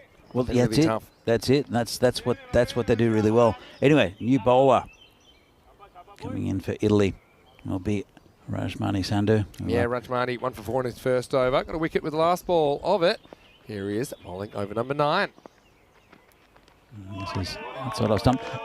Good to see Monulal getting another shot for Italy. We saw Rajmani. He opened the batting and did very well for Italy in the last game against France, the left-hander. And it would be good to see Monulal pumped up the order for Italy. Not sure if it's going to happen, but Rajmani, because he's bowling, may not be batting up the top again.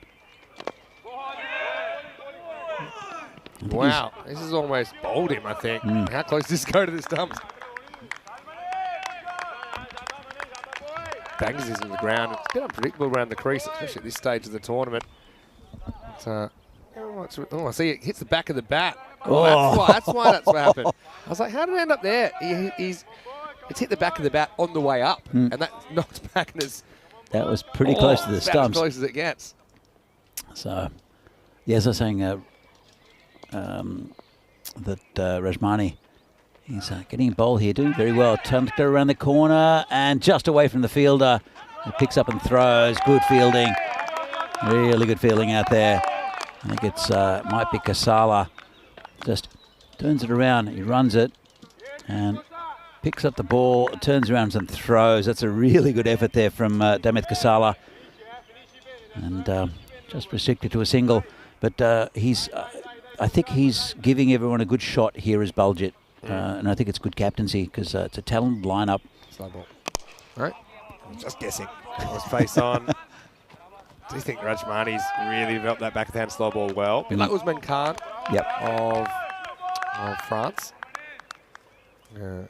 He does bowl it really well as well. It's good weapon to have because, like I say, normally it's pickable.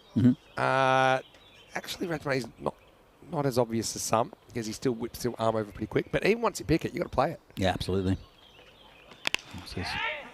Hit out to Zain Ali just for a single. It's like if you've got a leg spin and it's bowling leg spin, and you're like, yeah, you're bowling leg spin, or even an off spinner bowling off spin. You're like, yeah, I know it's an off spinner. But if it's in a good spot, you still have to counter it, especially when you're trying to attack and hit boundaries. Yeah, it's not that easy at all. And that overspinning slow ball gets a lot of batters skying the ball because the overspin creates a bit more bounce as well. Anyway, last ball of the ninth coming up. There's the slow ball, and it's stroked away by Vasasani. He is going to retain the strike. They're having a bit of trouble getting going and upping the ante as we get to the end of the ninth over. It's 57 for 5. Who was the Australian bowler a few years ago who bowled basically nothing? Faulkner. Yeah, it was it James Faulkner? No, I'm thinking of someone else. Got another one? There was another one. James Faulkner bowled a lot of them. He's a left armour though. No, different player, and he was just a specialist, a one-day specialist. He'd come in. Simon O'Donnell? No. After him, too old. He'd come Ian in. Harvey? I reckon that's the one you're thinking of. Maybe. I am trying to read your mind here. He came in and basically one-day specialist. He had about a variety of 6 different slower balls, and that's all he bowled. A lot of them are just imaginary, but a lot of bowlers will say that. But yeah, I think you're talking about Ian Harvey. Played for Victoria. Maybe. He played for Australia. Played for Australia one day. Kind of late 90s, early 2000s. No, it was later than that. Later than that. Even later than that? Yeah. It was early 2000s, maybe into the 2010s. Come back. This is up in the air, and it's into the gap. So Vasu gets some pace on the ball. Pretty good looking pull shot there. So Vinder's come back in the last over. And, just kind of that angle allows Sony to play that a little bit easier. But still a very good cricket shot. Up to the 60s now, Romania. If anyone in the chat remembers, I still think you're talking about Ian Harvey. I don't think it was Ian Harvey. You don't think so? I'll try and find out during the break. All right. If you can come up with another name, I'll be very impressed. But Nathan? No, it can't be Nathan Bracken. No. It wasn't a fast bowler. It was a medium pacer. Yeah. Well, Nathan Bracken will be happy that you said that. Just be one. Shaker will get an opportunity. I thought Nathan Bracken was a very good bowler. Hey, guess what? Things will come in for the Gibraltar versus Portugal match 8. Portugal hoping to make it a perfect series. If they win this, then they will be 6-0, and that's them done. Gibraltar winning the toss and batting. They're going to need some big runs there. Avinash Pai, he went down with an injury, so actually both teams struggling a lot with injuries. So stay tuned for that as well. Just over half an hour. Double screen it. But Shaker doesn't catch up with this one, and he would have been run out, except now they'll get an overthrow. And so 1 brings 2. The call is a leg bias, but still they all count. Up to 64 now with 3 remaining. Yeah, it's well, not enough, I don't think, for Romania. What do you think, Vinny? Doesn't look like it. But yeah, remember when Italy didn't really make a lot of runs against Romania last night? They had a little bit of an experimental lineup. They had a mesh at the top. Hit some nice shots, but also in between. Shoot a lot of dot balls. Watch this one.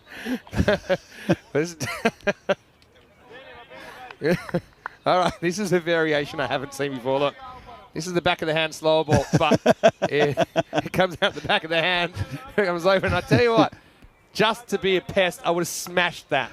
But and then they would have been called that ball, but I would have enjoyed it. Actually, because it's gone forward to the wicket. 15 years of hockey to not be hitting those. You would have had to go find that one. It went forward to the wicket, so it is. Was it called a no ball or a dead ball? No, it's a dead ball because he hasn't swung his arm over. Yeah. So you couldn't have hit it. So there looks to be some deliberation about this. You could have hit it, but you can hit it, but it won't count. I'm just saying I would have hit it anyway. See, look, he hasn't swung his arm over yet. It's like 2 steps before, and everyone's having a laugh. You know what I might have done? Because it can't be out anyway. I would have picked it up, I would have thrown it up, and I would have smacked it about 100 metres. You're a pest, Vinny Sandu. That would have been the end. I probably would have been sent off, which I don't even think's the thing. Anyway, this one does come out a bit more regularly, and it's going to be a dot ball. We had some lighter moments here. But, yeah, it was... Well, it'll make the highlights. You know, this is a rule I don't like that they brought in. You can't... If that happened, say it was actually delivered and it slipped, you can't now... Well, you always have to have one foot on the pitch when you're hitting the ball. So... Really? Yeah. It's a new rule, new law. Why do they make these rules, Vinny? I don't know. I think the idea is because it's dangerous for fielders if you're going out in the field and you're smacking the ball. But it happens once in a blue moon, doesn't it? Yeah. So I quite like the idea of... It's one of those things. Alan Border once hit a ball from about 30-yard circle for 6 that slipped out against Phil Simmons in the West Indies, and I think that was awesome. Yeah, I don't know why they make these rules. So here's the worst thing is, it'll be a no ball, dead ball if the ball, say, comes to rest or was so far off the pitch that the batter can't reach it. And you know what the batter cops? A dot to their fingers, because a no ball does count as a ball faced. So it ruins your strike rate. Yeah. You didn't even get a chance to hit it. That's rough. Anyway, who cares about statistics anyway? Pretty much every cricketer. Here's the last ball coming up, 65 plus this. Oh, nice shot. That's... Oh, yeah. Saini goes large. Maximo for him to finish the innings. And they make a talismanic 70 in the end. 71 is the score. And so, yeah, Vasu Saini actually took on the pace really well, didn't he? When Sukhvinder came back in. He's a good player.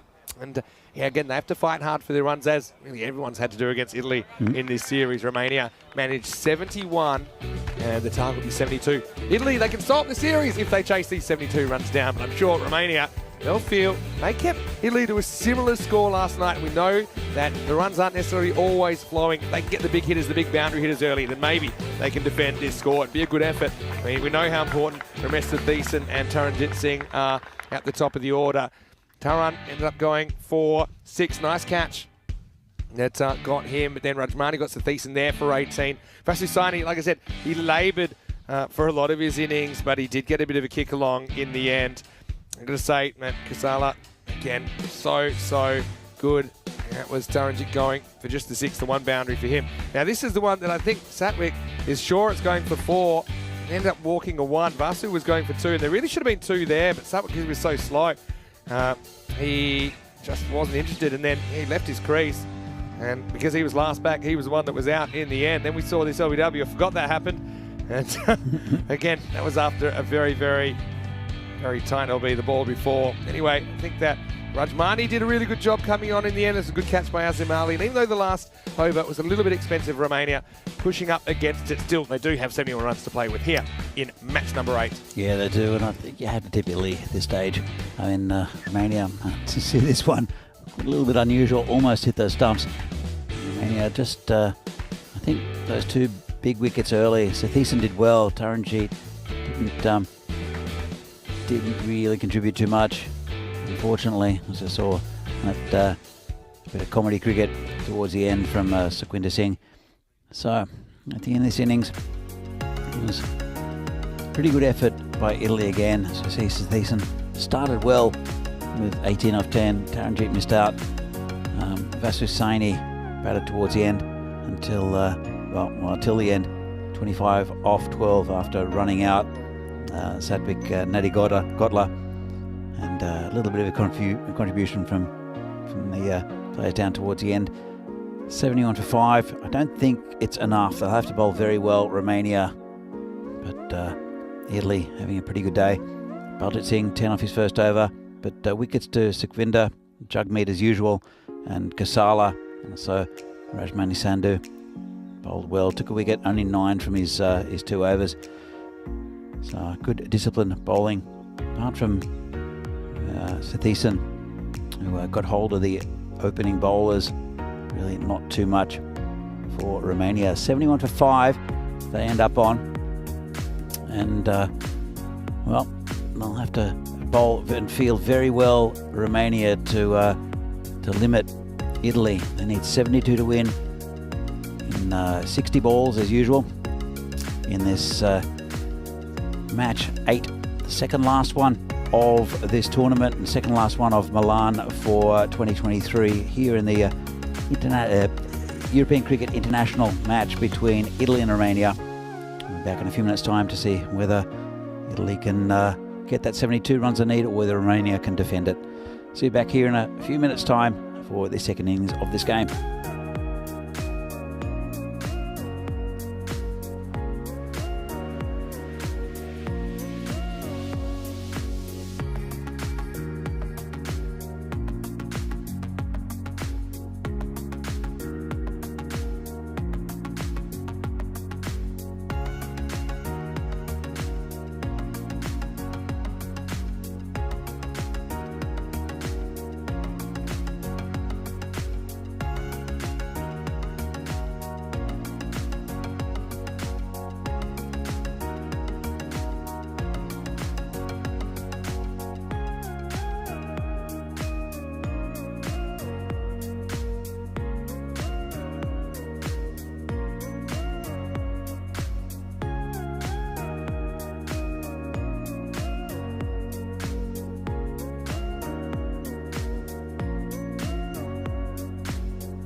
The European Cricket Internationals are proudly brought to you by HCL Software, Fancode, and Grizzly Bear Sports.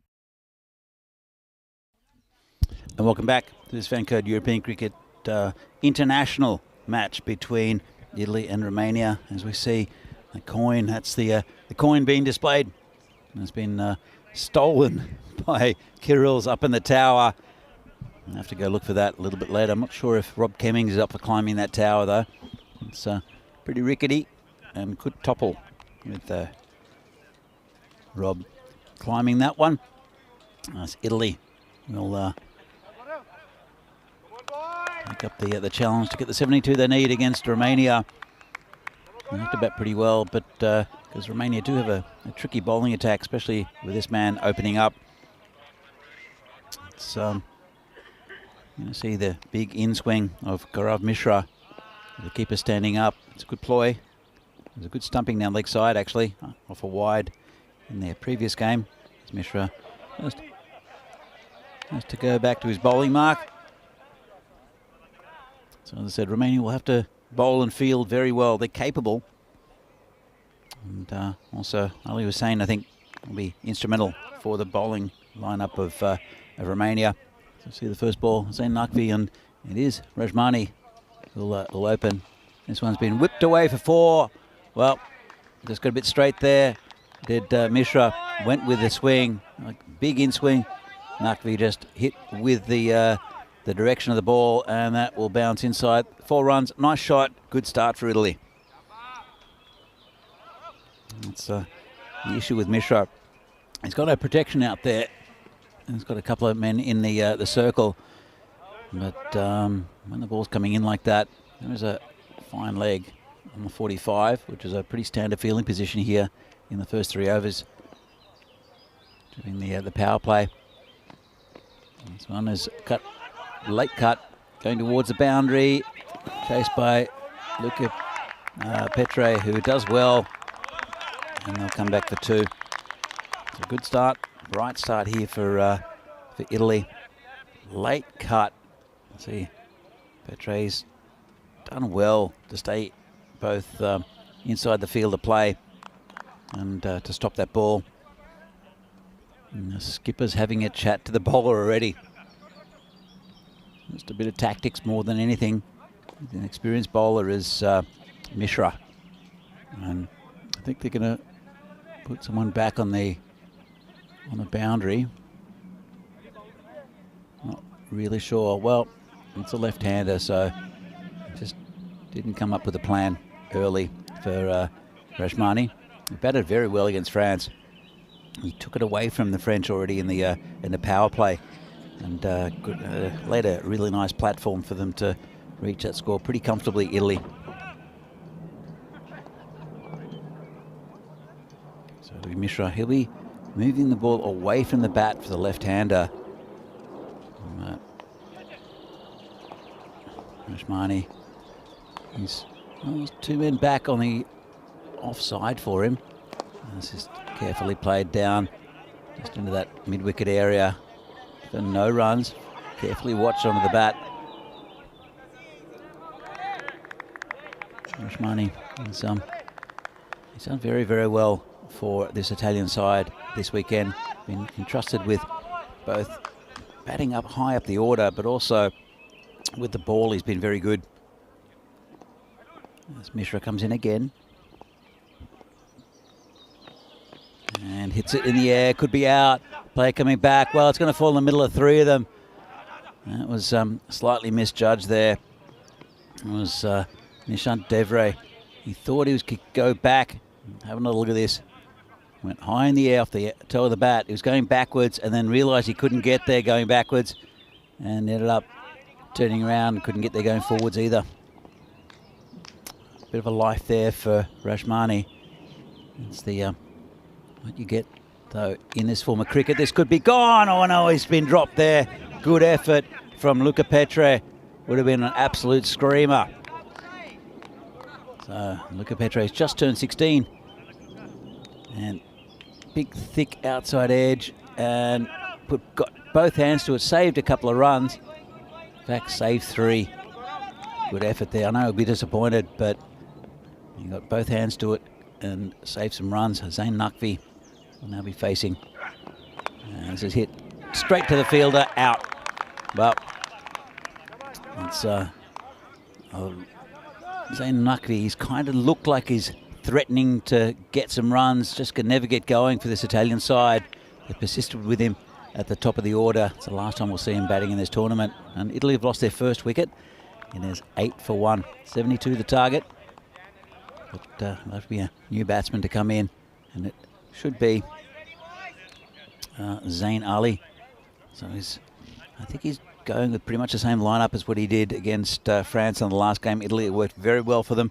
Zain Ali, definitely a man in form. And he's been very good for both Italy and Chivadate over the last couple of weeks. It's the end of the over. We'll be going with off spin. It's a pretty good idea, I think. Very talented player is Taranjit Singh.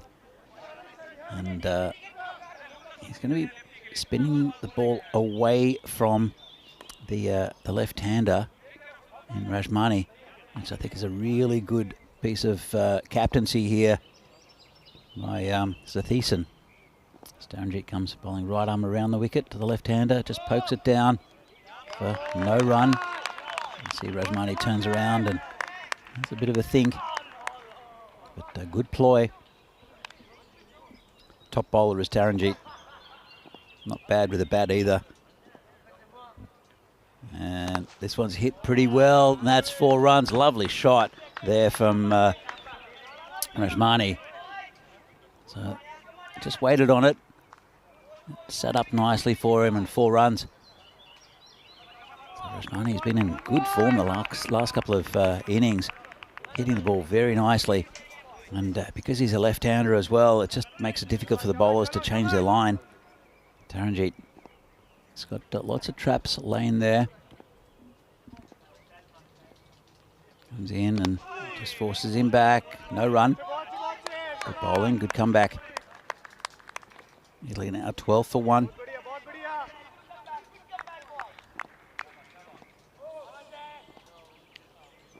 Taran comes in again.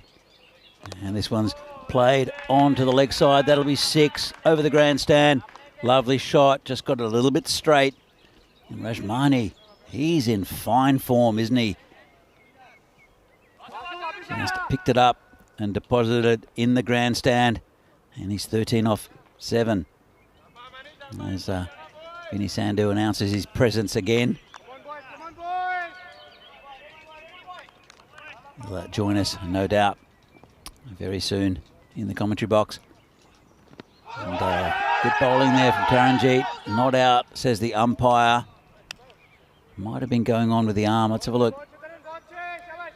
So, pretty well pitched on the stumps. I think it was definitely missing leg. Good call from the umpire. Didn't spin back.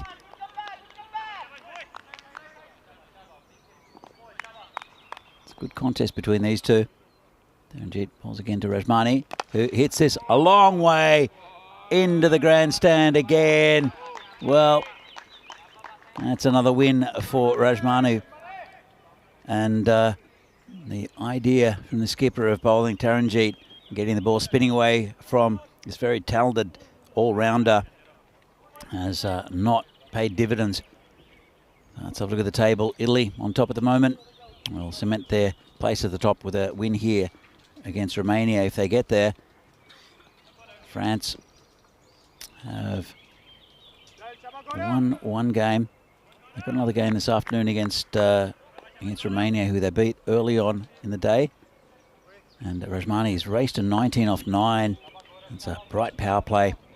24 for the loss of 1 wicket. And Vinny, interesting start. Yeah, interesting start. Need to shut things down here, don't they? Mishra coming back on for a second over. He was the man that came up with the wicket in the first over. Sisani taking the catch to get Nakvi, who can't really get a wriggle on this series, can he? I mean, the thing with Nakvi, though, is he's not going to waste a lot of balls, is he, at the top. So if he gets out, that's the way it goes. He hit 1 boundary in the 3 balls he faced. You'd have to be disappointed though, because he's threatened to go on with the start. He's hit the ball pretty cleanly, and then just got out. And it's been a pretty, like, throughout this tournament, it's been very similar every innings. Never really got going. This man has though, Sandu. It's a good day, hasn't it? That's what good players do. A little bit disappointed with his performance yesterday. Just a bit. I mean, it wasn't a shocker, but he's better than he showed yesterday, and he's been throwing himself around the field. I mean, to create a run out of nothing with a fantastic diving boundary stop, and then obviously he's bowled pretty well. So that slower ball going now, and having a left-hand, right-hand combination at the top, I really like it, and especially because Rajamani's a guy that can hit boundaries on the offside as well. Yeah, they don't have too many left-handers. I think Kasala's a left-handed batsman as well. Yeah. But there's a bit of difference between Rajmani and Kasala. And it's one counter to, left arm spin, which we see a lot of. A lot of success with left arm spinners. When you have left-handed batters, you can throw in there. It's just a better matchup. Yeah. So yeah, I think you see good teams really making an effort. I mean, sometimes your lot's your lot. You can't really teach people to bat the other way around, can you? But I think that it's good to have those options, left-hand, right-hand options. And you can be a bit situational about when you send people in. So, for example, I think France would have loved, and I know they have Zayn Ahmed, but they would have loved even more left-handers to be able to throw in there when they were struggling to deal with the Italian left-arm spin attack. We have seen a lot more left-handed batsmen coming in. And there's a reason for that, and I'll come back to that in a moment. Something in the water, maybe? Not quite. Look, it depends which your dominant hand is, and as a kid, you're instructed that your dominant hand should be your bottom hand because you can get the power out of it. Yeah. But Adam Gilchrist is one who's right-handed but actually bats left-handed. Shaun Marsh. Shaun Marsh, but Sachin Tendulkar is a left-hander who bats right-handed. He's pretty good. I think it's one of those things. I mean, both hands are quite important in batting. Probably 20 years ago, they'd say, your top hand is the most important as far as it helps you get power but keep the ball on the ground. But I guess the game's changed now, and bottom-handed strongness is thought of as a positive. As we get to the end of the third over, the score is 28 for 1. I don't subscribe to the fact that people are necessarily naturally one way or the other. It's just and it's not necessarily related to what your dominant hand is. This is my point. I mean, if you taught people to bat both ways, and it was kind of a rule that you had to say bat left-handed one over and right-handed the next over, and everyone learned that way, you'd be about the same at both, I think. It's a bit like tennis, how you play a forehand and a backhand. But it is strange because kids tend to naturally go one way or the other, but it normally comes down to maybe who they're imitating, for example. It's not that they were biologically programmed to be that. Just an opinion. It's a hard one to you pick up down. You pick up a batsman if you're right-handed, left-handed, and it used to be that's how you were taught. But now, looking at kids in the Czech Republic, it's a little bit of a different story because a lot of them have played games like. Actually, we'll come back to that in a moment. Here's Coley into the fourth over. You go ahead. Yeah, so a lot of them play a game called floorball, which is like ice hockey, but in a gym. It's super skillful. I know floorball. Floorball is basically ice hockey without the ice. Exactly. It's super skillful as well. Until you think, it's just like like normal hockey, which is a lot of running and good stick work and things. But it's a smaller area, but the stick work is incredible. Yeah. So anyway, it's big in Scandinavia as well. Yeah, it is. I think it started in Sweden. They shoot a lot of floorball. Yeah, they shot the World Championships. It's a really good sport. But anyway, as the Latvians say that floorball's their thing as well. I think it started in Sweden. But when they play, and same as hockey, you'll see that the dominant hand is the top hand. Yeah. And so kids in the Czech Republic who have played floorball naturally pick up the bat with their dominant hand being the top hand. Makes sense. Hurling's another one in Ireland where they have that kind of cross grip, if you like. That's right-handed. This is an edge which is flying away, and the teenager does really well. He's a good fielder, isn't he? It's Luca Petri, just turned 16, native Romanian young talent. Does really well to skip around the boundary and stop this from going for 4. Hurling's a violent sport, isn't it? It's airborne hockey with an axe. I love hurling. It's like hockey and rugby all combined in one. But with a weapon. And golf. It's a really good point you make as far as the crossover from the sports and just what's natural. give you an example. It's an interesting one. I think he's hit the ground.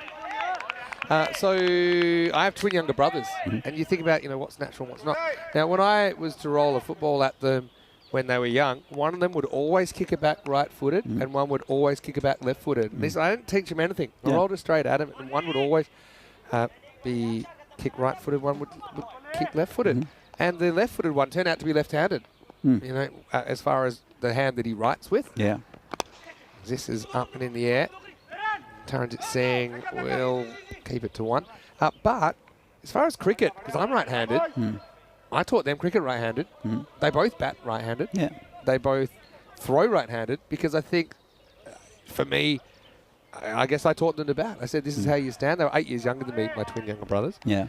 And so, yeah, that's why I find it interesting. But when I didn't really give them the direction, one was naturally inclined to be left side dominant, so kicking left-footed. He still kicks left-footed as preferred foot. And he writes left-footed. This is a nice glance from Zain Ali. He's just got a lot of power. Even though he hasn't gotten going yet, he can make this total look pretty small pretty quickly. And that's the end of the 4th over, 35 for 1. If I did have a criticism about Manmeet Kohli's bowling in this series, is he's been a little bit too leg stumpish. And that time he pays the penalty. Agreed. Yeah, going back to that used to be in schools probably earlier than when I was growing up as well. Around Rob Kemming's time, if you were left-handed, if you pick up a pen left-handed, the teacher would come along with a rule and smack you on the hand. Yeah, that's true. Can't do that nowadays because you get arrested. Well, Ian Chappell, he says that left-handers should be shot at birth, which I think is quite extreme.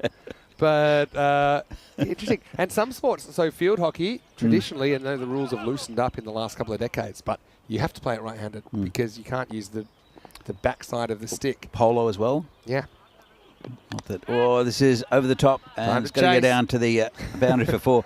Yeah, polo as well. You have to play right-handed because otherwise you play smash 'em up derbies. Are there any left-footed horses? Could be. I don't know. It's a super interesting thing because I genuinely think. So back when I was working as a croupier, so dealing with chips and stuff like that, you have to learn both hands, and you learn at the same time both hands. Okay, you might be slightly better with your dominant hand, so I was slightly better with my right hand. But batting with this has hit a long way. That's a Rajmani special, and that's into the potato field. Maximo. That's his sign. He's had a few issues last couple of times that he has been bowling, and Rajmani steps, and he's well bounced. Absolutely catapults that ball into the potato field. So what do you mean by, dealing both hands? Dealing, yeah. So why? So dealing with your chips. And it's to do with what the camera can see. So if you're passing out something on your left, you show it with one hand, you pass it out with the other. If someone's on your right, you cut it out with one hand, you measure it, and you pass it out with the other hand. Cool. So he could be gone here. He should have been gone. There was a deflection. It was off the pad, I think. Yeah, the bowler liked it. Oh, but Satway had so much more time than he thought here. I think the batter was nervous about being given out, even though my suspicion was it was off the pad, unless it was straight off the pad. Yeah. And you see, it's one of those, it's a run to distract the umpire, but it was a suicidal mission. In the end, they'll get a leg by. And Satwick has just had a few confusing situations go against him. That's one of them. Well, Rajmani's had a bit of a history of running people out. He ran out Zain Naqvi yesterday. Wow. Rajmani, it would have been egg on the face moment, but he survived. Isn't that weird? In the same game, but the two different halves, you've got Rajmani and Satwick involved in a bizarre moment. And Satwick could have just run in and taken the bails because Rajmani had wandered way too far out of his crease. Yeah, indeed. The irony with those is the theory between why batters run there is to show the umpire they're not too concerned about the appeal. Sure. But it actually, to me, it's a dead giveaway that they are concerned about the appeal. That they're taking off for a run when the ball literally got caught by the wicketkeeper. Yeah, somehow they get away with it. That's ECN for you. End of 5, and the score is 49 for 1. Only just a couple of minutes. Well, actually, just to have one more ball. Score hasn't been very quick today. They haven't logged that single yet, but let's go to the last ball of the 5th. Italy haven't lost one wicket. Getting a pretty good run rate. And this will be in the air. It should be caught. Oh, I don't know. Yeah, it is caught. It's nicely taken because that hung up a long time. I thought, no, that is the short boundary. It's Ali Hussain that takes the catch. I thought it might just keep carrying. We know that balls tend to go a bit further off the bat of Zain Ali. But this is a very, very good catch. I mean, this doesn't really do it justice because that was miles in the air. He's also looking straight into the sun there. Ali Hussein, it's the end of the 5th over, and the score is 48 for 2. And Design Ali for 7. Didn't really have the greatest finish to his series with the bat, but he has had a pretty good series. Let's have a look at the ECC groups because we have 31 countries taking part, the biggest ever. The first time we did the ECC in 2021, there were 15 teams. Last year, there were 21. This year, 31 countries will be competing in the tournament that we like to call the Euros of cricket. And the Netherlands 11 will be defending champions, and they'll go straight through to Championship Week. We saw the Netherlands 11 playing against Portugal and Gibraltar in the previous ECI. That was about 4 weeks ago.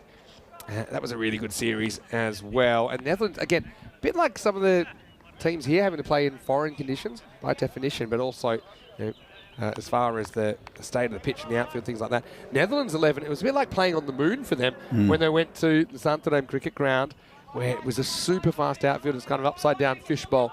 Everything's downhill to the boundary, and it's so quick. It's ridiculously quick. But they adapted really well. Again, I like the attitude of them. They didn't sit and complain about the conditions.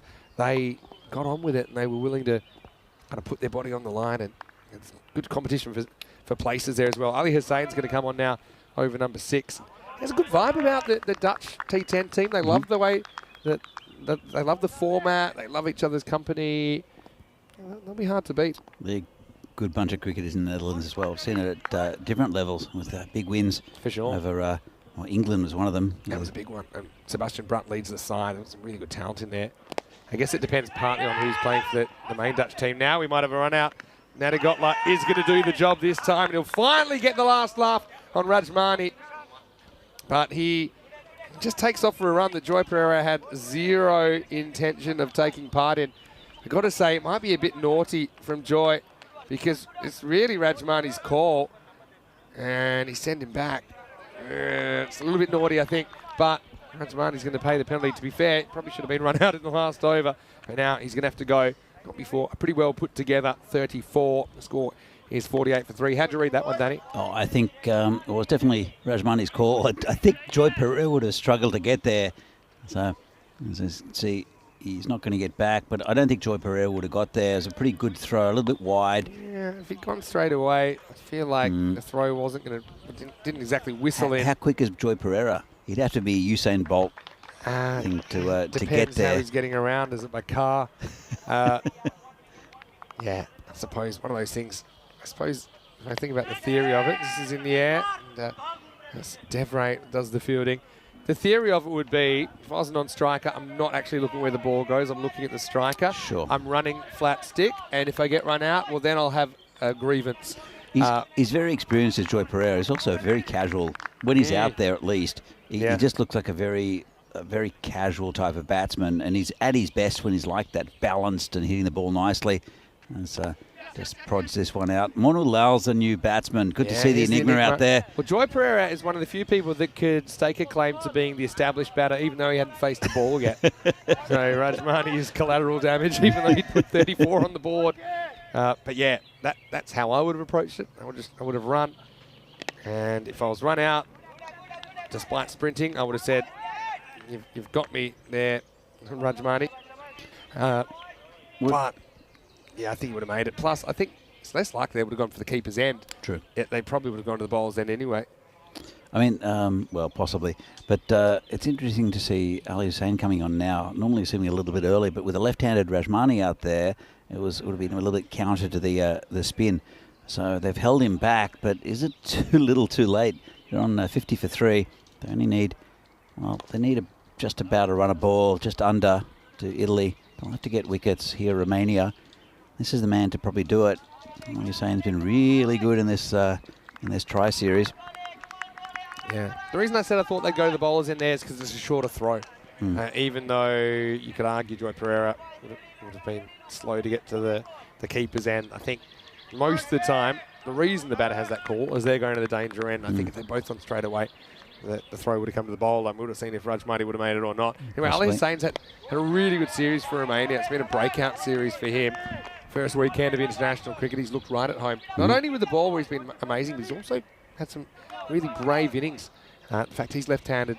with the bat has been pretty useful for Romania in certain situations. 50 for 3 after 6 though. And this leaves, what is that, probably 12 runs for victory. Well, the fact that Bulgit, Simran and Asim Ali and also Jugmeet, who are all good batsmen, haven't been out there yet. It's just remember the target's 72, not 62. So why don't we make that 22? 22 of 24. Quite as close as I thought. So yeah, I had a question from John in chat about the TBC on the screen. I know that we're just trying to get permission to get that 31st country in there. And the country where we've got our other cricket coming from just got underway a few minutes ago. As the 7th over starts with a single. Slowly, not able to gather it cleanly. yeah, it's a little bit tricky that with Gibraltar and Spain. I hope it gets sorted out. Well, I hope so. It's a bit of an international incident though. So why can't everybody just get along? How much do you know about that situation? You're a bit of a history buff. Well, the Spanish obviously think that Gibraltar is Spanish, and the Brits say no, and we're not going to give it back.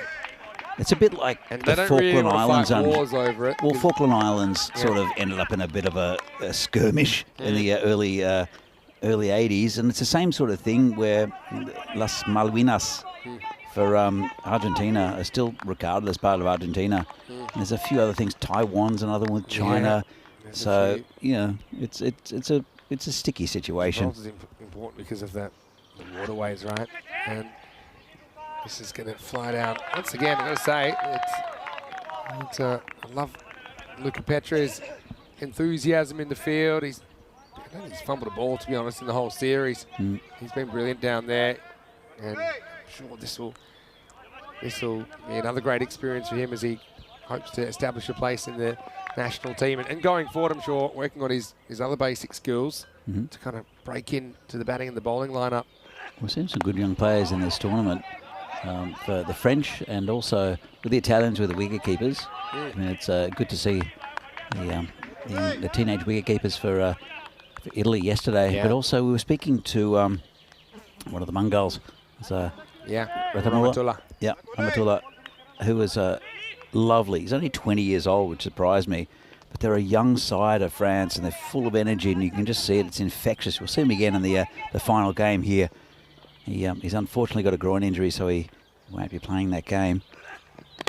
But he's only 20 years old and a quality cricketer. He's by far the quickest bowler I think we've seen in this tournament. Yeah. And look, the future's looking bright for French cricket. Hope we can get an ECS there next year. I really hope we do. But again, it's all about obviously establishing that relationship with the federation so they feel comfortable putting a European Cricket Series on. It's a great opportunity for the local cricketers. Coley gets driven down the ground. This will be the last ball of his 2 overs. Not a bad effort though. Just goes for 12 in it. And with 3 overs remaining, it's 55 for 3. Let's have a look at what's coming up then. 9th and final match on the way. France will be hoping for a second victory. And so they could potentially catch Romania on points and then would go down net run rate for second place, assuming Romania don't pull out a miracle here. News from the toss. France win the toss and bowling. So I like that. They're leading with their strength. Romania, I think they're happy batting first. I think both teams get what they want at the toss. Just having a quick look at the sheet. So Nick Tanase comes in for Luca Petre. They've kind of been alternating those two, haven't they? Anyway. Tanase's got fine hair. He really does. And he stood in at the toss. So you'll have to see that just before the next game. He got the honour of tossing the coin, but he didn't win it. So at least he showed up. Here we go, and over number 8, and yeah, Ali Hussain, again, another left arm spinner. Just imagine if you had 5 left arm spinners that are all in your attack. I think it would work. Right, this is lifted up and it's curving towards Periawa, but he can't find the drop zone. In fact, it landed pretty much on that concrete ridge. He didn't want to risk a dive, and probably smart with the game still to come. Elite is kind of pattering towards this target. Yeah, I mean, they just need to run a ball at the moment. Got a lot of good batting to come. It's Monolal, the enigma we're facing. Yeah, he'd love to Hussain. be there at the end, wouldn't he? Misses out on this one. No, he's been a really good bowler, I think, Al-Hussein for Romania. He's only got, well, 3 he's taken from his 1.5 overs so far, so you can see how tight he bowls. He's bowling to the Enigma. This one's down leg side, whipped around the corner, players out there, drops it, and gets a life, does the Enigma. They'll come back for 2. Yeah, they'll get there. So yeah, creeping up. Enigma, I'm calling the Enigma for a reason. He's unpredictable. And yeah, Society 9 times out of 10, I think he snaffles that. Yeah, indeed. But Romania, they've got another game after this against France. And I think they'll go down to Italy here. Still enough time, a couple of overs after this. Things could change. Not calling it yet, Vinny. I've done that once in the tournament. I'll call earlier. it. Italy cannot mess this up. Let me just calculate. 6 for 1. We lose that. It'll be we saw it. 60 for 9. We saw it. It's not the French that are out there, though. Yeah, that's true. It is true. I'm trying to think. I have seen a game lost from this position. It was in Sweden. The team lost 8 for 4. Cruising, actually 2 out with about the same. The equation was 12 off 18. The captain got out, and from there it got pretty bad. The 10th over, they still needed 7, and it went wicket, wicket, wicket, wicket. So bowler takes 4 and 4. The 5th ball of the over was 1 plus run out, and yeah, so essentially 5 wickets in 5 balls. And now they're just going just enough. Okay, having said that, look, you still need to get them. With 2 overs to go, Romania have pushed it. 11 off 12 still required. You need an amazing 9th over, and what better time for Vasu Saini to maybe come back and redeem himself after his last over. Went a little bit off script against France this morning. So yeah, you need someone to somehow come up with some dot balls here. If they can get 3 or 4 in this over, maybe Romania back in the contest. It's a big if, I think, Vinny. But you never know. And it's just a measured run chase, isn't it, from Italy after the left-hander, Rajmani, was dismissed. It's been a bit slow going, but still getting towards a total. All right. Let's see what the Enigma can do. I'm trying to launch one. Bit of a straight pull. If you score a fair ball, you can't lose. That's what I said. Only dot balls can get Italy into trouble. I did Wayne. I see you in the chat as well. And yeah, a bit of left-hand, right-hand chat. Wayne, how do you feel about the Tasmanian AFL team? I don't think we've talked about that with you yet. And love this comment. This is it straight. We're talking about disputed territories or you know, conflicting claims on territories. He's saying Tasmania's one, but it's the opposite because Australia's trying to get rid of it. They've pushed it away from the mainland over 12,000 years. So that's good, isn't it? Yep. They were successful with New Zealand Have you to been to separate Tasmania? them. Not yet. I would love to. Yeah, it's actually beautiful. Yeah. New Zealandish weather is how I'd put it. I was only there Is for that a short good thing? time. Yeah, it's a good thing. I mean, it's a bit milder. But yeah, some beautiful places to go around there. We have Simon, one of the ECS crews, he's from New Zealand, and trying to give me all this banter between New Zealand and Australia, jokes and things, and we just don't care, do we, Vinny? Not really. 9 of 9. I've brought it back to run a ball. That's one way to get your backing up done. Make it hit the batter. So 8 off 8 now. Yeah, that's the thing. And the other thing, that not being from really a rugby state, you know, Australia, they're kind of one way or the other. New Zealand are always trying to give me grief if they've beaten us in the rugby union. They've got a pretty poor AFL team, though. Yeah, you know, and I'm like, yeah, couldn't really tell you too much about that. Wrong side of the country, buddy. Anyway, 8 off 8. Vasu gets hit. It's hit into the gap, and this is half the runs they need. And Pereira, I mean, you've got to be pretty close to MVP. If you went on the batting side of things, maybe it'll go to a left-arm spinner. I guess the decision will have to be made.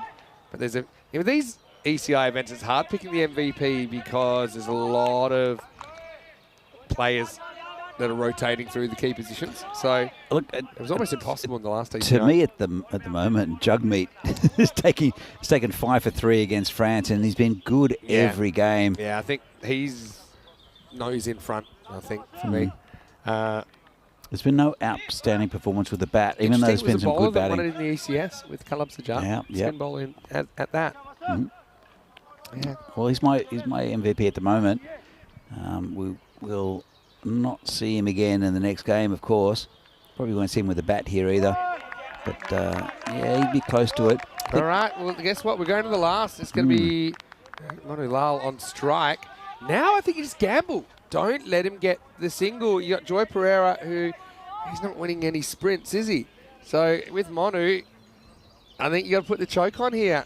That's Saini putting in a good shift there, 1 for 19. He's likely to miss 5 and then slam the last one for a 6, the Enigma. That's how he is. You'd never know what you're going to get from Manu Lal. Taranjit in this last over as well. So my field, I probably have 1 floating outfielder, maybe 2 on the leg side. But the thing is, if you, I don't know. Well, you called it, Vinny. Pereira gets on strike, I think you're in trouble. In a lot of trouble. You called it though, Vinny. You called it, and only one of us has called one of these matches this week. That's true. And I that was There's no way they disaster. Can mess it up. Still don't think that they can mess it up. 4 to win. Look, there'll be 1. Again, they had some protection. That's probably good. But now Pereira. He's a person I would have more outfielders for, because I think he's going to try and take it on. If you can catch him, then maybe you can catch a new batter out. I like the field they've got, though. There's no one behind square, I think he'd be more attacking to Manu Lal, who's 9 off 13. He'll sweep it down there. Just trying to stay alive in the game. In the air, fielder comes around, takes it. Yes, he does. Gaurav Mishra, what a wonderful catch. And this game has suddenly sprung to life. What has happened here? Is Italy making hard work of this chase? Now, they want to check it, but I think this is a clean catch. He has 2 hands around it. The camera won't really show you anything because he's blocking it. It will. It'll show you it's a nice catch. We saw it pretty well from here, and it's the end of Joy Pereira. Yeah, so Joy, I knew he'd go for the boundary to win the game, the easy way. But now you're going to have to do it the hard way. So he does take it, and yes, his hands hit the ground, but I think the ball's safely inside. Oh, yeah, no doubt about that. Yeah. And really never looks like it's going to bobble out. I mean, that is about as pressure catch as you can get. Because if he misses that, it's probably going to burst through his hands and go for 4, and this game's over. Well, Simran's the new batsman. He can bat a bit. Simran's the finisher. And now you got 2 guys. Oh, we obviously got Manu Lal there. He's 9 off 13. You got to gamble for dots, I think. You know, you don't have to over-gamble, though, anymore, because what is that, 3 or 4? Can't win a game, let's get 1 or 2 dot balls here. They've got the short mid-wicket in. Simran will look at the field. And outfield. He can hit straight. He can hit behind. Anything down leg side is going to be a problem. This is slam through the covers. Well, cue the finisher, and that'll do it. Simran comes out, and it's a powerful and really correct cricket shot that finishes this match. So, look, credit to Romania. They push Italy all the way to the last again. And Italy get their revenge for last night. Final score, Italy 73 off 9.3, defeating Romania 71. Yeah, it's been pretty workmanlike from Italy in these 2 games against France and Romania. And it's kind of like job done, I think, for them after that shock loss yesterday. We'll see here. This is what's coming up. Yeah, so, I mean, potentially France could catch Romania in 2nd place, and France would feel a little bit better about themselves. Romania will feel terrible if that happens, because I think they'll feel that they've been the 2nd best team here this weekend. Those 2 teams have split their 2 matches so far, so it's kind of nice to get to play each other in match 9, starting in about 25 minutes to see which team will be the best of the rest here at this ECN. That was a nice catch taken early on, but yeah, Italy, they seem to be cruising, but they hit a bit of a roadblock, didn't they? It's really, Rajmani, his innings while he was there looked like they were going to do it with time to spare. Yeah, indeed. Rajmani has been really good. He's definitely my man of the match for this game. He bowled well as well, but really took it to the Romanian bowlers. And when he lost his wicket, it was caught on the boundary. Nice catch there. And but Rajmani, the left-hander, this was the one where just left him stranded. It did Joy Pereira. Probably not a run in it. It was his call. Yeah, and yeah, Joy probably wasn't his best innings, but I mean, did pretty much enough to keep him on target. He went to that brilliant catch by Gaurav Mishra. That's a real pressure catch. And, well, Taranjit maybe a little bit wide of the off stumps. Hard to criticise. Just a good shot, wasn't it, from Simran, who's got a bit of a reputation as a finisher in this series. He's had a good series when you consider the situations he's been in. as he hits his only ball to the boundary. They were the critical runs. Pretty clean innings, just the 2-leg byes in it. So Romania, their discipline's been really good, I think, in the field and with the ball. I suppose the issue here, they did get bogged down a little bit in their first innings. 34 for Rajmani before he was another run-out victim. Troy Pereira with a dozen. Manu Lal, 9 not out, but he couldn't really get going. Simran, like I said, he finished things off. 1 for 11. Mishra's had a pretty good day, hasn't he? Also took a brilliant catch. Wickets for Saini and Taranjit Singh as well. Credit to Kohli and Hussain for keeping things tight and keeping that game going. Went all the way to the last, but Romania can't get any points so far on day 2. They've got one more chance when they take on France in match number 9. That match is coming up in 25 minutes' time. Hope you have a little break and a cup of tea, maybe a croissant as well, because the French team, they will be back and they want to finish with a good performance. Vinny Sander here, Mr. Maximo, with Danny Hudacek. See you the other side of this break on ECN. You're watching the fan code, European Cricket International.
The European Cricket Internationals are proudly brought to you by HCL Software, Fan Code, and Grizzly Bear Sports.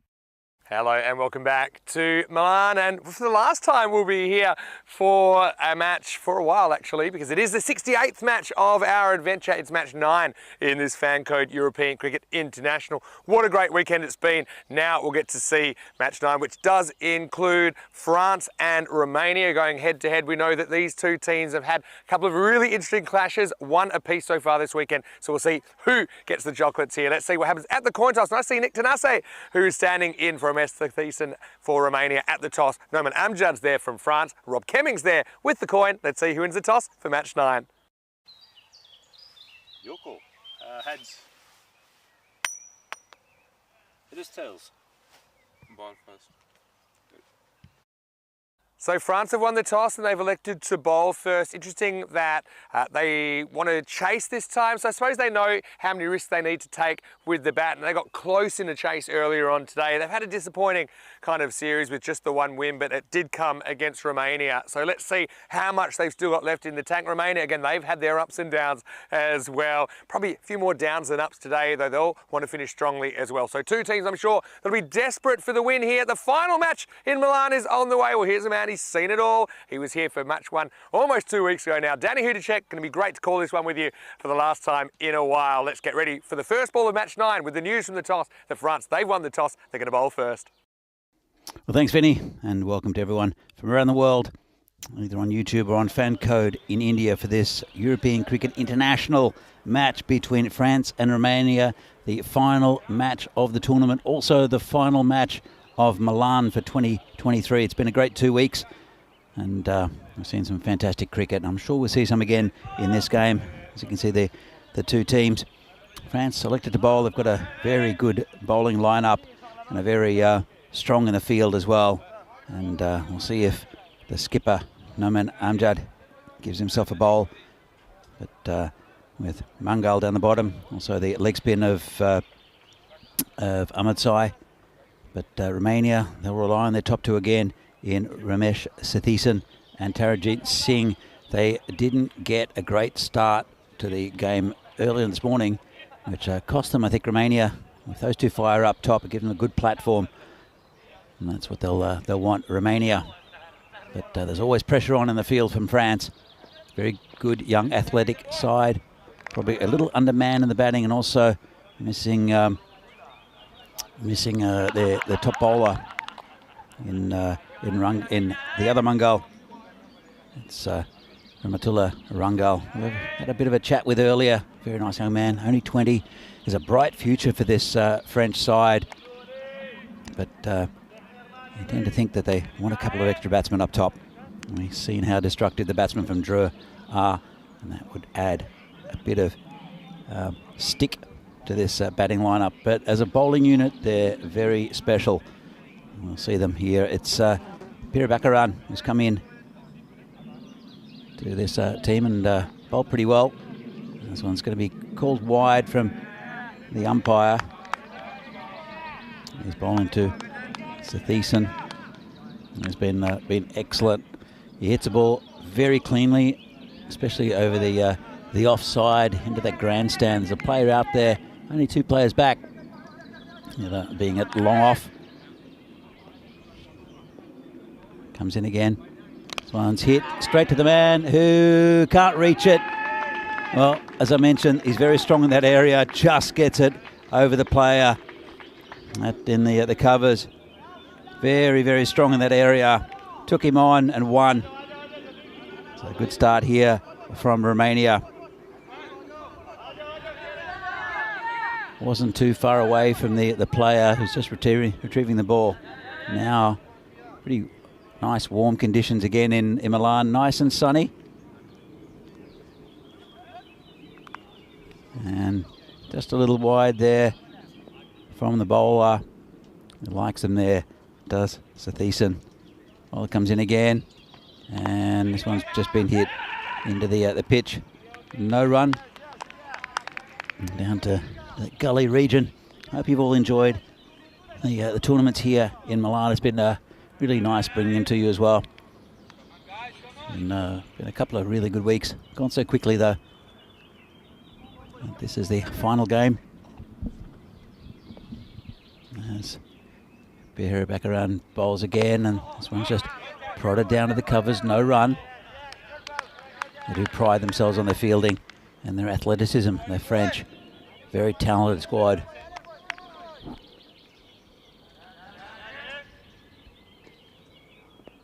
Bowler comes in again. Bowling to the skipper for Romania. Says in the air again. And 6 again. Well, as I said, he's very strong in that area. Bowler keeps on putting it out there. Yeah, took that out from way outside off stump. Might have been called a wide actually. And well, with a couple of balls left, it's been an expensive start for France. Well, getting new balls. The bowler's having a bit of a... He's been spoken to by his captain. Just getting him enough room to hit the ball in that direction. He is very, very strong over there, as you've seen, as the French fielder comes back from the grandstand and back into the field of play. 2 balls left, 13 for no loss. Romania. And this one's hit in the air, and that should go all the way as well. Well, that's 2 straight that time for the bowler. Where do you bowl to him?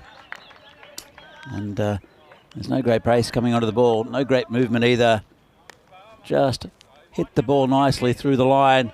That's another 6 runs. Great start for the Romanians. So I told you they're a really good fielding side, the French, but they can't field them when they're not hitting the surface. And this is in the air. Could be caught. Keeper calls for it. Action Jackson takes the catch. Well, he gets his man finally. It's cost him 19 runs. But T10 is gone. And that's one of the big pair up top. Out for Italy. Now 19 for 1.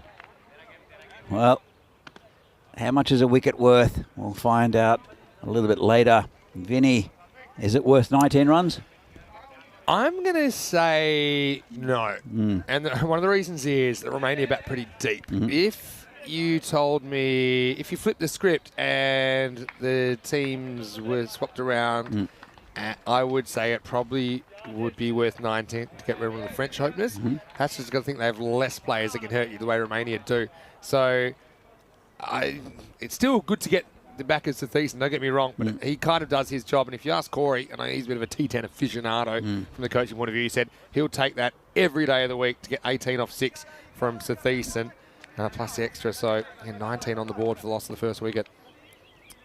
Because he'll say, T10 he's not necessarily going to get 40, 50, 60 every game. You know, this is still a productive innings, even though he'll be disappointed that he doesn't survive to the end of the first over. Anyway, Nanagotla gets another opportunity. He was run out in kind of comical circumstances, although I don't think he was laughing in the last game. He's at non-strikers. Taranjit Singh faces up, and it's going to be Rahula Mangal to bowl over number 2. And again, it's going to be called a wide. The French, in the first game they played against Romania, the French did get 6 wickets for 1 run at about the 27 mark. True. So watch out for that 27 coming up. They'll want to skip over it, won't they? They did lose one as well. Yeah, they did. But they're down a little bit in personnel of France due to injury. Probably their best bowler, the other Mangal, not this Mangal, is he's got a groin strain, and this one's been tucked away over the top, and that will be 6 as well. Well, they're only scoring in 6s, it seems, Romania. Taranjit getting into the act now. Yeah, well, typically it's been the team more 6s have won the cricket matches here, and it makes sense because they're hard to come by under these conditions where you're not getting a whole bunch of Gundy balls that you might have at the domestic level that are asking to be hit for 6. So you have to make the running a bit. That's a really nice way for Taranjit to start his innings. Yeah, it just settles you as a batsman. And he's gone the same direction as well. Same result. Just, well, that's the injured Mangal. And they have a bit of a habit of taking catches off each other. I don't think that's what they were planning with the first ball as he catches it about 65 metres from the bat. This one goes over his head. But yeah, just too short at the moment. And Taranjit's not an easy batter to bowl to either because he's got no obvious weaknesses. Often it's just him getting himself out with maybe trying a bit too much with his pre-movements and things like that when he stands there and bats. Maybe they're setting him up, Vinny. It's costing them, but they're 32 and we're into halfway through the power play. So it is costing them dearly. Well, they've passed the 27 mark as well. Disaster for France. These two are really close on their T20 international rankings, with France at 48 and Romania at 50. So you'd expect it to be a pretty even match. Yeah, absolutely. It's just so funny. We've talked about so many times that Romania super confident with the bat, France super confident with the ball. So maybe the scales tilted a little bit towards Romania with the key bowlers not featuring as much. Obviously, no Rahmatullah Mangal's out. Amjad's being used as specialist bat. Well, I'm not Having sure, said that, well, Romania have actually bowled pretty well. True. Ali Hussein's going to fight for them. Asking for it and going to get it. That's the third one. And, well, Baby Bear, I think he's copped that one halfway up. Maximo Taran is away, and that ball is gone. It is gone, and they're, again, they're just, they're scoring in sixes, Romania, which is not great for France and not great for the number of balls we have left in this tournament. Vinny, lucky we're on the last day. Don't think we could start another day. There wasn't a discussion if we do run out of balls. I think that when you've got to go tennis balls. I know there's tennis courts behind us. That'll be an interesting one. Oh, tape ball, Vinny. Tape ball cricket, live on ECN. Say, hey, I got a ball, so we use this ball. There's Shub. I'd like to see what Gaurav Mishra does with a tape ball, because he gets massive in swing with one of these balls. And, well... Well, what's the situation here? Do we have a ball shortage? We've got one. The potato. Let's be careful with it. We should get the potato farmer just to pluck his field. Well, they finished their games. I know that just waiting to receive the trophies, the brick, etc. The blue brick. The blue brick. I'd say get him out there looking for the balls. This one seems a bit wide, and watch that go by. But another run to the total. Well, it's only wides and sixes. It sounds like a British sitcom, but it's not. And horses reference. I like it. So Mangal, it's been expensive. I said they've got a really good bowling team, but where do you bowl to him? Well, another wide. He could be here for a while, Vinny. Yeah, you know, all teams have been great with time, as you'd expect at this level of cricket, I think. It's something they've been conscious of. Plus, they've all been quite spin heavy. So we haven't had those issues. But yeah, if you bowl a lot of wides, then you can get into trouble. Only one spinner for France, though. He's a pretty good one, though, in Dawood Amatzai. As Mangal comes in again, and this one is gone. Talking about Amatzai, there he is. And that's the end of Charanjit. Well, again, 18 off 4. Is that worth? Well, you'd rather make Charanjit get 18 off 4 than 18 off 18. You know what I mean? It just leaves so many more deliveries for their long batting lineup. And, well, the muscle man is away. It's Mr. Universe comes up with the catch. I think that one might stick. Mr. Universe, because he has been pumping the iron. And now Taran will be disappointed that he's dismissed in that fashion. But like I said, it's a productive innings. I know he's disappointed he can't bat longer, but he leaves his team in pretty good shape. They've got the jump here, 41 for 2 in the second. Yeah, look, it's a great start for Romania. They have lost their big 2, though. And but then if France can bowl well and keep it tight and get some wickets, it could dry up the runs. We've seen it with France doing the same thing, but I think Romania have got a stronger batting lineup than France. And, well, we'll see. We'll see. And it's going to be another good batsman then, Vasu Saini coming out. Interesting. I mean, one thing we haven't seen is Rajshekhar as high as I think I would have liked to have seen him. I mean, Rajshekhar is a genuine 6-hitter, and I'd just like to see him come in maybe with the power play still in effect. Well, I think he top scored for them in the first game, didn't he, against France? Yeah, we pulled him out of the mess they were in. That was the 6-for-1 collapse game. Last ball, the second over here. And a wide, continuing the trend. Saying please don't, but that definitely got a bit of the line. Has there been anything but a 6 or a wide in this innings? There might have been a single. The first couple of overs, because I don't remember any singles, and both batters are out for 18, which were 3 sixes, right? So maybe we'll wait for this ball, which could spoil the trend. But, there's been wickets as well. Yeah, I know, but I don't think we've seen any singles. Dot ball. Yeah, 42 for 2 after 2. So, yeah, this innings has gone wide 6 dot dot 6 6 wicket. Wide 6 6 dot wide 6 wide wicket wide, dot. No ones, no twos. This ain't small ball we're playing anymore. Looking at this, you can see Italy running away with the trophy. But France can pull levels with Romania, and then depending on the margin, they could potentially take second place. I just think this feels, even if France win and they don't overtake Romania, they'll feel they have won the battle of the 3 matches between these two teams, if you like. It's 1 match apiece. So, yeah, obviously, no prize for second in this 3-team tournament. But hey, the team that wins this game will walk away feeling a lot better than the team that doesn't. True. We get ready for Wanakula Surya to come on in over number 3. Yeah, he's been good for them since he's come in. So is this going to be a dot wide or a 6? And it will be a dot. So that's my prediction. Rest of the innings, dot wide or 6. Yeah, I mean, this is probably the longest I've seen without a single of any description. It's crazy. Hello to Tarek as well, who's watching us.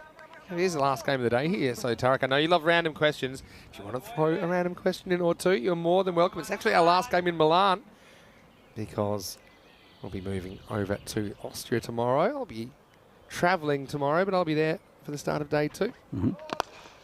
No ball called. So it's a bit of an issue earlier for him, wasn't it? Just overstriding, and that's going to create a free hit. And, yeah, and nothing behind the line when he lands with that front foot. Yeah, and it was a single as well. So there we go. Nadagotla bucking the trend and bring Saini on strike. And, that's a fantastic start for Romania, even though those big 2 were out. Still within the power play, and they're 44 for 2, going at 20 and over. Yeah, it's a crazy run rate. I haven't seen anything like it. Well, it's tucked around the corner. Should get to the boundary, I think, and will. Just a nicely played shot. Didn't try to overhit it. Yeah, so you asked the question. It was a really good question. Is it worth trading kind of 19, 20 runs for a wicket and over? And I think the answer is it's not worth being that expensive because they do still bat all the way down. And in this game, you've got Ali Hussain listed at 10, you've got Kohli listed at 9. Yeah. You've really only got Tanasi there, who's not really a recognised bat. So it's about trusting your teammates. It's not about throwing wickets away, but if you're getting good returns for those risks, then it is worth it.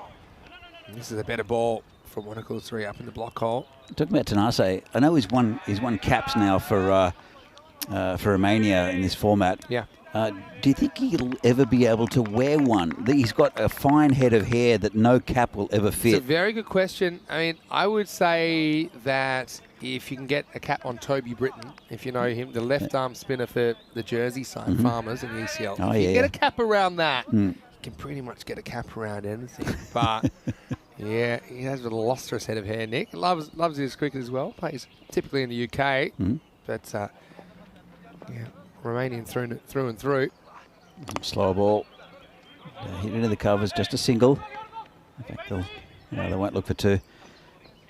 So, start. And France, they're just such a team that builds pressure. But with that start from Romania, they're looking a little flat in the field. A couple of wickets will change that. But they'll have to earn those wickets. It's a talented Romanian batting lineup. Bowling to Nadagotla as the keeper. This is in the air, should be out. And gone. Comfortable catch out there. And it's Rahula Mangal. Still a good pair of hands, doesn't he, Rahula Mangal? He hasn't dropped too many at all in this series.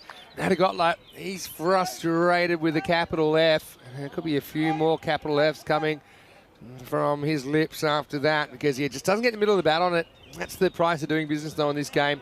At least he gets out trying to attack. He goes for just 2, I think, score 49 for 3. Yeah, he only makes 1 off 3 balls. And 3 wickets down, and they just need to get more wickets to France just to keep this total contained.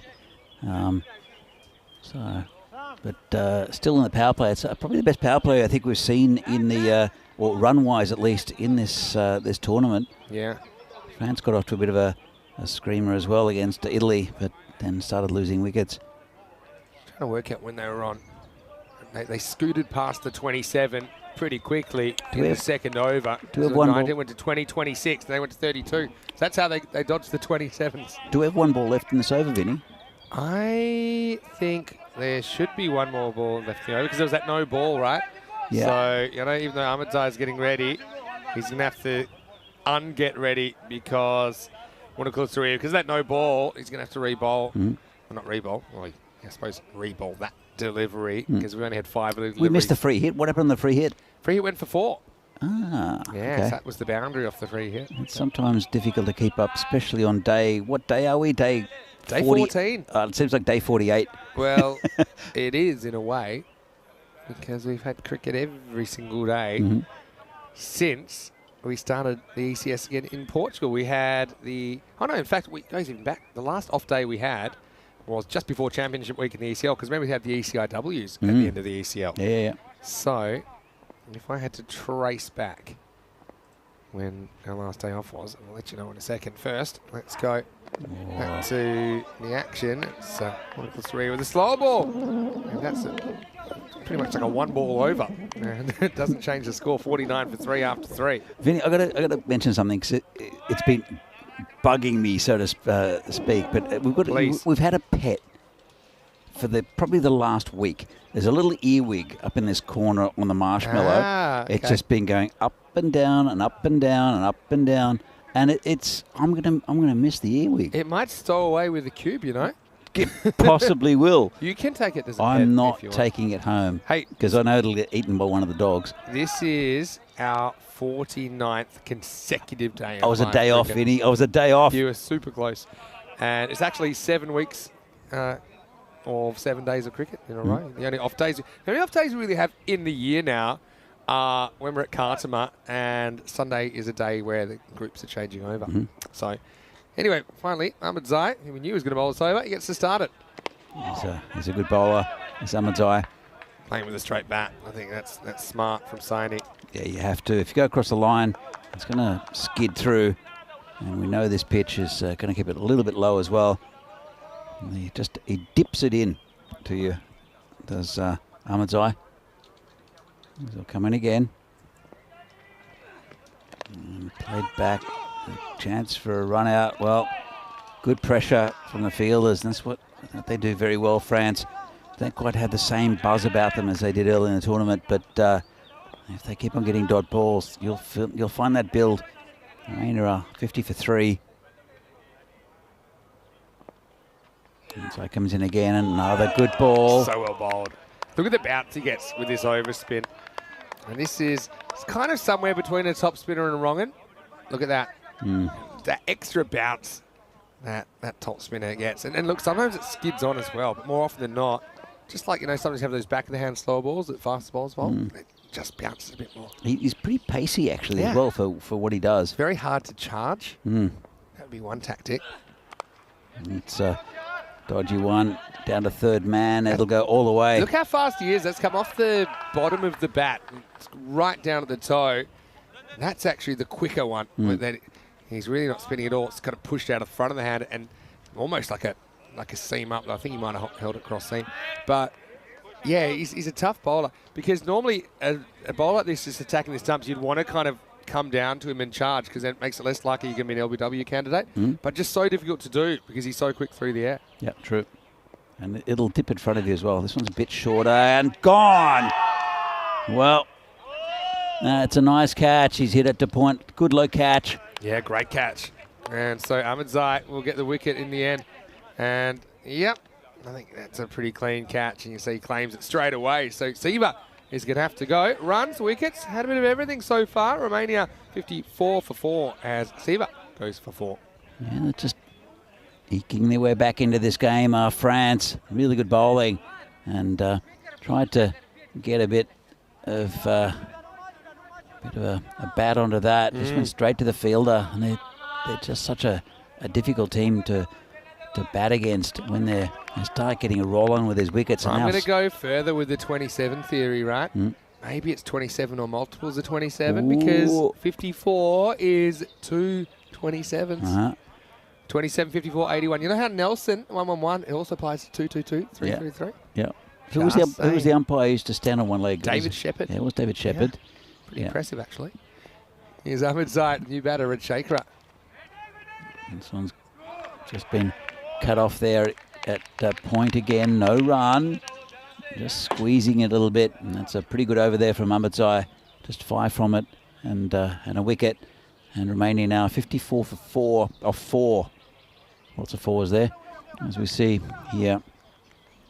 You can see there's a... It was a great start, despite losing a couple of wickets. They get plenty, don't they, off those first 2 overs. Haven't really kept up the pace, but Romania is still in a very, very strong position, despite losing those 4 wickets.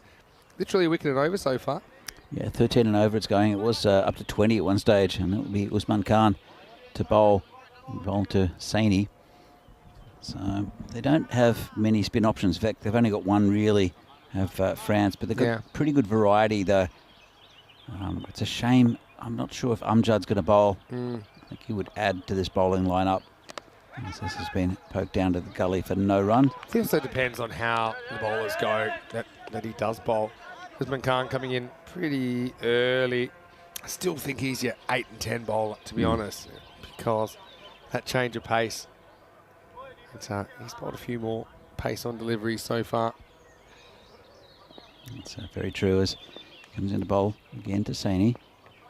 And this one was, I don't know what kind of shot that was. Oh, I hope he's all right. It's kind of it's a little deflection, but he swings at it. It's like a kind of standing, ducking hook shot, but where does it get him? Oh, it might have been collarbone. Maybe. Oh, it's a nasty one. He's tried to ramp it into his face, which is probably not good. He sees there's a gap there, so he's basically thinking if there's any length on this, I'm going to try and turn it around that corner, but just surprise him for bounce. And Russell wears it, but credit to him. Cricketers are tough, aren't they? If that was a football game, we'd be rolling around. There'd be all kinds of histrionics, but he just gets on with it. And this one's again, confusion, and they can't seem to get runs now, Romania. It's all tightening up. Vasily likes kind of running on contact, and he likes when he's got his Cluj teammates out there, and they have that understanding. Rajshekhar is one of those. But that time, I think he just realised, no, we can't go on this. It's just gone straight at the fielder. Got a nice friendly hop for the fielder as well. This is the pressure I was saying before that the French love. That is, if you look at the, well, go back to it. I'll tell you in a moment. This has got through the field, and that's 4 runs. Nice shot. Yeah, great shot. Waits on it. And he has cut really well in this series. I think we don't see enough of this shot, to be honest, in ECN cricket, because it's rarely a side of the field which is protected that well, that top left quarter. And bowlers are often bowling out there. So I just think if you can cut, rather than, we see a lot of batters try to step across, hit straight, or step across and even try and drag it at leg side. Very good batting from Vasily Saini. Have a look at this. You see you've got 2 fielders in point and just basically point and backward point. Look at them prowling. Wall. And that one goes to one of them. They're both of them. They're coming in low. Yep. And they're looking for the ball at every occasion. And Usman's bowling it out there, and that's where that one got through. I like that. But it's really good fielding and good discipline from the bowler. I like Wayne's comment that French Popeye strikes again with regards to Dawid Hamidzai. Anyway, it's going to be a single to finish the over. Saini, he'll retain the strike, and we get to the end of 5. The score is 59 for 4. I want to say a big hello to you guys, no matter where you're watching from around the world. Vinny Sandu, Mr. Maximo. I'm here with Danny Hudacek. We had a great time here in Milan. There was some talk that there might be a thunderstorm this afternoon. If it is, I don't think it's going to affect the cricket because it looks beautiful right now. Just want to say I've really enjoyed being back with you in the commentary box. And I'll be back with you in Prague again and maybe 1 or 2 other times this year. But Danny, thanks so much for your work. Thank you, Vinny. It's been a pleasure. It's great fun here in Milan. Second time here, and finally got to see the city, which was lovely. But it's been fantastic cricket. And there's the rumour, and I say it's a rumour because you told me you might, the fact that with the Czech Republic playing in a couple of weeks in the ECN in Austria, maybe you'll pop in. I think I might head down there with Phil G and his lovely wife, Rennie, and the dogs. If you do, considering it will be day 14, I think you'd be more than welcome to make a little cameo, get someone to look after the dogs. I'd definitely like that. Talia will freak out, and you'll hear her. Yeah, but she brings a certain atmosphere to the ground. I know that some of the long on, long off fielders certainly had to be on their toes when she was around. Anyway, Rajshekhar takes strike, gets score. Well bowled. Very well bowled.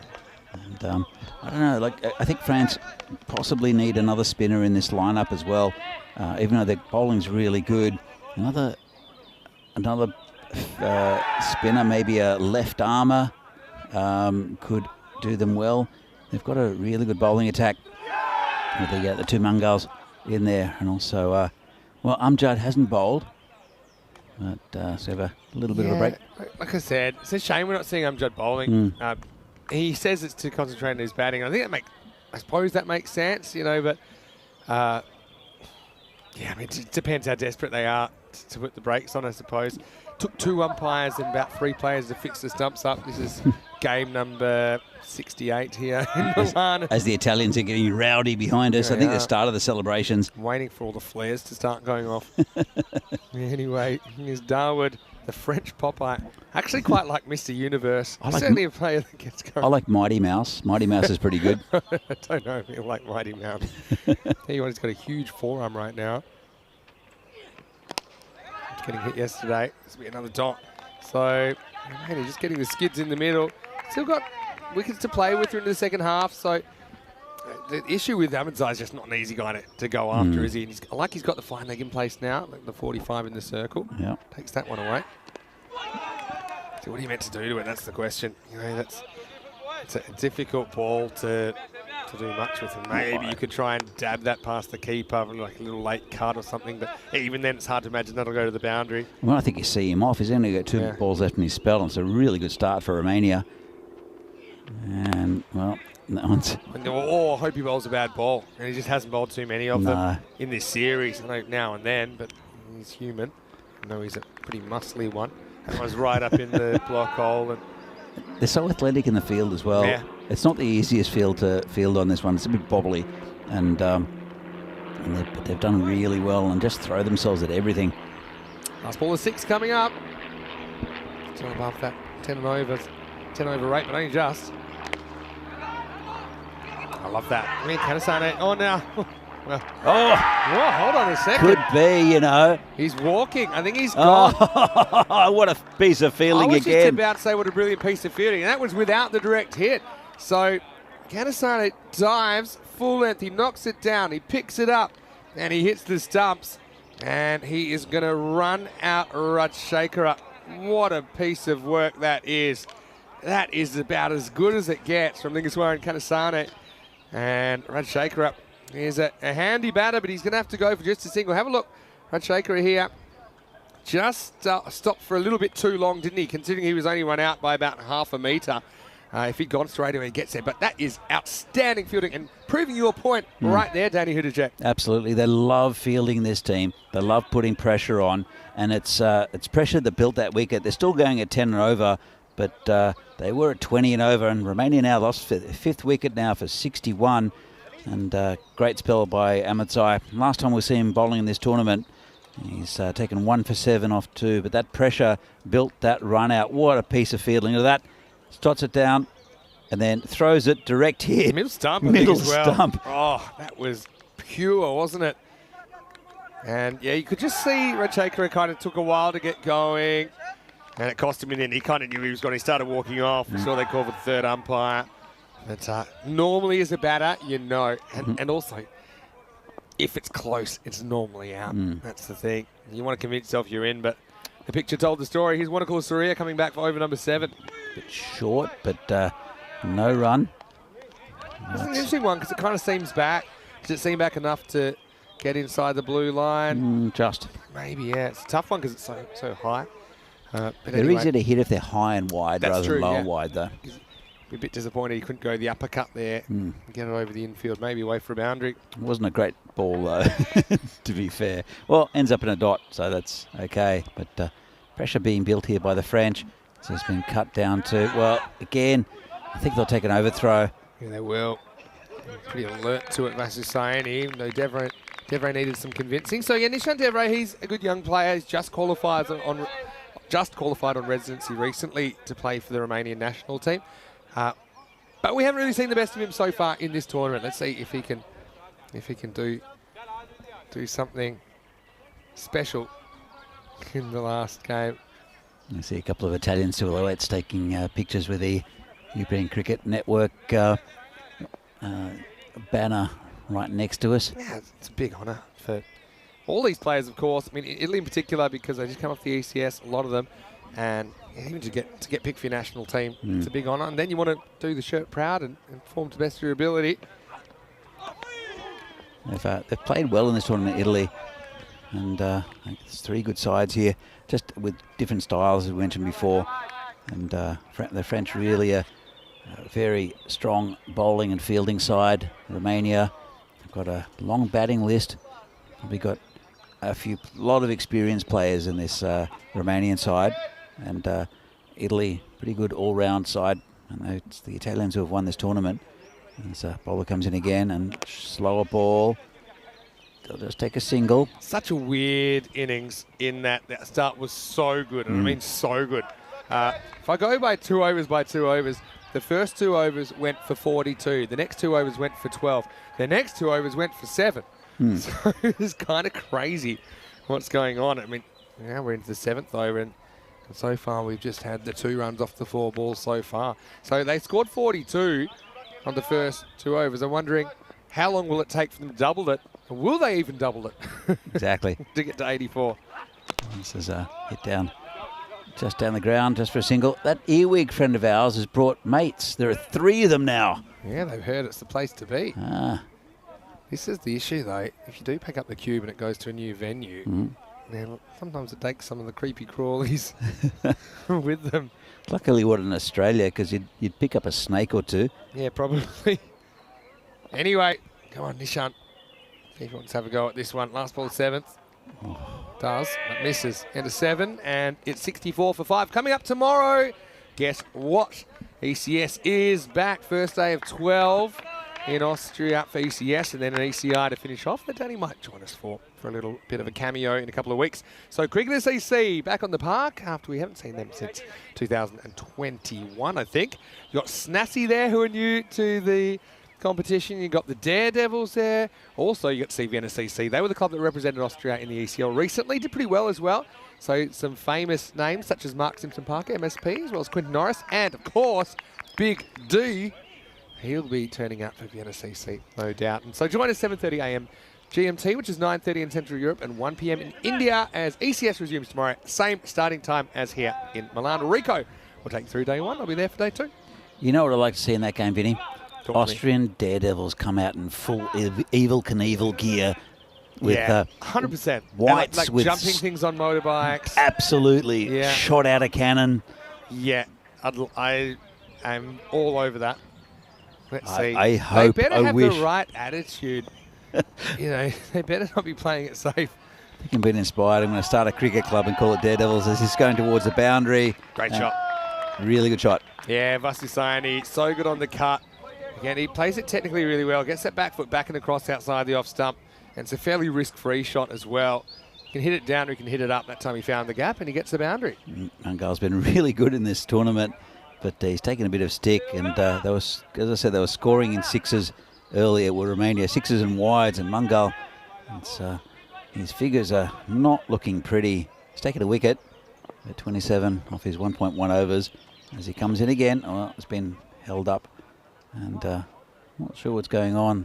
Batsman displaying things. He's going on again still.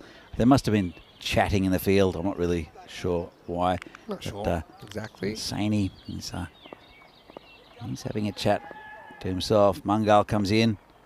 And it's a nice shot again. This one will get to the fielder though. Just a single. He's hitting really well. That's kind of the front foot square drive. But Rahul Mangal, probably I'd like to see him rock out a few more Yorkers. I think especially if he's bowling so close to the end. He's still kind of back himself to bowl length. I will say, you know, the Cardamom Oval, for example, that is a length that's hard to get away with. Against batters that are able to handle the pace. They can kind of drive that kind of length up. Whereas if you can get up right up in the block hole, they'll find that impossible. Over the top of the fielders, they'll should cut it off. There's 3 of them converging, and they all have a bit of a meeting and that was throw it in. Beautiful piece of fielding ballet there, wasn't it? It was a 1 in 2 away formation. Have a look at this. 1 comes in, 2 go out, bang. And somehow the ball's in the middle. Anyway, Devray, he is a really good striker of the ball. I think just right now, finds himself in a bit of a rut. Let's see if we can hit his way out of it. Well, it's well, having the left-hander in is good at this stage. Just mix I think things he has up. to risk his wicket here. I mean, you've got 2.5 overs to go. You've got plenty of batting to come. I know they're 5 down, but it's, okay, needs to start trying to look for the boundary. Yeah, I agree with you, Vinny. As Mungal comes in, it's a bit short and misses it. So he wasn't sure if he was pulling or cutting there. I think he tries to turn into a pull stroke and go to the left of screen last minute.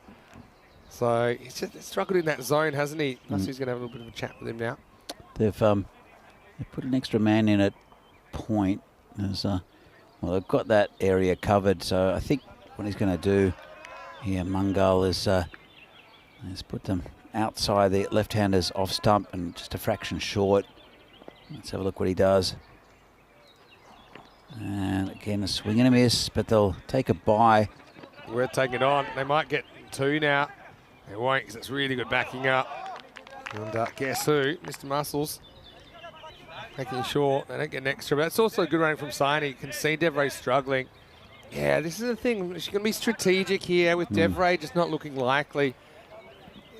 Probably looking at a tactical switch here, actually, with 2 overs to go. No, that it's not exactly not giving the batter heaps confidence if you pull him. You're hoping you can turn it around, but Well, you did say that earlier in the tournament, in the worked. ECS, and well, he didn't give up his wicket, but he smashed it all over the place. Can't remember who it was. Was it Rajmani? Let me have a think. Yeah, it might have been actually. It's a nice shot over the top, and that's 4 runs. Well, Little things matter, hey, because the keeper fumbled that, Action Jackson. I'm not criticising him, but if he can hold that, then you've got Devray still on strike, who's not hitting too many. Vasu was able to smack that away. Yeah, And, that's not the boundary line there. That's the. he's strong in that area, isn't he, Vasu? So I think you can have a fielder there and you can still bowl there. It's hard for him to go over the outfield with that shot. But anyway, 76 for 5. So we talked about the 2x2 kind of over comparisons. 42 off the first 2, 12 off the next 2, 7 off the next 2, 15 off the next 2. Although 12 of those came off that last over. So just stabilising a little bit. Let's see if Romania can come up with that final push. 12 balls to go in the innings. yeah, it's a pretty good over then from for Romania, but might get easier. And it's Usman Khan coming back, bowling to the left-hander Devray, who's looking around the field. He'll want to keep it outside the left-handers off stump, I think. He's got quite a few fielders out there, got a bit of protection.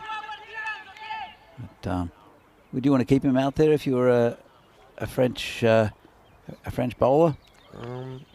Make that a second. Right now, I don't think it matters too much because Devray hasn't put bat on ball for what seems like eons. Well, that's it. That's what I'm saying. So, do you want to keep the left-hander out there? Yeah, in theory you do, but yeah, again, I love Nishant. I've seen him play some really good innings, and so yeah, it's kind of non-tactical reasons you keep him out there because you want him to come good and you want him to feel good about his batting, and if you retire him out, that won't happen. No, I'm not saying. Well, Yeah. you know, as a French fielder, well, that could be out. We'll be out, and well, everyone's gone everywhere here. Have a look at this. He's already walking. I think it's actually amazing work from the keeper to get this onto the stumps. Absolutely. He has to just improvise. It's a great heads-up play.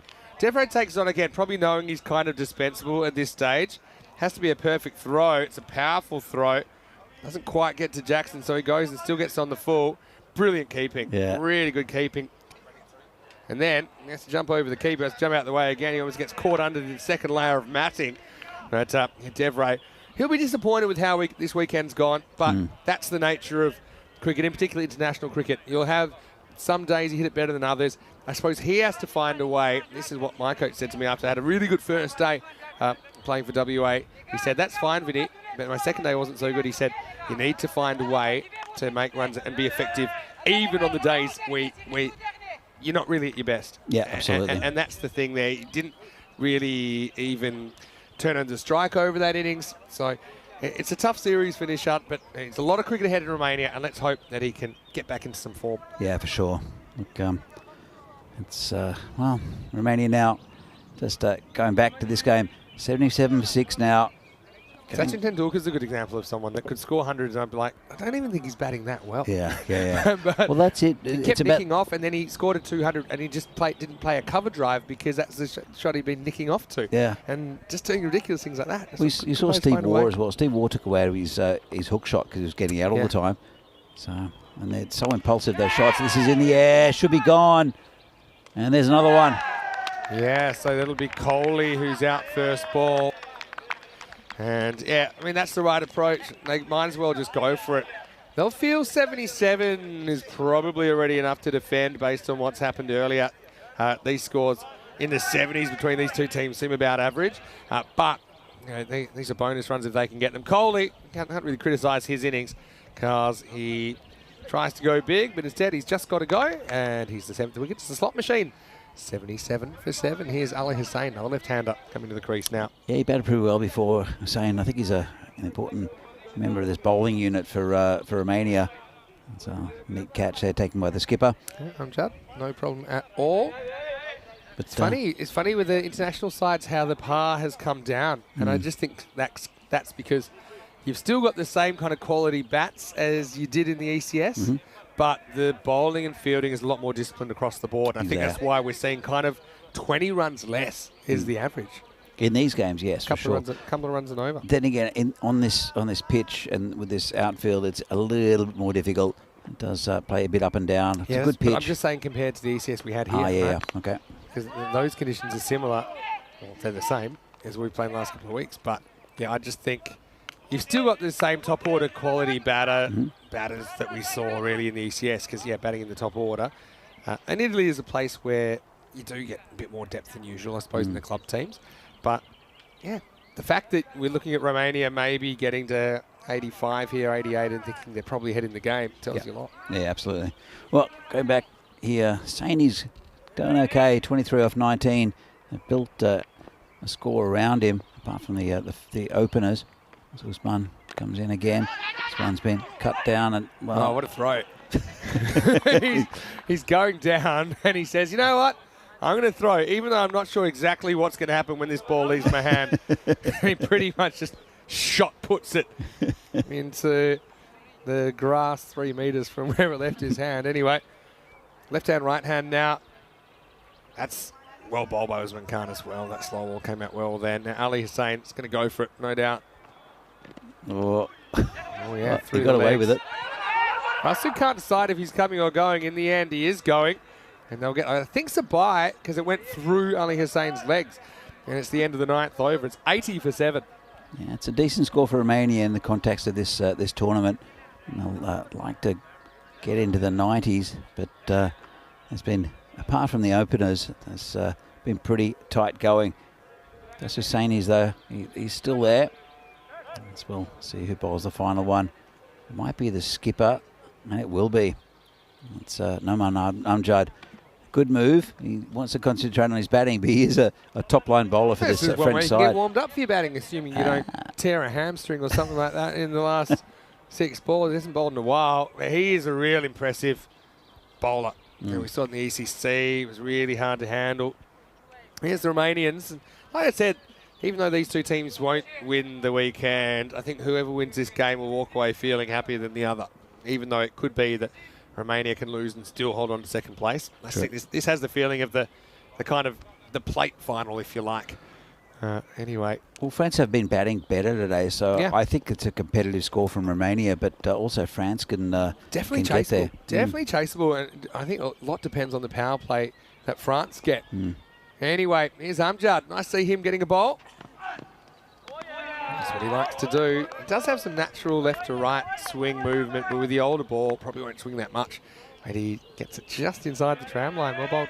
He's just got a bit more pace than all the other French bowlers. And you see, also there was the injured Mangal, who he did his groin early. I think he did it in the very first game. Yeah. And he's a very, very talented bowler. As is Amjad. And another dot ball. Great bowling. Just look at this, leave him off the pitch. Yeah, Amjad angles in, and Ali Hussain does like to go leg side, but look at the little subtle left to right. You see that break? It's a good bowler. He's got protection down at third man as well, Good so you can see where that sort of channel is going to be bowling through. Vasu is saying to Ali Hussain, hey, guess what? I'm running. If you hit it, if you don't hit it, I don't care. We're running here. I think that's what that conversation was about. Well, he hit it. And Fielder comes around, just be a single, but it's a good single for Romania. Bring Saini back on strike. They do set high standards in the field. I know a lot of chat about the French wanting to become the fittest team in European cricket, and also they're working super hard on their fielding. I think that shows. You're not going to be perfect, but they say if you try for perfection, you probably won't achieve it, but you might just catch excellence along the way. And they've done a lot of good things. Have a look at that kind of Sano run out, for example, earlier in this innings. Oh, they're making something out of nothing. They're a good side, but they need those top-line batsmen. And this is probably going to be called a no ball. It's going to be caught by the keeper. It's been caught, and now he won't get a run out. Vasu actually turns down the single because he wants to face the free hit. I actually think that's a good move. Yeah, me too. So even though they don't get a run that they might have got, this is a big one actually. It's not chest high. So it means that Vasu, who's kind of liked the pace late in the piece today as well, he'll be facing up. And let's see if he's got two schools of thought in his head right now. Does he do something ridiculously funky he wouldn't do otherwise, like a ramp, or does he just stand still and hit it hard? I think he'll try to hit it hard. Oh, no. Oh, yeah. Both. And what a great bit of fielding that is. And, oh, see, I would have thought they'd go for two. Don't think there's something's been broken here. They're still intact. So it's going to be a one. It's a little bit of I would have action thought there. it's worth trying for two here to get Saini back on strike, because it has to be a clean throw and catch. But have a look at this. Saini, it was his decision. He turns blind and says no, but I didn't see Action Jackson grabbing that and pulling out the stumps. And then there was a late attempt to run out Vasu, but that's just a long single, and great fielding out there by Rahul Mangal. Saves what I thought was going to be four. Ali Hussain there with the big dive. He got up and just dusted himself off. See, I know this is, again, we're talking crazy talk, but Hussain has established he's probably not a great matchup against Amjad. I'd drag him and get Gaurav Mishra out there. You know what I mean? This is kind of probably next level stuff that the world's not ready for yet. We see another one that he wraps his bat around and he gets one. Yeah, Mishra batting 10. I know that he took a bit of a blow in the warm-up to the ribs, so I don't know whether they're just trying to keep him fresh, but he shouldn't. He's better than a number 10. Yeah. I know that whoever they bet 10 is probably better than number 10, but he's a guy that can really provide some late hitting. We've seen him do that in the ECS cricket. And anyway, all irrelevant because Saini will face the last ball. They are up to 84, plus whatever they can get off this one, everyone. Eye off your emergency exits. Here we go. Last ball. Oh, got him. Well, that's Amjad getting a wicket. And you can see how good he is as a bowler. Yeah. And brilliant last over. Yeah. Just 1 for 4. So, look, 84. They score 42 off the first 2. They score 42 off the last 8.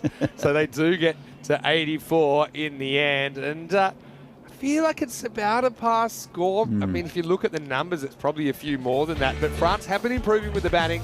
I think that Mukhtar Ghalami will be super important as well. Now, he's a man we used to call the Beast back in 2020. I know there's a Beast in the Czech Republic as well. Speaking of Beast, Sathishni was peppering the amphitheatre, wasn't he, early on with a couple of big maximos.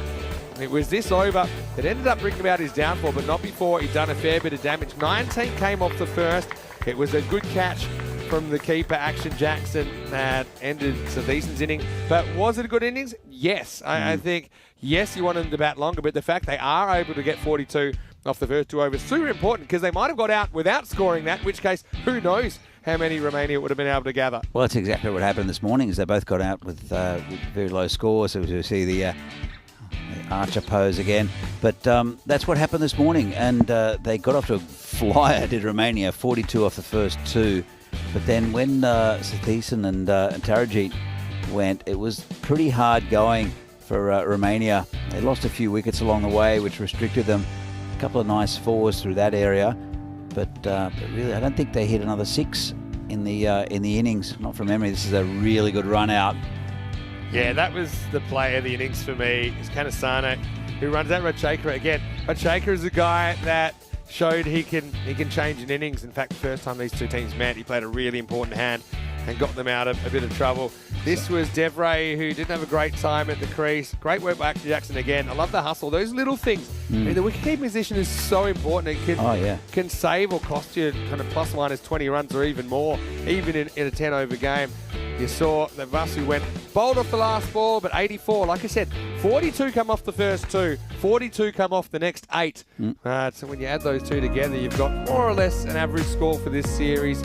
Maybe, like I said, a few more. 25 for Saini, ends up top scoring, but he does use 23 balls. It was a pair of quick 18s at the top, 18 off 6 for Satheesh and 18 off 5 for Tanjit Singh that got them motoring, but no one else was really able to keep up the pace. Danny, 10 extras on the way to that score of 84. Yeah, right. But it was good innings by Saini in the middle, but someone else had to contribute, and no one really did. The top 2, 18 each, 3 sixes each. So see the bowling figure, it's going to be ugly up the top. Yeah, it was, but then they certainly improved down the bottom because, yeah, when you think last 8 overs, 42 runs, only 5.25 and over. It was a tale of 2 halves, with one half a lot longer and drawn out than the other. Got to say, 6 different wicket takers, so everyone contributing. Top 2 bowlers, though, yeah, pretty expensive, and yeah, I don't think it was even worth that amount of runs to take those wickets. Although it does keep France in the game. If one of those 2 went on and scored 50 or more, maybe Romania would have batted France out of this contest. We'll have a super quick break. We're back in just a few minutes with the second innings. The final innings from Milan. It'll be 85 for France to knock off Romania and win their 3-game mini-series 2-1. Or will the Romanians hold on? Vinny Sandhu with Danny Hudjek for ECN. See you the other side of this break for the final chapter of our Milan adventure. You're watching the Fan Code, European Cricket International.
The European Cricket Internationals are proudly brought to you by HCL Software, Fan Code, and Grizzly Bear Sports. Hello, cricket lovers. Welcome back to this Fan Code ECI. It is time for the last innings, and it should be a good one. We've had so many close games here in Milan, not only here in the ECI, but also in the ECS, which was a really exciting tournament, which concluded on Friday. Fresh Tropical were the winners, third consecutive year. They have won the ECS here in Milan. Now, Italy have sewn up this series, but a bit of a race for second place at the moment. And these two teams, in their matches, if you were to isolate their three matches, it is a match apiece. And right now, this would be the decider if you are just going to run that mini-series. Now, France are chasing 85 for victory after Romania scored 84 in their innings for loss of 8 wickets. Weird innings because they lost both of their openers in the first 2 overs, but not before 42 runs were put on the board. And now it would take 8 overs to double it, but they did double it to 84. So I think we've got a really good contest on our hands. Amjad and Action Jackson to open the batting for France. Mishra to open the bowling. Amjad's facing up. He got stumped down the leg side earlier on today to Mishra, who's a guy that bowls big in-swingers with the new ball. Here we go, 85 for France. And the first ball, a big edge onto the pad of Amjad. And he won't get a run. Nick Janase is in the lineup for Romania, hovering around in the short third man region. So Yanada got a very good keeper. You got Action Jackson out there. He's also a very good keeper. We saw Italy kind of mixing up their keeping options. No really Gadagi in the squad for this series, so they tried 3 different keepers. Samara Mesh as well as Hadaragi Sadev and also Zain Naqvi today. Here's Mishra. Oh, little edge and gets past Nadigotla, and it's running away, and it gets there for 4. Yeah, so this is one of the negatives about keeping up as well. It's a bit of a trade-off, and I think it is worth Nadigotla doing it. But these little edges, that if you're back, you probably catch that. You might have to dive, but it's definitely reachable. So really, it's a calculation of the pros and cons. So it's not a criticism at all because he created a wicket earlier. He probably cost himself one there. Nadigotla. Mishra with a comeback ball to Amjad. This one sneaks off the pad. Tanase will come across on the other side of the field and do the fielding. One leg by. as we welcome Danny Hudacek back into the commentary box for the last innings of your Milan adventure. Haven't had a great time here, Danny, and I think a really good game to finish it off as well. Could be close. Really good game, and good to see these teams again for the final time of this tournament. And you're right about the keeper just fielding up. He took a fantastic stumping last time these two teams met, and actually it was Amjad, I think. Yeah. He was stumped. So it is a bit of a trade-off. Call me biased, and I know we've seen some really good plays today. That's my play of the day, because you don't see it very often. Probably Kanasana's run out is pretty up there as well from the first innings, but I just not often see the leg side stumping off it. A genuine overbalance. The feet crossed over from Amjad earlier on today. Max Jackson on strike now. It's gone through to the third man area and just come back for two. Is that the wicket keeper in you? Yeah. That's you know how you're unashamedly biased towards Albano and I suppose France in this series? Absolutely.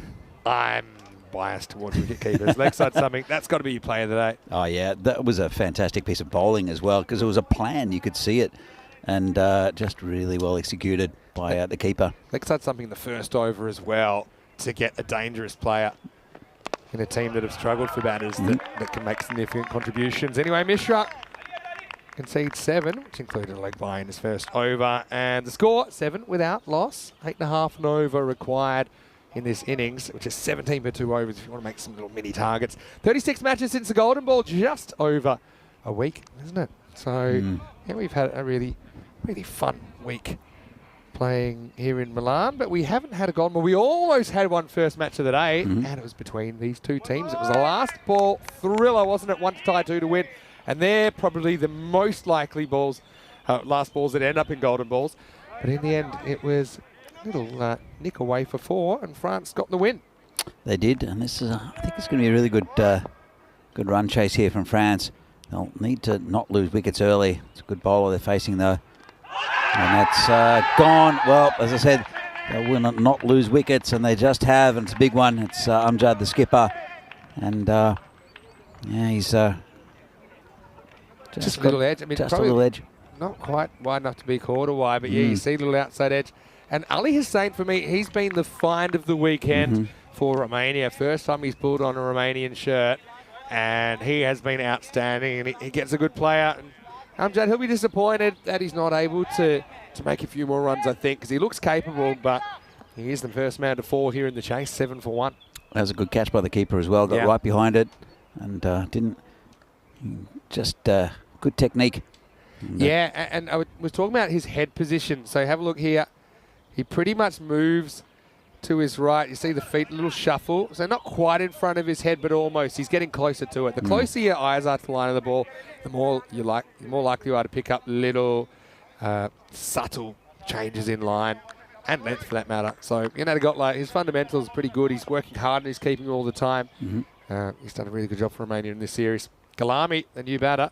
Well, he's the main man with the bat for France at the moment. Galami, he's batted pretty well throughout this series. Missed out a little bit in the last game, but Alan Jackson, they need a partnership, and Galami is the man they need to score a lot of their runs. But it's a difficult bowler they're facing. He's already taken 1. This is hit nicely, straight to cover. Got through him a bit. They'll just take an easy single. It's funny. Slow has been the new fast on this pitch, hasn't it? Because when the batters have been asked to make the pace, they've just made more mistakes. Remember that Galami was playing for Seaside back in the 2020 series. He was dubbed the Beast. And I know we had a very famous beast in the Czech Republic. Yeah. Have you've met Sudesh? Of course. So who's the beast for you, mate? He's a big lad, is Sudesh. I'd like to see them batting together. Put it that way. Look, Galami's a good batsman, don't get me wrong. I've seen Sudesh over many years. There are not too many batsmen, I think, in Europe hit the ball harder. That's true. But I suppose this pitch has really tested Galami out and probably forced him to bat a bit more technically. I think that back in the series that we saw him in Gothenburg, I think back in 2020. This is sliding down the leg side. you know, he could kind of back his shots a bit more and go after everything here. You've got to be a bit more careful on this pitch because it is a bit up and down. Yep. That is also a series, thinking way back, I think that might have been Jönköping and Seaside played the second ever Golden Ball. Hold on, Euro tripping? Yeah. And Seaside. They were the two teams? Jönköping. Yeah. Oh, Jönköping. I thought you said Euro tripping. Jönköping. Jönköping. Yeah, I'm trying to say it right in Swedish, which my Swedish isn't great. To be honest, they're inventing vowels that I never even thought of. But anyway, this is short and it's a bit gundy really from Hussein. So that relieves the pressure as Galami gets 4 and it's the end of the second over. It's 13-1. Hey, I want to tell you about that second ever Golden Ball. So Golden Ball 2, I'll give you an exact date. And I remember how it led to a Golden Ball. Yeah, so Seaside versus Jönköping. And the last ball, the scores were tied. You know what happened? It was a bit slippery because there was light rain falling. The batter was a full toss on middle stump, very hittable. As he went to swing, the bat slipped out of his hands, and I mean before the ball got to him. So as he went to swing, he dropped the bat, and he was just kind of like paralyzed. The ball hit him in the pad because he just stood there. He was LBW, and then off the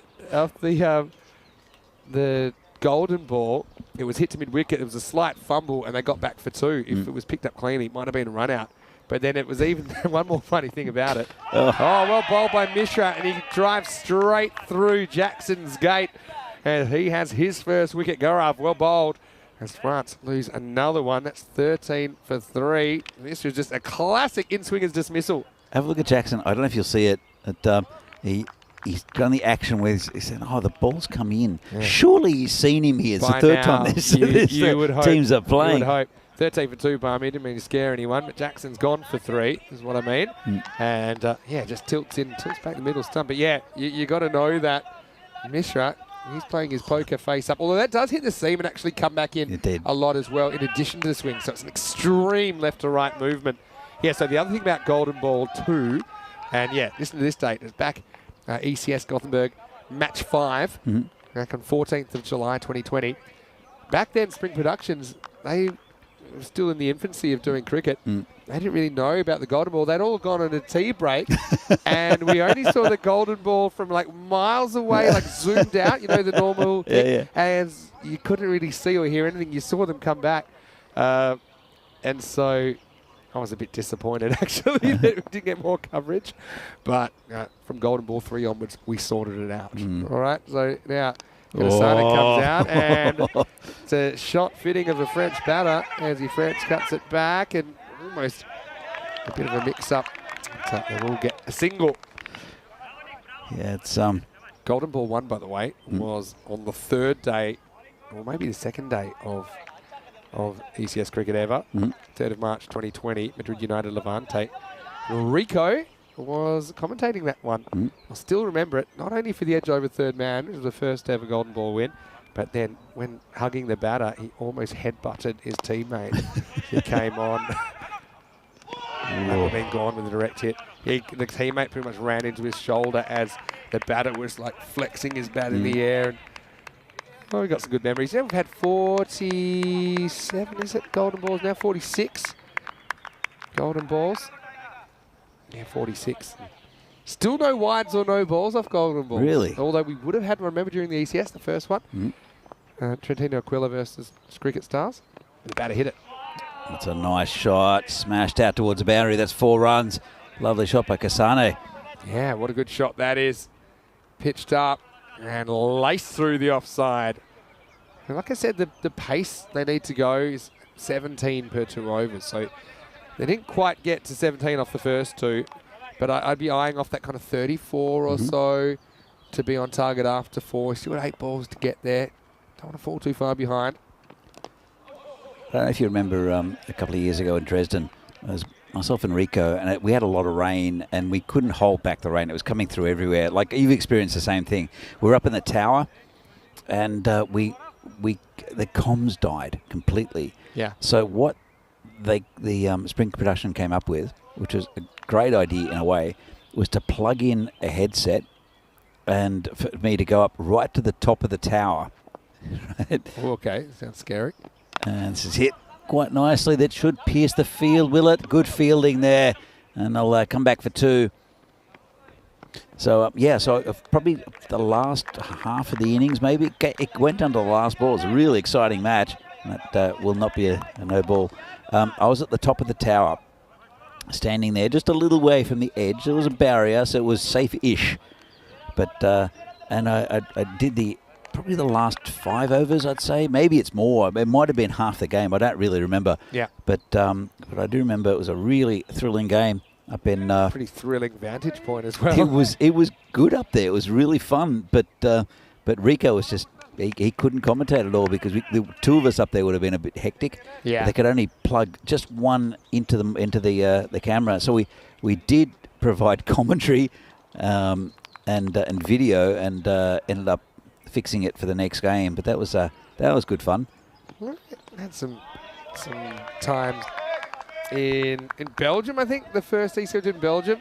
Corey was there doing commentary, but he had rain issues and unfortunately I couldn't actually get any commentary for game 1. So that was Corey getting a paycheck for absolutely nothing at all, which is something that I think he enjoyed.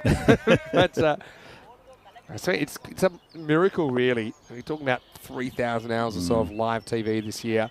It's pretty unprecedented what's going on at the moment. It's well bowled. Hussain pushes out. It's not quite a wide. That's his happy place there. Got a few, that extra spinner, I think, making a big difference. I've also got Taranjeet, who's very experienced. He's been bowling pretty well, getting a lot of turn with his off spin. But Hussain and Taranjeet seeing just complement each other nicely, I think. Yeah, I agree.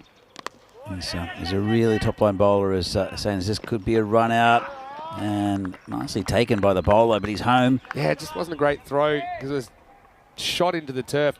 And the thing with this field being slow, it also applies to throws. So when you bounce it in, it slows the ball down a lot. On a skiddier surface, maybe the bowler gathers that and has time to run the batter out. Portugal 20 for 2, chasing 125, trying to be perfect in that Gibraltar T20 International Series. That's against the hosts. Louis Bruce with another half-century, second on the trot. Really good young player, Louis Bruce. Talking about good young players also, Chris Edge has come up with Romania, going to be brave and finally give Nick Tanase a bowl, hopefully. Yeah. Well, I don't know the answer, obviously. But hello, Chris. Hopefully you're well. I know that Nick does play cricket at Windsor. We'll talk about that. That's a nice shot. That's hits for 6, right over cow corner. And Kasane, he's, as you see there, Luca Petri, he's fielded everything in this series. I know he's off the field, but he still takes this pretty cleanly with the one hand. Having a good time of it. What a shot, though. Relieves the pressure, doesn't it? Absolutely. And Kasane... 34 mini target up to 4. Well, Gulami is probably the main man. You're making me hungry. Galumi. Did you say halloumi? Oh, halloumi. Halloumi. Kasane, or cassoulet, if you like, if you want to be hungry. Halloumi and casserole, yeah. He's the main man, really, for France, but Kasane is relieving a bit of the pressure, hitting the boundary in the last over, and that big 6. It'll be Gulami. He'll be facing Hussain, and it's, well, just a single, and it's going to be close. I've got this as out. Kanasane does back up and run well, but he hasn't made this. Let's have a look on the replay. Let's confirm what my suspicions are. Could pick up the throw from Sathisen. Rockets it, and he's gone by some distance, about half a metre. It's a shame. Yeah, it's a shame. But, that's the kind of cricket they're playing, France. They're trying to minimise the dot balls. They're taking on the fielders. And when you get a good piece of fielding like that, coupled with that Kanasane, although he does run well, he's not the quickest, and he's run out. And he's the 3rd wicket as well into 4 overs. It's 29 for 3. Really good pick up and throw. Let's have a look at this. So he's running hard, but he knew the umpire put his finger up on field. It's also tougher running off the pitch compared to on the pitch, I think, because you can maybe get a better bat slide, and if you are going to dive, I think it's easier on that completely flat surface of the artificial, rather than diving into the unknown. We know that in the Cardamom Oval, of course, you see so many times teams or batters try to slide their bat on the grass next to the artificial grass, and it plugs. There's been so many victims of that. I mean, pole vaulting. Yeah, and sometimes you become like one of those magician's assistants that has a sword going straight through you in the middle. Bat edition. Anyway, it is 29 for 3 after 4. Just a little bit behind at the moment. But have a look at that Romanian innings. They were off to such a great start.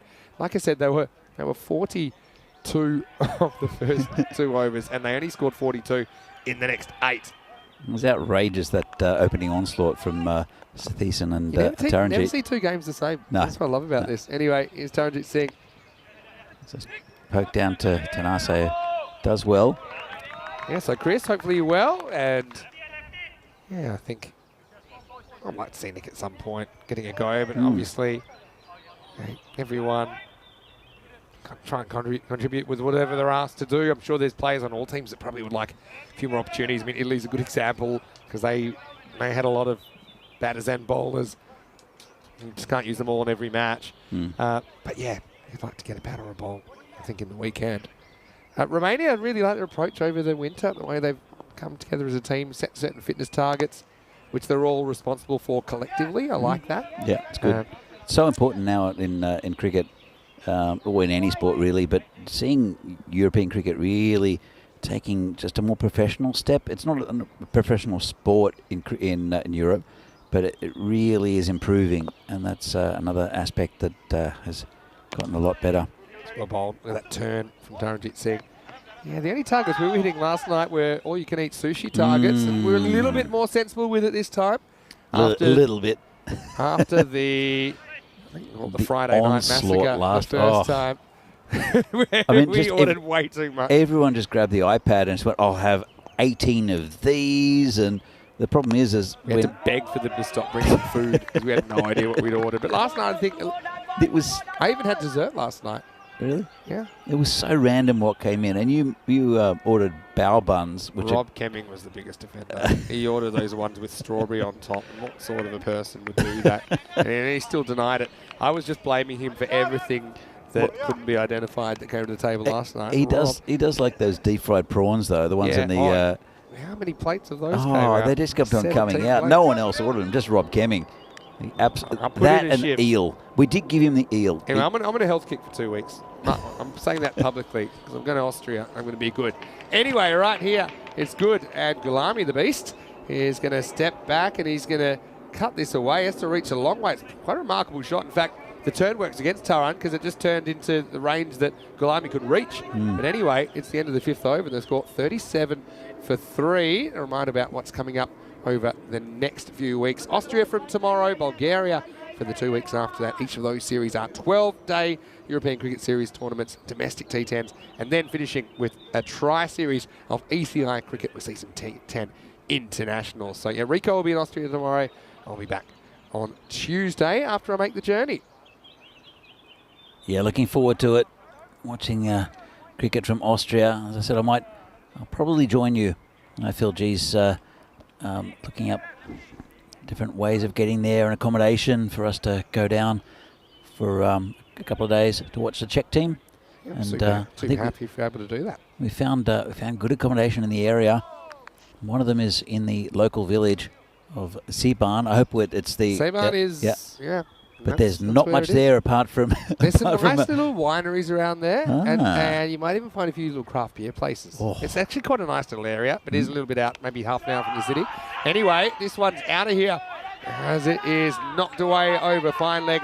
Maximo Zain Ahmed comes in, left-hander, gets something that's a little bit out his front leg, and he makes it disappear. Good batting. Lovely shot, and again, that's what a left-hander can do. Just change the angle for the bowler, and Saini, he's been good, but he's also at times been expensive and hittable.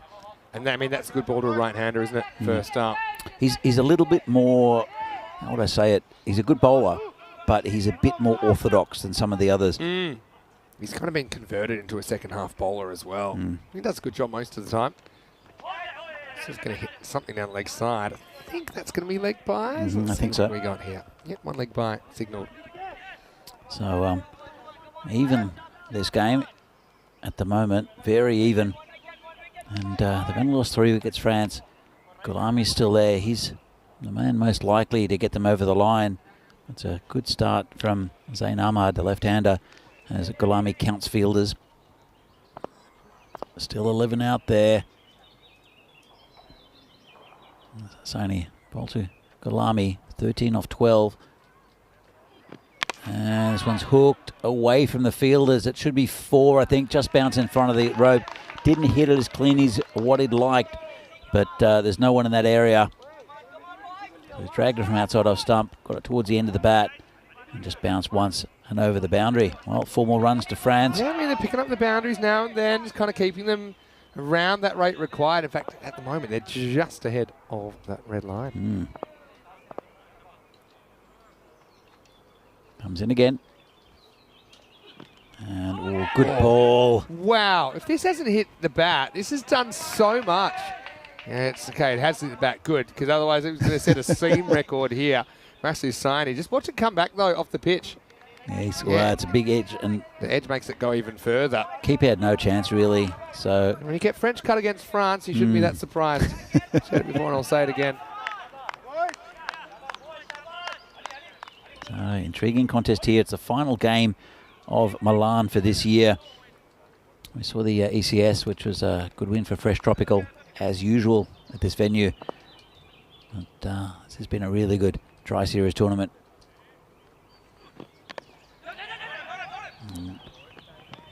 It's, well, it could look for another one.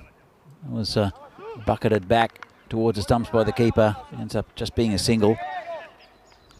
But, good running, Gulami. Just a single, and it'll bring the left-hander on strike. Let's just change the angle of for the batsman. He has hit 1-6 already, has Ahmad. And Saini's been expensive. It's been really a fun run chase to watch. It's still anyone's game here, really. Oh, big swing and a miss, didn't get up. I don't know if that's on purpose or not, or it's just natural variation of the pitch from Saini. Yeah, no, it is. It's a on-purpose slower ball. It's a rolling leg cutter, really drags his fingers down the left-hand side of the ball, so it doesn't really bounce at all. 53 for 3 after 6. Who's going to win? No idea. I think with Gulami there, I favour France, but yeah, who's to say? I mean, Watercolour's 3, he was the hero this morning. Got Usman Khan to come, so I mean, you do have batters apart from these two you feel could still get them across the line if they were to lose a wicket or two. I agree with you, Vinny, but I'm not going to predict anything. And France need 32 of 24 and still have to get it. Just a boundary and over would be really handy for France. And they got a couple there off Saini, a big 6 and also a 4. That's helped with their scoring. Instead only lost 3 wickets. And we'll see the next bowler. Looks like it will be Kohli again. Will be. Gulami's 22 of 15. And Ahmed 8 of 6, but he did hit a 6. So it's, apart from that, it's pretty slow going. It does change a lot if you can hit boundaries, but Gulami is the most likely to do that. Kohli comes in. Down leg side, put away for 4. Well, again, that's his issue, I think, Kohli, in this tournament. He's bowled too many down leg side. He's angled it and didn't get away with it. Would have been a wide, but I think that France don't mind the fact that Gulami got a bit of bat on it, and that's a comfortable 4 runs. So Kohli have to change his angles. Yeah, I'm loving the kind of twos and fro's of this chase at the moment. Anyone's guess. Oh, it's going down leg. It's a bit of a penalty. In fact, I think he's bowled him. He has bowled him. So how about that? He must have hit. I think he hit his pads and then went onto the stumps. He's become a human backboard here. Kohli comes in. One of my criticisms has he's kind of drifted into the pads a bit too much. But this time it works out for him, doesn't it? It's a ball that is going down, hits the back leg, and somehow it rebounds onto the off stump. That's about as unlucky as you can get as a batter. I suppose you can make the argument if he got across and if he'd got the body inside, it would have got a wide, but instead it's not a wide, it's out. So this game takes another turn. That's bizarre. And it's hit low on his back leg, didn't really bounce much, and because it was never going to be LBW, it was swinging down leg. And a bit of fortune there for Romania, but that's a big wicket. And now France are 57 for 4. Their main man is no longer at the crease. So, but it's a good player to come in Usman Khan right now in this situation. He'll take it with a bowler, but, well, you see a bit of everything on ECN. You sure do. And I've seen that happen a few times. Normally it might bounce off the front pad. Pretty rare it goes through the legs, which is what happens there. But Kohli will be happy enough with it. He's got 1 for 4 now off just 2 balls. Kohli's bowling to Usman Khan. And this has been hit down the ground. Just a single. Bring the left-hander back on strike. And they can't get there with singles, can France, but singles will help because they'll just get them up to getting that boundary and over, which should get them over the line. Still got plenty of wickets, but I don't know if that's anything to boast about for France. You know, they can tumble. Don't have the strongest batting lineup.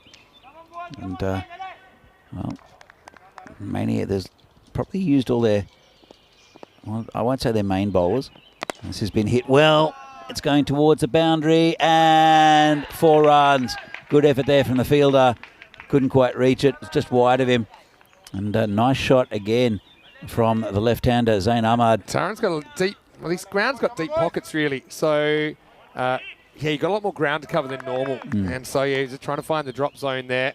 But it will be 4 and just gets it back to almost run a ball now. Well, that's, as I said, that's what they need. If they can get a boundary or a 6 in each over, they should get there, France. But it's just if they can hold on to wickets as well. This is hit high in the air. Players coming under it and takes an easy catch. Well done there from Mishra out there. Didn't quite get hold of it, the batsman. And as I said, if they can hold on to wickets, France, they should get there. But more twist than a bag of licorice, really, in this chase. So, I mean, the 4 and out, I mean, it's probably a good trade-off. Like I said, they've still got players to come that I think can finish the job. And probably one of them is Watercooler. I think he's got to come out next because he's the one that finished it before. And that is exactly who's coming out. But Zain Ahmad does get a 4, does get a 6 on the way to his 12 and a handy contribution. It's a real community effort here in response. It's 62 for 5 now with the ball to go in the 7th. Yeah, it's, oh God, there's no way I can predict this. And I think, well, I'm sure the chat will have to have their say on this. And if there are any lurkers out there, I'm sure there are a few. Give us your predictions for these last 3 overs because we don't have a crystal ball. And but Kohli, after being hit for 2 4s in this over so far, is 2 for 9, which is a pretty good return. Last ball of 7th coming up. That's a good ball to finish. Just pushed out to the skipper for no run. And at the end of the over, France are 62 for 5. 3 overs left. Target is 85. Let's have a look at what's coming out tomorrow, hey, because it should be great to be back in Austria. I will be watching, even in the morning, because I think I'll leave here maybe around about the end of day 1 to go to the airport. I'll spend the afternoon travelling, and then I will be in Austria from tomorrow. So, yeah, you can see now we've added on the Sweden event at the end of our upcoming events graphic there. And then tomorrow, Cricketers CC play 3 times. They're going to have their work cut out for them. Probably get to see the Wild Thing playing for them, Javid Zadran. And in Vienna CC, great to see them as well. A couple of new teams as well. Snazzy. Rico will be on standby. All you Rico fans out there, I know I'll get a lot of messages. Where's Rico? Where's Rico? Well, Rico, he's in Austria. And he'll be suiting up for day 1 there. ECS action back tomorrow. Nice shot, cracked through the offside, and 4 runs. Couldn't hang on to it there. The fielder was Periwalia out there. Well, it was just hit too well, wasn't it? Yeah, that's very nice shot. Brilliant bit of work from the batter. And I talked about the fact he's got fast hands there, Usman Khan. And he just generates a lot of pace off a spin bowler. And hitting against the spin, like I said, you're able to create a bit more speed when the ball's kind of spinning onto your bat rather than going with the angle. But yeah, fantastic bit of batting. Right way to start the over. Oh, it's close. They're very confident. Probably off the pad, most of those are. But, and that was certainly what Usman Khan was saying. Yeah. Yes, right off the top of the pad. Great take, though, from Natagodla. He's been outstanding down the leg side today. Really good. But they've got the 4 they needed in this over. They, again, just singles. Dot ball, handy one. Handy one for the drop ball. This will just be a single to the skipper in cover. So, Taranjeet, he's bowled pretty well. Got to stick it out. Try not to concede a bound. I think Watercooler, he likes to go for hit the ball well this morning. Can't deal with this one. Nice ball. And there's an appeal for stumping.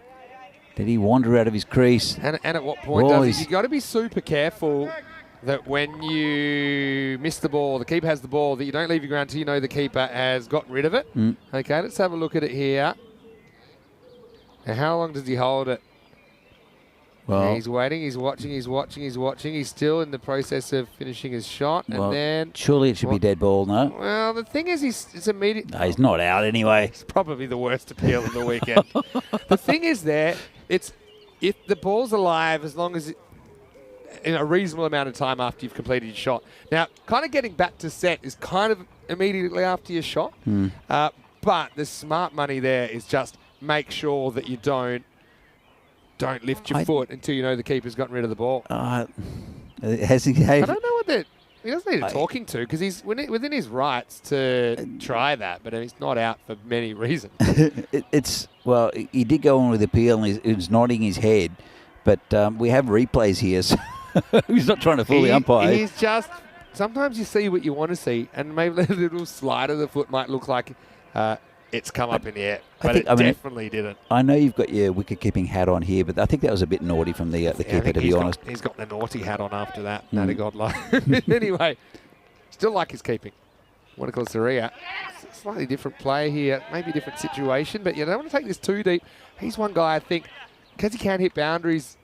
I mean, you don't necessarily want him hitting, swinging and missing, but I'd like to see him going for it. Still got Usman Khan there at the other end. Well, you've got one ball left at Taranjeet. I mean... This is a nice shot again out through that side. It'll have man out there, just be a single, and it'll bring Usman Khan back on strike. So the 4 would have been great for France, but the single, I think, is just as productive. But what that'll take is the spin of Taranjeet out of this attack, and it'll be medium paces from then on. Let's have a look at this. And they're just hovering around the... Are we heading for a golden finish here? It was a Sunday last week that did it, wasn't it? It was. Yeah, it was the first game of Sunday. This is the last game of the 2-week tournament. Oh, sorry, the 2 weeks we've been here with the ECS, finishing on Friday, and this tournament here, which has been fascinating and really interesting to see these national sides and where their strengths and weaknesses are. And it's just been a really, really good tournament with these 3 teams. A lot of fun to be seen. All right. Let's dance. This is just what we needed. And Colley's, he went for 9, took 2 wickets, went for 9 off his over. Usman Khan, though, he's very capable of hitting the boundary. He's got fast hands, like we said. Here we go. It all happens in the 9th. It's been squeezed out on the onside. They'll look for 2. If you score off every ball, it's very hard to lose. You know, the thing is, imagine you might get a wide or 2. There's a few 2s out here on this field, the way it's been playing. So you want to call 3 out. Let's see how many chances he takes. He was very good against the pace earlier on, and he was able to strike the winning runs in the 10th off Saini.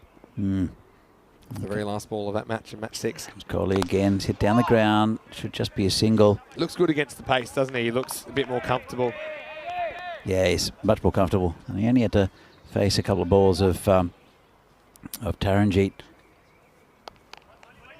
So again, France need that boundary.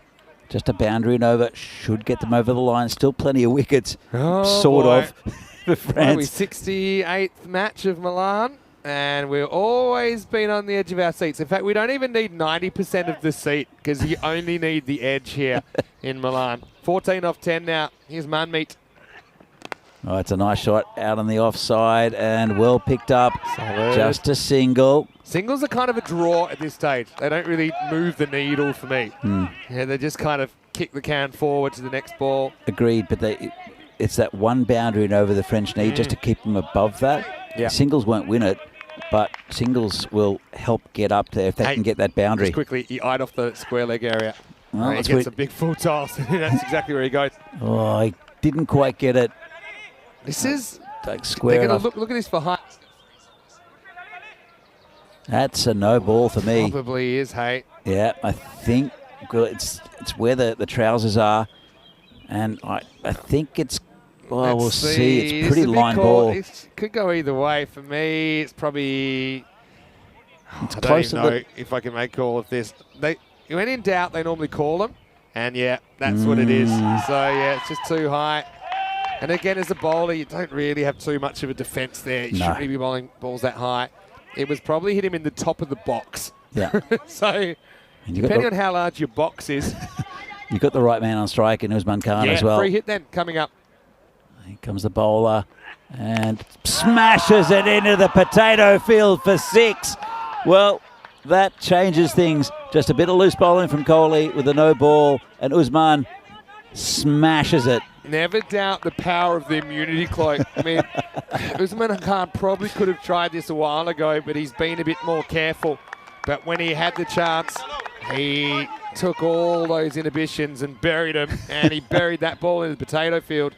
Maximo, and now just 5 required off 8. And now they're struggling even to take it to the last over here, Romania. Well, and it's another full toss. Could be called. It'd go for 4. And if it is a no ball, this will be the end of the game. That will be. I mean, at the very worst, it ties the scores.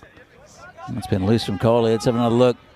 And this will probably be called again. It's a blind ball again. It's the same ball. Yeah. It's exactly the same ball. So I don't see how. Yeah, it will be not called. A no ball, and here it comes. So it's going to be game over. And unfortunately, this is a free hit that will have to cash in next year in Milan, because they are going to win this with 8 balls to spare. So France are going to tie Romania. I don't think it'll be enough for them to overtake second space on the ladder. So we kind of have equal second, if you like. And yeah, Manmeet after bowling so well, just lost his length a couple of times. Maybe a bit of fatigue creeping in, but that's all she wrote. And France, they get there with 8 balls to spare. Doesn't really tell the story of how close that game was, Danny. No, not at all. And, you know, France, if they can work out their batting issues, they've got, well, they batted much better today, put it that way. They worked out how to bat on this pitch, and they came in with a plan, and they won 2 games, which is excellent, seeing they were not at the races with a bat yesterday at all, even though they were fantastic with the ball. And congratulations to France on winning their second game of the day against a very good Romanian side. Yeah. I mean, Romania will feel frustrated for sure about how that went, but they still did win 2 games, and they beat each of their opponents this weekend. France, they do get 2 wins against Romania, and they'll be disappointed in a way. All the teams will have some things they're happy about, some things they're not happy about. Sure. But I think they'll all gain valuable experience in the T10 international format, and that's what it's all about as well. Tomorrow, we're back from Austria with Cricketer CC and Snassi, who are going to take part in the first game, 7:30 a.m. GMT. It's 9:30 in Central Europe, 1 p.m. in India. And Rico will be there to take through the first day. Just before we go to the highlights as well, we won't be able to bring this because a lot of the Italian players have had to get going. They've got long journeys. But I can tell you that the MVP of this series is Jagmeet Singh, the left-arm spinner Absolutely from fantastic. Italy. So just if you're wondering about that. But now let's roll the highlights because it was a funny kind of score, wasn't it? 85. And well, probably more times than not with France's batting, you'd say they'd struggle to do this. But they have improved and they have adapted, I think, even though not everything went their way. Amjad cannot take a trick against Romania. Got stumped this morning, gets caught behind to the slow bowler tonight. Ali Hussain, that was a rare bad ball. But I suppose, yeah, France, for most of it, they just kept it on ticking and they seemed to get the boundary when they needed it. Even when they lost wickets, didn't throw them too much. That was a really good bit of bowling by Mishra. And yeah, like I said, Romania, they'll be disappointed to go down. France, at least they did win 2 out of their 3 games today, so they had a much better day at the office, didn't they, in day 2? Yeah, absolutely. And look, that was a good piece of work there. Even that, the though, skipper. it's a productive out because at least you are trying to move the score along. Sure. Think of all the times they did get away with that, and they probably got 10 runs along the way. Whereas I think maybe earlier in the tournament they were kind of just sitting waiting for obvious singles. I think you had to take on the field a bit. Kohli did come up with a couple of wickets, but then he just lost his radar a little bit in the second over he bowled. That was a bit unlucky for the beast Galami as it rebounded off his back leg onto the stumps. Again, you can't fault the commitment from these guys. They've been out here, they've been going to war for their teams, haven't they? In the T10 international format. Mishra's caught well. He's had a pretty good tournament with the ball as well. It's a tricky little customer. That was a brilliant shot though to kind of get them in touch. And then yeah, with the no ball and the free hit and the no ball and the boundary, just like that, France had broken the back in this chase and ended up doing it fairly comfortably. Yeah, look, it looked a bit tight at the end, the Romanian bowlers, as you see the overhead shot of this lovely cricket facility here in Milan. It's towards the end of the tournament. We'll have a look at the scorecard here.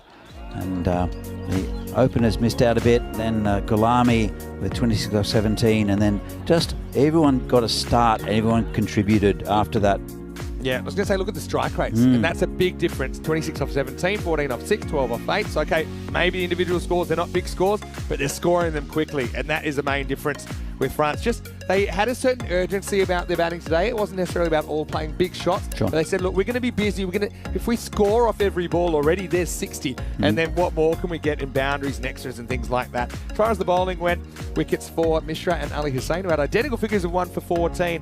Charanjit, well, he did a pretty good job as usual, 15 off his, and Kohli did come up with a couple of wickets, but he was also a bit expensive and just lost the plot a little bit at the end. So they'll be disappointed, but certainly they've got a lot that they can learn from this. I think all three teams can be very proud of their efforts. And yeah, Romania, like I say, I'd be concentrating on the process, not necessarily the outcome if I'm Romania. In fact, all of these teams, I think that's pretty good advice, because I think they're all tracking in the right direction, invaluable experience. And look, I can't wait to see these teams. Probably for ECN cricket later in the year, we'll see Romania in Romania, no doubt. But then also, we'll see them at the ECC, and it's going to be really great to see who makes the cut and to see how they perform on that big stage. Absolutely. Look, both these, well, all three of these teams will be featuring, as you said, in the ECC, and I think they'll all be competitive. You saw Romania with that approach. We've got the experience and then some real talent in their batting lineup. But also France, if they can sort out their batting woes, if they can get a couple of players in just to give them the confidence to go on with it, there's good depth in the batting. Yeah. If you get 2 players in, maybe. You need some Hollywood, don't you? That's up it. the top. You need some razzle dazzle, and you know, they've got the players there. I suppose the eligibility, and I suppose maybe sorting out some of those logistical issues. But I mean, if you were able to throw some Drew-like hitters in the top 3, I think that'd be a completely different proposition. Big thank you to all of you out there. We're going to leave you now. Don't forget, Gibraltar is still going, and there's another match tonight as well. So yeah, looking forward to seeing how Malta go tonight against Gibraltar. And Malta really need to try and put something together, because they haven't been able to secure a win so far. I want to say thanks to the Blue Crew, to everyone, of course, all the international teams that have travelled as well, making those arrangements. It's our pleasure to have them as our guests, of course. Even to the Italian players who travelled from other regions to be here.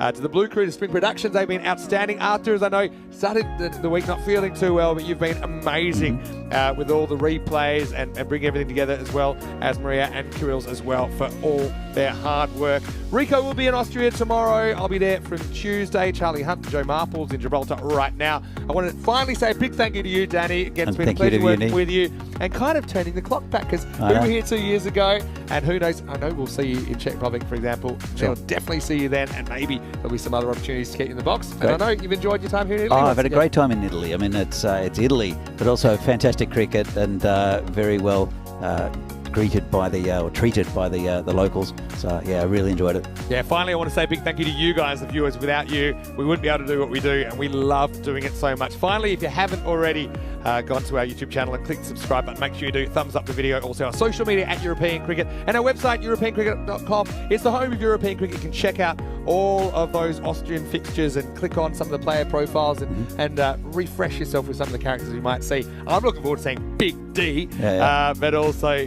not only the VNSCC guys, but a lot of other players from around the country, including the national captain, Rasmus Shigawal and Donnerstadt. They are the defending champions. They've got a lot of great T10 talent. Hope you have a safe evening. I'll see you in Gibraltar virtually and Austria virtually, and I'll see you soon as well. Stay happy, stay safe. Enjoy these highlights today, thanks to Spring Productions. And we'll see you tomorrow for more Fan Code European Cricket Series right here on ECN. Good night, everyone. Thanks, guys. See you later.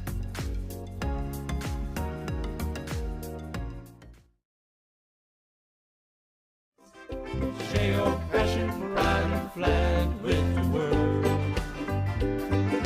Cricketers, European cricketers, time to cheer and show the world what you got. Time to cheer and show the world what you got.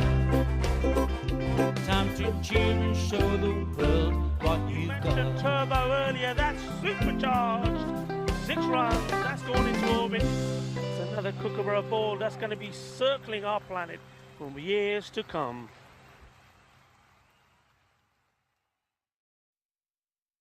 Lower ball, but he's picked that up beautifully. He sent it all the way. Ginna, but the shaka, that was nice. Cricketers, European cricketers, Share your passion for riding the flag with the world. Cricketers, European cricketers, time to cheer and show the world what you got. 7 bits of wood and a tick ball taken to an open space. With a swing and a hit, the ball goes flying in the field and makes his chase. A community playing on the field of dreams, no matter race, sex, color, or age.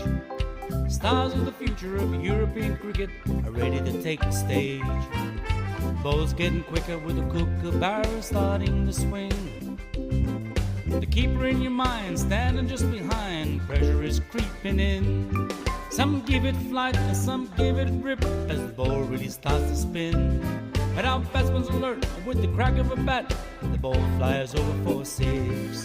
Cricketers, European cricketers, share your passion for riding the flag with the world. Cricketers, European cricketers, time to cheer and show the world what you got. Master blasters turn on the style. Cricket's a beautiful game. Smiling faces and celebrations as the champions enjoy their fame. European legends breaking records, making their own dreams come true.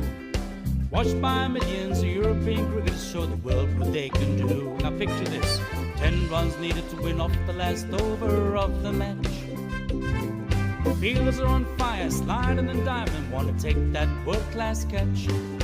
Tension building as the ball runs in. Will it be short, a yorker or slow? A 6 will win it, 4 to tie into the golden ball we go.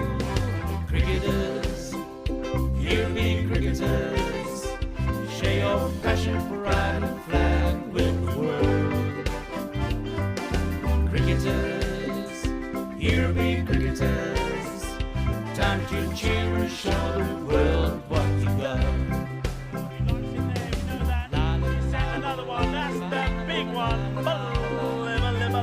That's gone all the way over into the clubhouse and ordering a pint at the bar. Hundreds of clubs all over Europe are coming together today. Thousands of cricketers want to be stars, show their talents when they play. We've got commentary, action-packed cricket frenzy. You're hooked, you can't deny. Worldwide audience watching to see which team will lift the cup up high. Oh, cricketers, European cricketers, share your passion for riding the flag with the world. Cricketers, European cricketers, time to cheer and show the world what you got. La la la la la la. There he goes, he sent that pack in but the shaka 6-4. Oh, cricketers, European